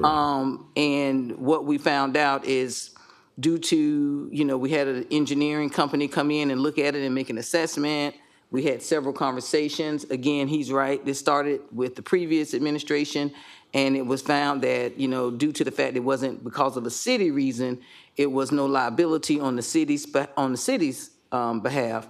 However, it does not eliminate the fact that you have a homeowner going through things may not necessarily be the city's fault, but it is an inconvenience as it relates to the drainage. So I think we come back with that I get with the interim general counsel and make sure we have everything documented properly so that not to cause Ms. Johnson any further inconvenience because she has been living with this quite some time. Yeah, and with that, if you could make sure we get a defined timeline on this as well. I know we've had this motion and seconded. Are you all accepting those additions to your motions? Yes. All right, Ms. Johnson, what we're doing right now is making sure that we do all full assessment so that we can identify what else that needs to be added to this, or if there's something additionally that we need to redirect funds towards trying to mitigate this, okay? All right. Again, thank you, Commissioner, for sure, for bringing this up. Again, I hate that you've had to endure this for as many years, but we're going to get this right. And we're going to continue working with you on that. Okay, Ms. Johnson? All right. Madam Clerk, we're ready to vote. It's been motioned and seconded with the additions from the administrator with the do-outs that she and engineering will provide with this for commission. All right, team, we're voting.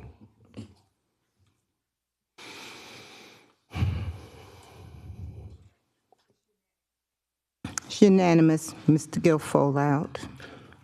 Thank you, Madam Clerk. Next agenda item. That takes us to 19.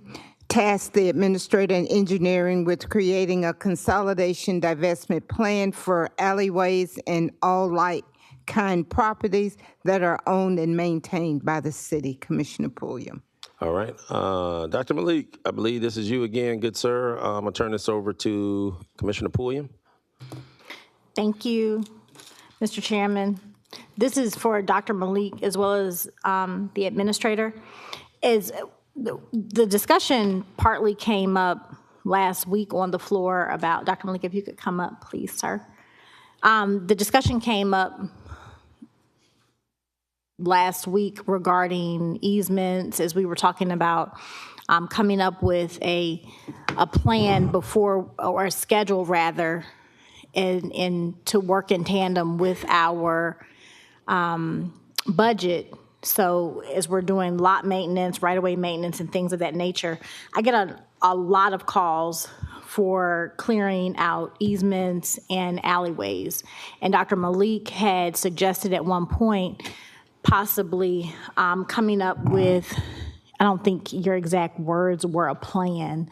I took it as a plan though, but actually turning over the easements or alleyways, giving citizens the option to take over those parcels of land, if that's what we want to call it, or extending their land. So I want a formal presentation or a formal divestment plan to see what that would look like across the city, across those areas, because I know a lot of those easements and alleyways, they're in some of the older neighborhoods.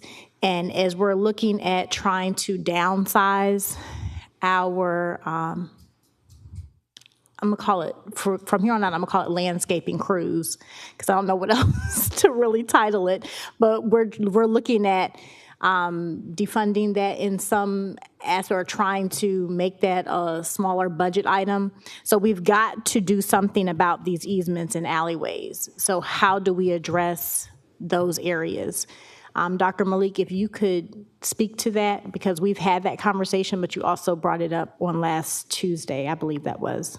Yeah, good afternoon. So these are alleys was created probably 100 years ago, but they are all wooded, serving no purpose. There's no pave, and the city been frequently abandoning these alleys in the Waltham Way area, actually, around Central Avenue, all that. So it's the same process that we just did for the housing authority. And in this case, both property owner, adjacent one, has a right to take off and off on that, and then their property line going to be extended to that. So that's what my suggestion, because it's serving no public service, function. It has no utilities, nothing. Right. So it's just add on burden to the city resource, and the city then going to be calling on that. I really don't know when the last time these alleys were even maintained. Right. I've been, 17 years here. My knowledge, and Turpin Hill is one of the oldest area, 1890, and it has alleys. The way each block has an alley at the back, it's 10 feet, maybe 50, the most wide. So, and let's say, we've been abandoning in Baltimore area, actually, because where people are buying these houses and wanting to have more, instead of one house, they want to build 3 and 4, so they're combining lots. So the process is already there in that, and we can work with the legal to see how, at a larger scale, we can initiate that. So that was my recommendation, to reduce the burden on the resource. Because even we clean it up, and every quarter we had to go back clean up, but it's really not serving any public purpose. So I just wanted to look at the plan in its totality to see what that looks like. I have a lot of my constituents. Again, I'm not taking a tally because I don't even have the time to do that. But I speak to so many constituents that are like, Commissioner Pulliam, if I could get to it, I would. But I can't get to it. There's a fence, or there's this blocking it, and I'm not able to get to it. So, or I used to be able to get to it, but I'm no longer able to get to it, or my yard person can't get to it. So with that being said, I want us to come up with some type of proposal. And so I know I'm not on this committee, but some type of proposal, whatever is legal, of course, to be able to present that to our full commission and see what that would look like, so that if the city's no longer using these alleyways, and it could even add on to the property that our constituents have, so they have larger parcels. I don't know what that looks like, but I'm leaning on our administrator as well as engineering and our attorney to just kind of come up with something, to Dr. Malik's point. Yep. And before Dr. Malik jumps in, I know, General Counsel, you have your light on? I do. One of the questions I would have for Ms. Pulliam is that, are you intending that the adjacent property owners take the properties? You know, in the past, when I've done this type of work, there has been opportunities where people would maybe not want to take the property, but they would have a license to keep the property up. So they had legal permission to do it. The other part is, as Dr. Malik said, is you can do an abandonment, and then the owners have an opportunity to buy half of it. Usually the value is very, minimal, but things like that. But it's, we could advertise that we're in this process and make it fairly simple for someone to do it. Part of the issue is having it surveyed, and whether or not engineering will do the survey, or we have to have a third-party surveyor. But sometimes people want it, but sometimes people, we may not get rid of all of your alleys, so I'm not sure we're going to fix all your problems. But I think we could come up with a template or SOP, so to speak, of if somebody's interested, these are the steps and how we go through it. We've just done that recently in our office.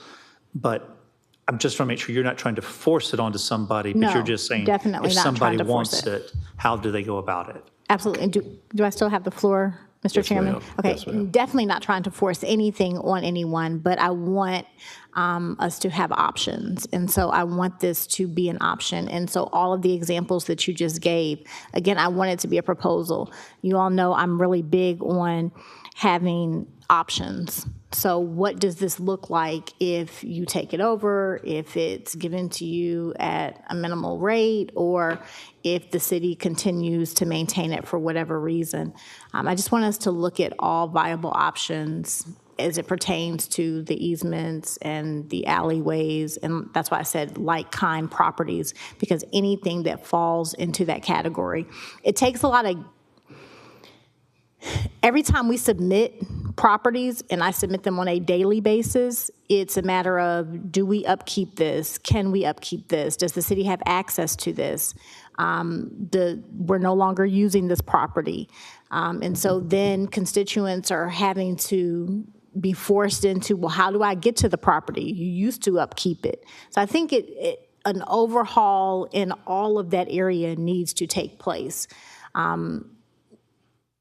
For the general public to understand, this is our property, we maintain it, or you have the option to take over this property. So everything you just said, Attorney Plunkett. Yeah. And before I send it over to Commissioner Scott, she's dropped out now. Okay. Dr. Malik, I know you're very familiar with this process because you and I have talked through it as well. Is there anything you want to add to this? No, I think to me that's a good approach, because otherwise it's going to be burden on the city resource for really unwarranted purpose. Yeah. Well, and I think Mr. Plunkett is right on the money. Let's get a defined process. But once we open that floodgate, realize it's open, and we just need to be prepared on how to kind of move this.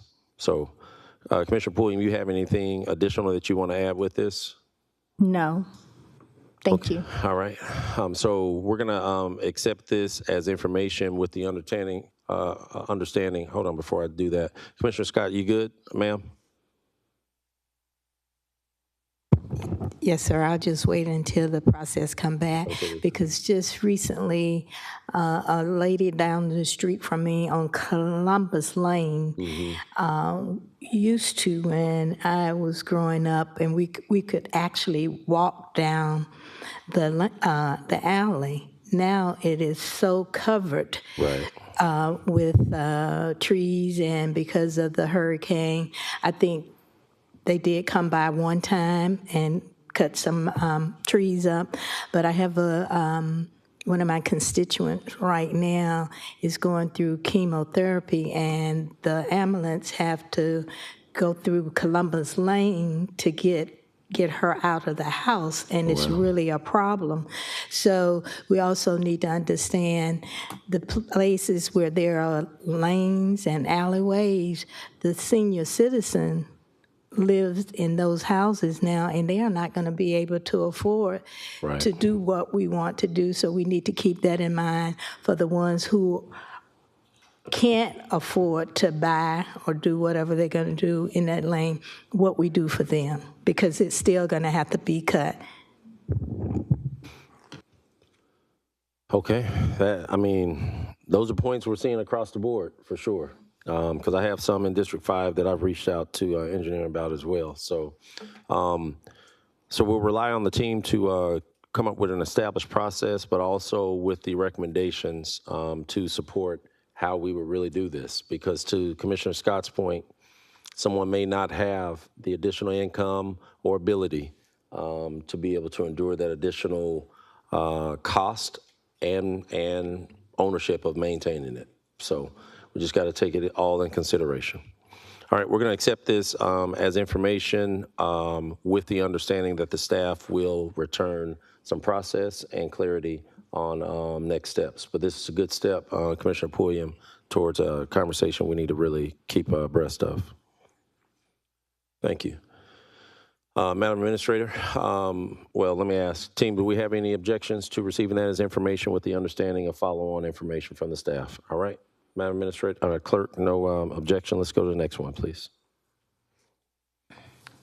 Item 20, Mr. Zelwyn Davis, regarding overgrown property at Walton Green Apartments and potholes at the corner of Lucky Street and Swanee Quintet Boulevard, 1550 and 1546 15th Street. All right, so Mr. Zelwyn Davis is not here, so we're going to go ahead and move on. I'm just playing with him. I see him over there. All right, say your name, sir, and your address, please. Zelwyn Davis, 4330 Creekview Drive. I have some pictures I want to display also.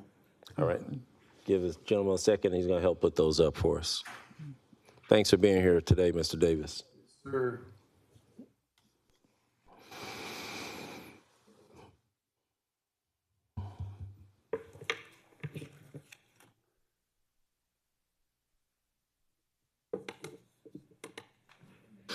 So good afternoon, Mayor Johnson, esteemed commissioners. Thank you for allowing me the opportunity to address you regarding our ongoing issue that has affected our community's well-being and appearance, the persistent neglect of grass cutting at the Walton Green apartment complex. Since May of this year, I have made repeated complaints concerning the lack of regular grass maintenance at Walton Green. My efforts began with direct communication to the management at Walton Green, where I was informed that the responsibility for cutting the grass was not theirs, as they do not own the right-of-way. Seeking further resolution, I contacted the Walton Community's main office in Atlanta, hoping for a more definitive answer. When those conversations failed to yield results, I turned to 311 and called several times. Each time I was told the issue had been taken off the books, implying that the matter was resolved. However, the grass remained uncut and the problem persisted as it still does today. Following these dead ends, I was advised to reach out to code enforcement, which informed me that they do not enforce matters concerning governmental agencies. My determination led me to Commissioner Scott and Commissioner Jordan, as well as the mayor's office, and his staff suggested I contact the administrator's office, which relayed my complaint to Deputy Administrator Jackson. And I was subsequently assured by email that the concern would be forwarded to Housing and Community Development, since the Augusta Housing Authority owns this property. Despite these efforts and assurances, the grass remained uncut for weeks. So I visited the mayor's office in person, and the staff suggested I bring my concerns to the commission, seeking further accountability. I also reached out to Commissioner Barnhill Turnley, who promised to speak with Deputy Administrator Jackson on my behalf. I want to sincerely thank each of you for your hard work and dedication. It appears that these persistent efforts have produced some results, as Walton Green began cutting their grass just yesterday. Yet I must express my concern that it should not require such an extensive process involving so many departments and officials to resolve what is a basic issue of property maintenance. Furthermore, I ask that you continue to follow up on Walton Green's progress. Last year, the grass was not cut until August, after me making several complaints, and then all the areas were still not properly addressed. The recurring pattern suggests a lack of consistent oversight and accountability. Many homeowners in our city take personal responsibility for the right-of-way adjacent to their properties. Out of pride and respect for our community, I believe it is only fair to ask whether the same responsibility should apply to Walton Green and similar complexes. If homeowners are expected to maintain their surroundings, then governmental entities should also be held to that standard. I respectfully request that the commission clarifies the responsibility of cutting grass on right-of-way areas, ensures regular and complete maintenance of these areas, and continues to hold those accountable who do not meet our community standards. And inform me of the correct person to contact regarding issues like this, so I don't have to go through so many different people.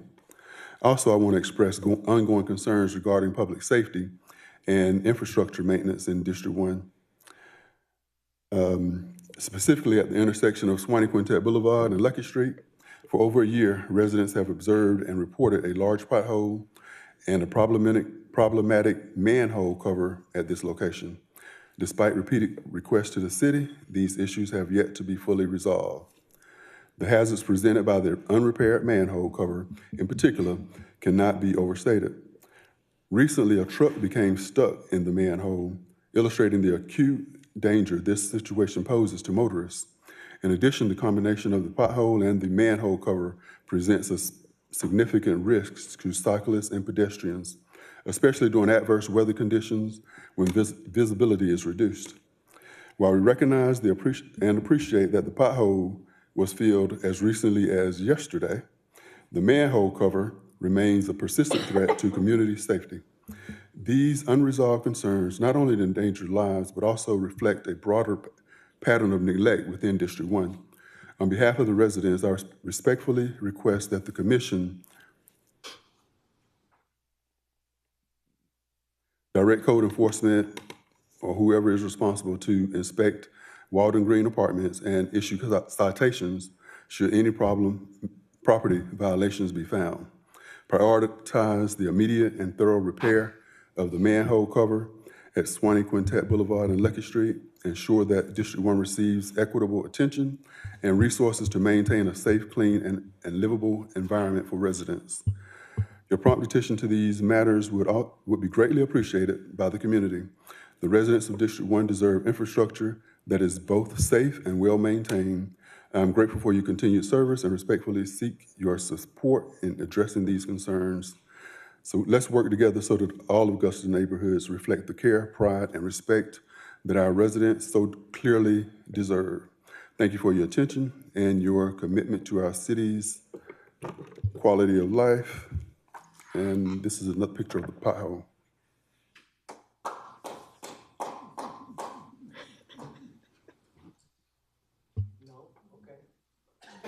All right, Mr. Davis, we appreciate this presentation. I want to make sure that we provide you the appropriate responses and clarity of who owns what in this. But before I do that, I'm going to move it over to Commissioner Scott from the 9th and then give the mayor an opportunity as well. Thank you, Mr. Chairman. Good to see you, Mr. Davis. We always talk on the phone, but not necessarily Yes, ma'am. face to face. I did notice that I did have a missed phone call from you. I have been in touch with Augusta Housing Authority, and they assured me that the grass cutting will be on a consistent basis, and also they had to actually the people that they had on staff cutting the grass couldn't get down into the Retaining. yeah, the retention. So they do have a RFQ out, or it may be already back in, to make sure they start cutting that on a consistent basis too, because what the equipment that the staff was using could not get down and clean out that part of it. So I talked to the deputy director at Augusta Housing Authority, and they said that they would make sure, because they had gotten messages from you and other people from the area saying that how bad it looked over there. So I can address that, and I do believe when we ask Augusta Housing Authority to look into something, they usually get it done. So hopefully within the next month or so, it should be clean. I don't know. We'll just have to ride by, and I'm sure you'll call me and let me know if it's not. In terms of the pothole and stuff, I'm not sure. I know where it is, but I have not had any, have not talked to engineer or utilities about the manholes being empty, but that's something that we need to look at. So thank you very much. Thank you, ma'am. All right, Mr. Mayor. Thank you, Mr. Chairman. Mr. Davis, certainly thank you for staying on top of this. You know, Walton Communities, if you look at the front of their property, it certainly doesn't look like the rear of their property. Exactly. And you're right, I don't know who dropped the ball or where the ball was dropped, but historically, they've always been very responsive to addressing our needs. Thank you for reaching out to our office, and if you continue to have continued problems, don't hesitate to reach out. But again, our apologies, okay? Yes, sir. Thank you so much. Thank you, Mr. Chairman. Yeah. Now, just for a point of clarity for Mr. Davis and the residents, and Madam Administrator or Mr. Plunkett, if you all can clarify who the items that were shown on the fencing and everything, the overgrowth of vegetation, whose responsibility is that to maintain? I would think that's private property, so it'd probably be the property owner. I'm not, just off the picture, but I mean, there could be some exceptions of that, but usually that's private property. I mean, that's what I thought as well. Dr. Malik, this isn't something that you all maintain, is it? No, sir. It is a private development and private property, so they are responsible within that complex. Yeah, and I'm doing this specifically so that Mr. Davis has understanding, because, again, I hate you were bounced around unnecessarily, because at the end of the day, this is private property that Augusta Housing Authority will be, and that's why Commissioner Scott reached out to them, because they're the ones responsible for their management team that manages that property to maintain it appropriately. And that's where we got to really make sure that the effort is applied towards getting them to maintain their properties appropriately. They're inserting the properties into our communities.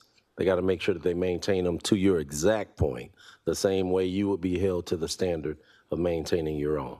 Exactly. And I will say that Dr. Malik's team, they have actually been doing the right-of-way because the property has not been doing the right-of-way. Right.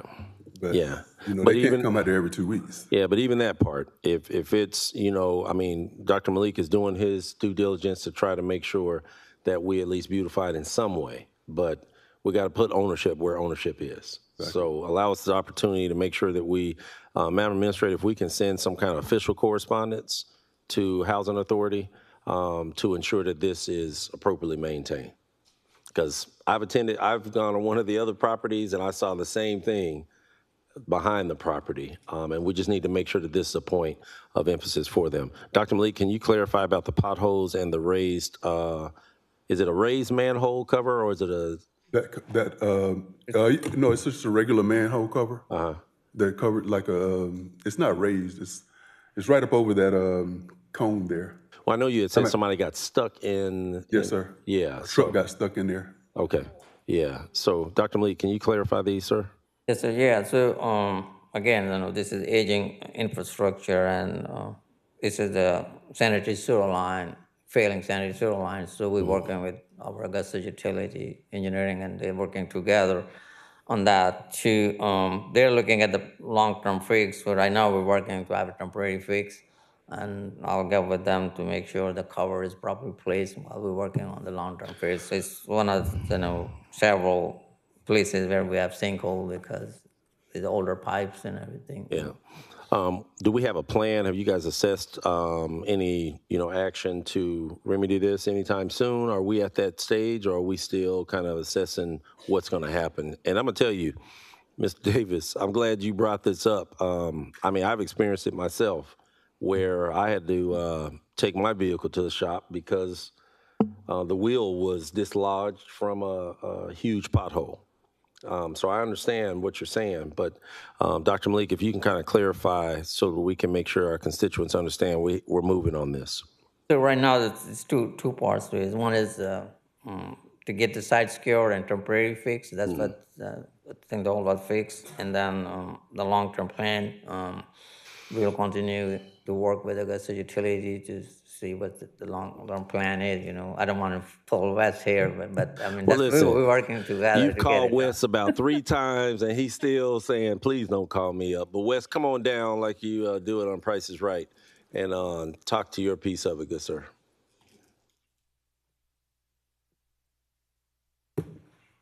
Right over here is fine. Good afternoon. Certainly that's what's going on here is it's aging infrastructure. I believe it's concrete sewer. I got an update on it yesterday. I think there were 2 issues. There might have been a main break as well. Yep. And so construction and maintenance gave me an update that they're going through the assessment process now, but he said this is probably going to be a capital project because it actually is the entire road. So it'll get put into our capital program. We're going to work with Dr. Malik to make sure the patch is put in place, but it's going to have to be replaced. As with the, there's a lot of failing sewer, a lot of things are showing their age in the city right now.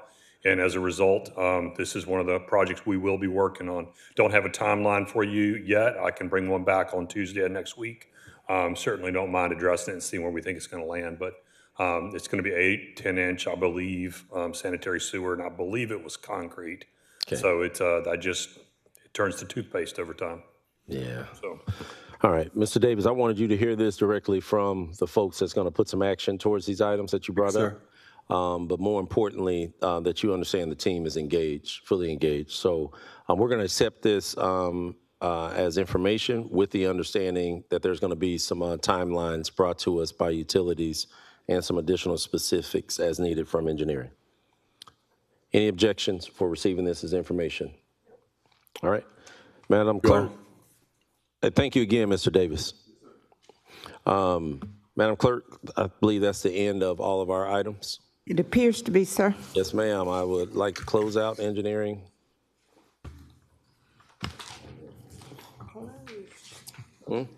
So be it. Thank you.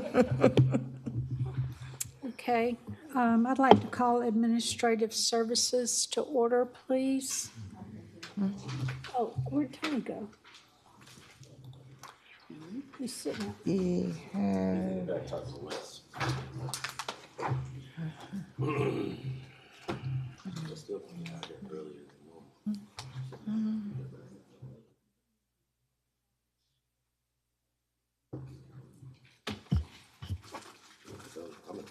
Okay, I'd like to call Administrative Services to order. Madam Clerk, are there any additions or deletions? No, ma'am.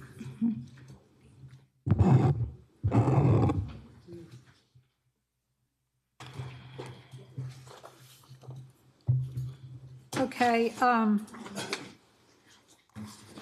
would Commissioner Lewis, let's see, we're going to delete number 13. Would you like that sent to next committee? Take it off, okay, all right, thank you. Number 13, and Mr. Brannon had contacted me earlier that he would like to move this to the next committee.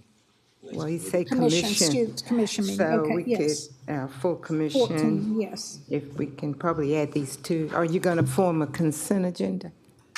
Yes, I am. Okay, we can add those to your consent agenda. All right. I would like to ask the committee to consent number 1, number 2, number 3, number 4, number 6, and number 15. And then with number 13 and 14, as we just discussed.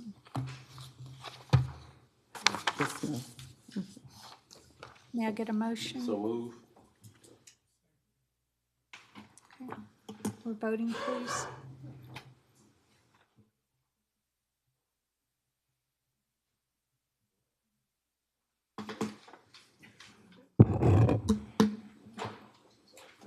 Yeah, he's out.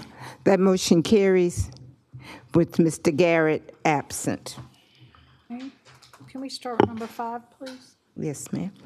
Item number 5 is a motion to authorize the mayor as Augusta certifying official accept the City of Augusta, Georgia fiscal year 2023 COC intake and referral service project grant agreement and execute all forms associated with the grant agreement to include but not limited to the agreement and certifications of consistency. HUD 2991. Mr. Mayor, since this had your name on it. I'm not the one that's requesting. I think Deputy Director Jackson is one. Is your item, sir? Yes, sir. It's a HCD item. Okay. This is essentially asking for commission approval to allow the mayor to execute an agreement to accept grant funds for continuum of care. That's what COC stands for intake and referral services. This is a program funded by HUD that allows and promotes activities for people who are experiencing homelessness to sort of get them rapid rehousing and permanent housing. Just last week, as we were working with department staff at some of our sites for the emergency rental assistance, I came across a couple of families that were homeless, and these type of services allowed our staff to reach out to our partners to kind of fund some of those activities. Okay. Motion to approve. Second. Okay. We're voting.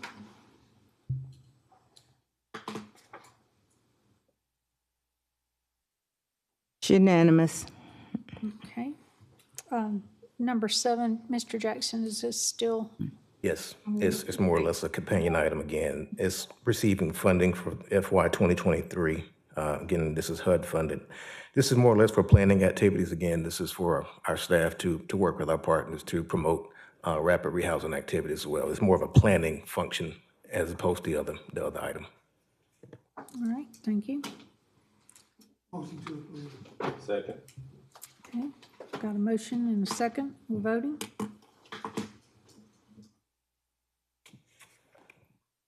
It's unanimous. Okay. Number 8. Number 8, motion to name Coroner's Office Morgue Mark Bowen, Morgue in honor of Coroner Bowen. Okay. Commissioner Johnson. Yes, Madam Chair, I don't know where to start on this one. Coroner Mark Bowen has been a stalwart in our community. He took over the coroner's office during times of great uncertainty and controversy, and given the way that he has served our community and some of the challenges that he's even faced recently, I think that it would be prudent to follow suit with other counties in our area to name the morgues at the coroner's office after after premier statesmen like Coroner Bowen. And so it's just what it reads. I just want to consider a motion to name the coroner's office morgue, the morgue section, the Mark Bowen morgue, in honor of our coroner, Mark Bowen.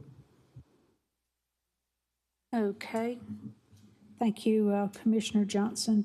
Can I get a motion for this?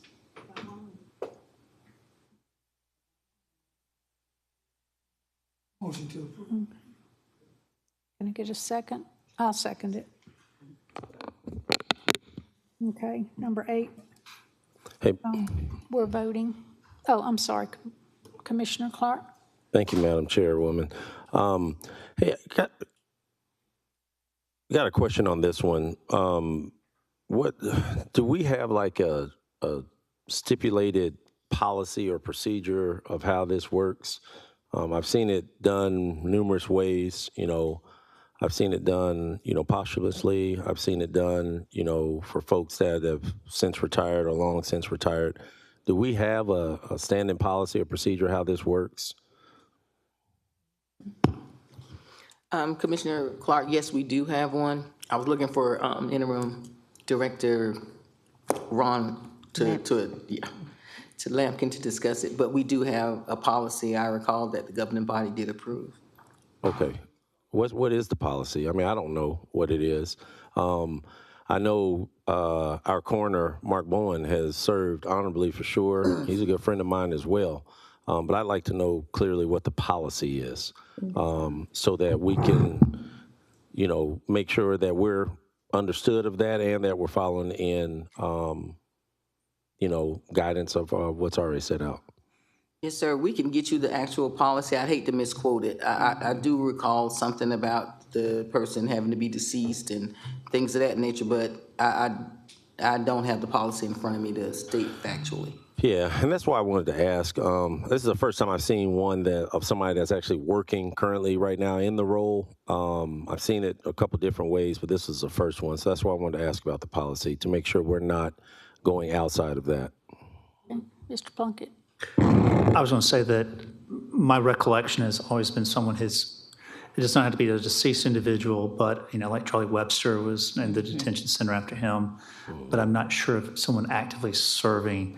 Yeah. But between now and Tuesday, we'll have, if it's a prohibition, we'll let you know. Yeah, that's what I wanted to ask. I appreciate that clarity.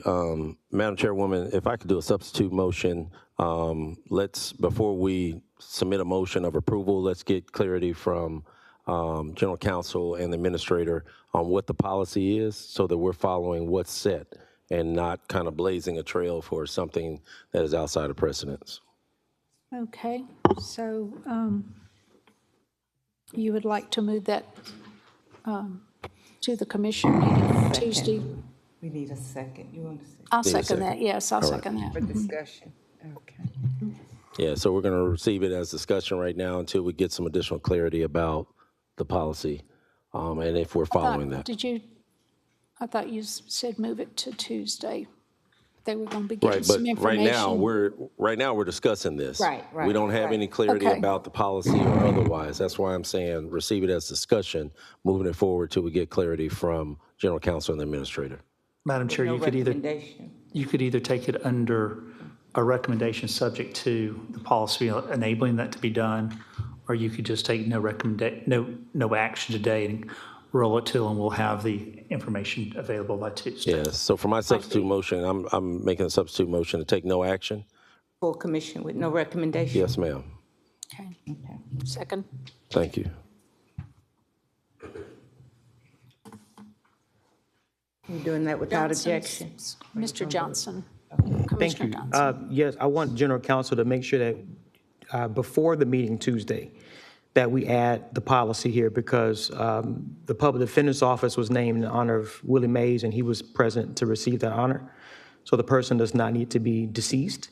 And if I'm not mistaken, the policy doesn't state anything about, work status or living status. I know there was conversations about perhaps doing that when we did the Andy Cheek and Ed McIntyre naming and things of that nature. But if you could get that policy to us before Tuesday, because this will be on the agenda Tuesday.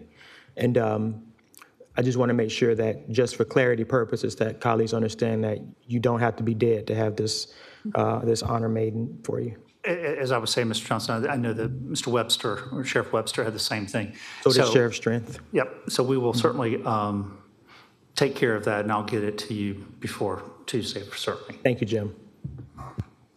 Okay, so, Madam Clerk, what are we voting again on this to send it to, no action? Move forward, no action. recommendation, without objection.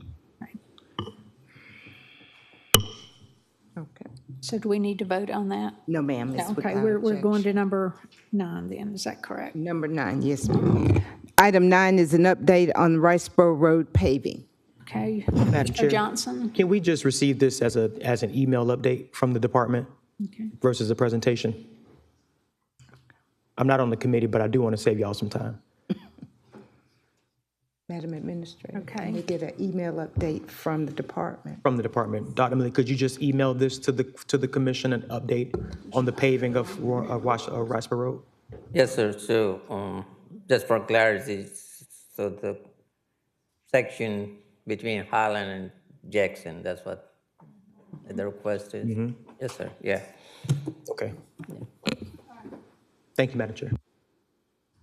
Mr. Johnson? Well, I wanted to hear about this because this is important. With the tour we did at the patch yesterday, I think it's important that that this be done before the grand opening in April. Is it anticipated to be completed before? Yes, sir. Okay, perfect. Yes, sir. Right now, we're working through for the same facility to get the water line in, and that's what the delay is. All right, thank you. Okay.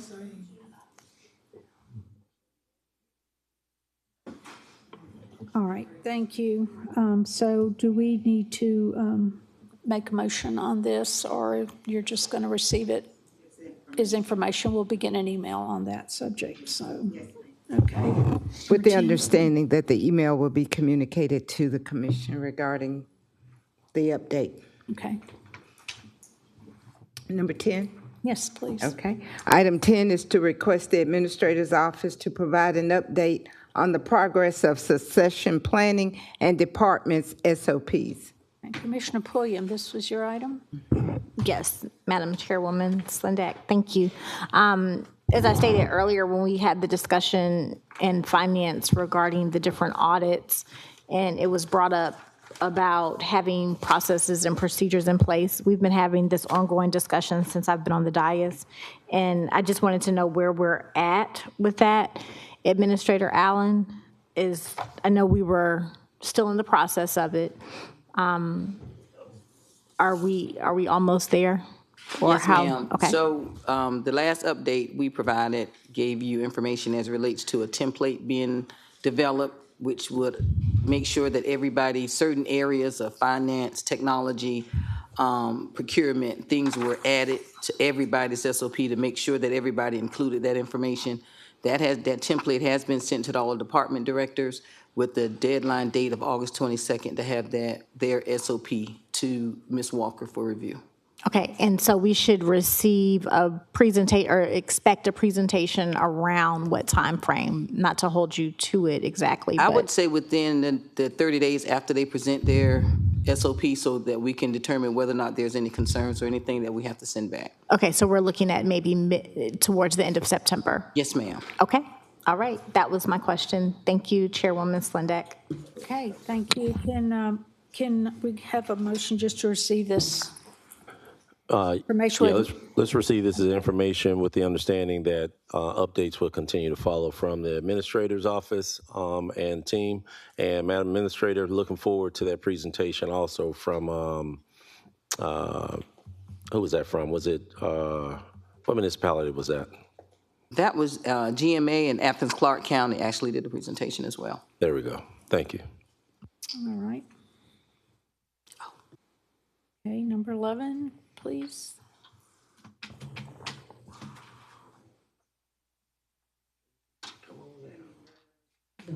Yes. Yes. And start the process of creating a capital improvement plan for Augusta Richmond County. Commissioner Pulliam, this is your item. Thank Thank you, Madam Chairwoman Slindeck. I wanted to, because it's been mentioned several times, and we talk about so many projects, and so I'd like to look at what creating an actual capital improvement plan, what that would look like.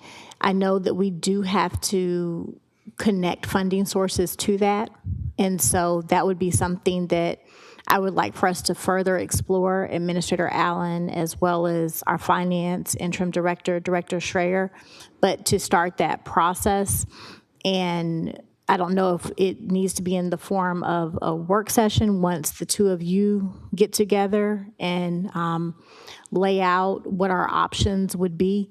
But I definitely think with us, especially with us possibly pushing back our SPLOS, not tying this to SPLOS in any way, but there's so many different projects that we want done in the city.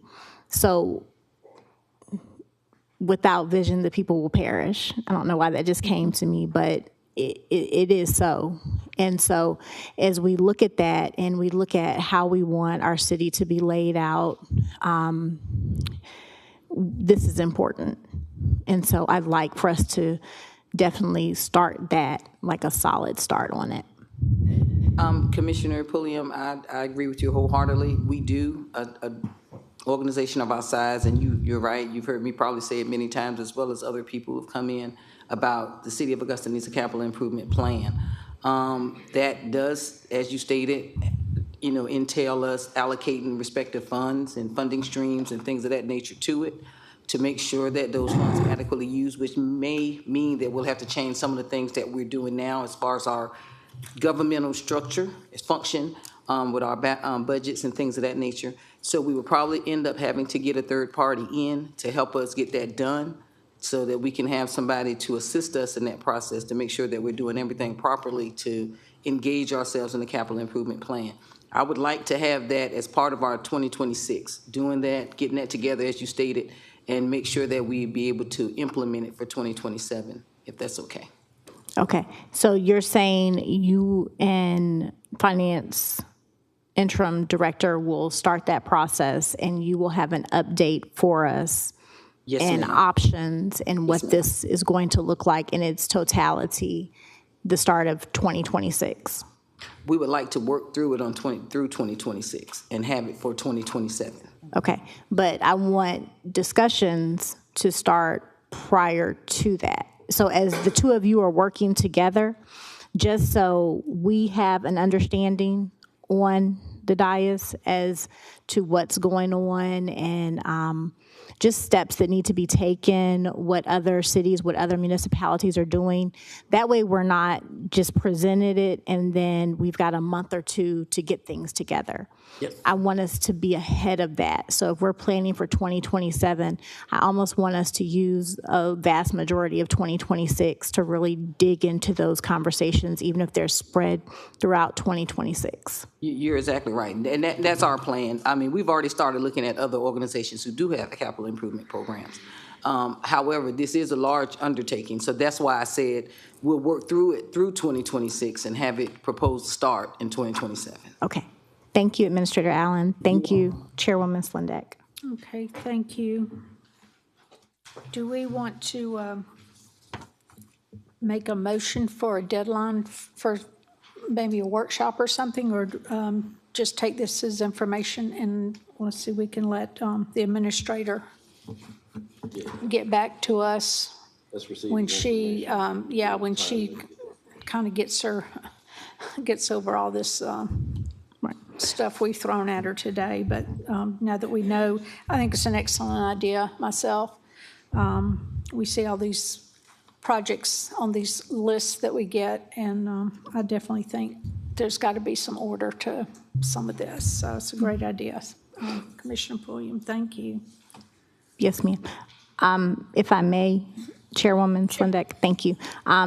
I didn't specifically have a timeline, but with what Administrator Allen is proposing, I think that's great, and I'm sure she'll kind of come back to us, or what I would like to see is for her to come back to us the beginning of 2026 to say, okay, we're working on this part, and then we'll be working on that part. So just give us updates throughout 2026. So if we could have, I guess, quarterly updates if we're looking at really launching this in 2027, that would be great, so we could start our work sessions. Okay, that sounds great. Yeah. But again, I'm not on this committee, so somebody else That would have sounds to. great. Okay. I agree with you. Okay, and I think number 12, sir. Item number 12 is to request the administrator give a 1 to 5 year cost vendor comparison between hiring additional in-house ground maintenance contractors and retaining RCCI. Okay, Commissioner Pulliam, this is your item. Yes, ma'am. Thank you, Chairwoman Slindeck. I know that we have a session on this coming Thursday regarding RCCI.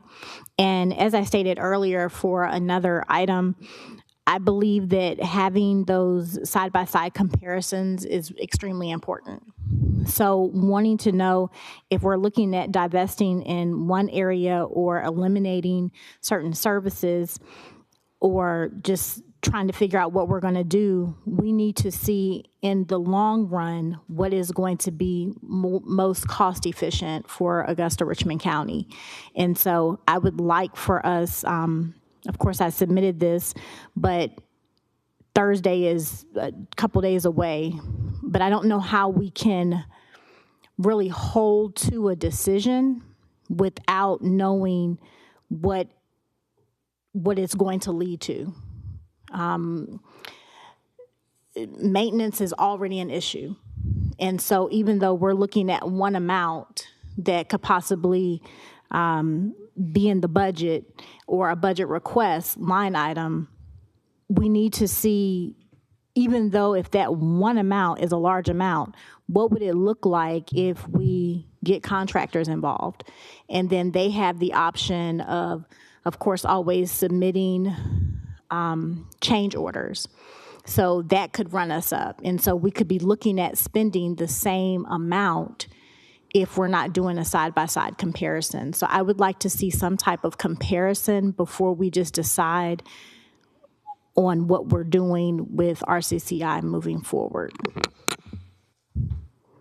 Thank you. Okay, Commissioner Clark. Yeah, so this is a big topic, and it's a lot to unpackage with this one. We also have conversations coming up Thursday specifically about RCCI, and we've talked about the additional grounds crews and all that, but we also have some other things that the administration is trying to identify as far as even pulling these operations out of what we consider engineering flat out. So it's a lot of moving pieces that still haven't even been clarified or even vetted out fully. I think we need to give the team the opportunity to fully go through the process that they're going through of identifying costs, identifying if it's feasible, presenting us the options, and of course this conversation for Thursday, being able to tie these into that conversation holistically. If not, we will probably suffer a piecemeal approach, and I'd more prefer a holistic approach, and which means we're going to have to give the administrator the time to do the due diligence. Madam Administrator, you have any thing to add to that? You're exactly right. It is a lot to look at in regards to the comparison.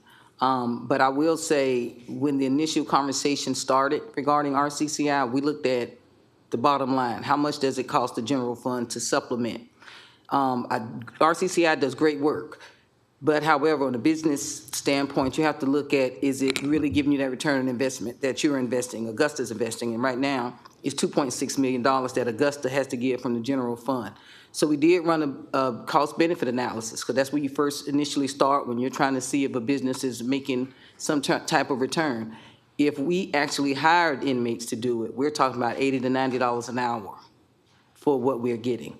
Also keeping in mind, there are certain restrictions, and I think any department in here that utilizes our inmate crew would be able to tell you there are certain restrictions where you cannot utilize inmate crews. So what we think a department may get 15, they may just get 7.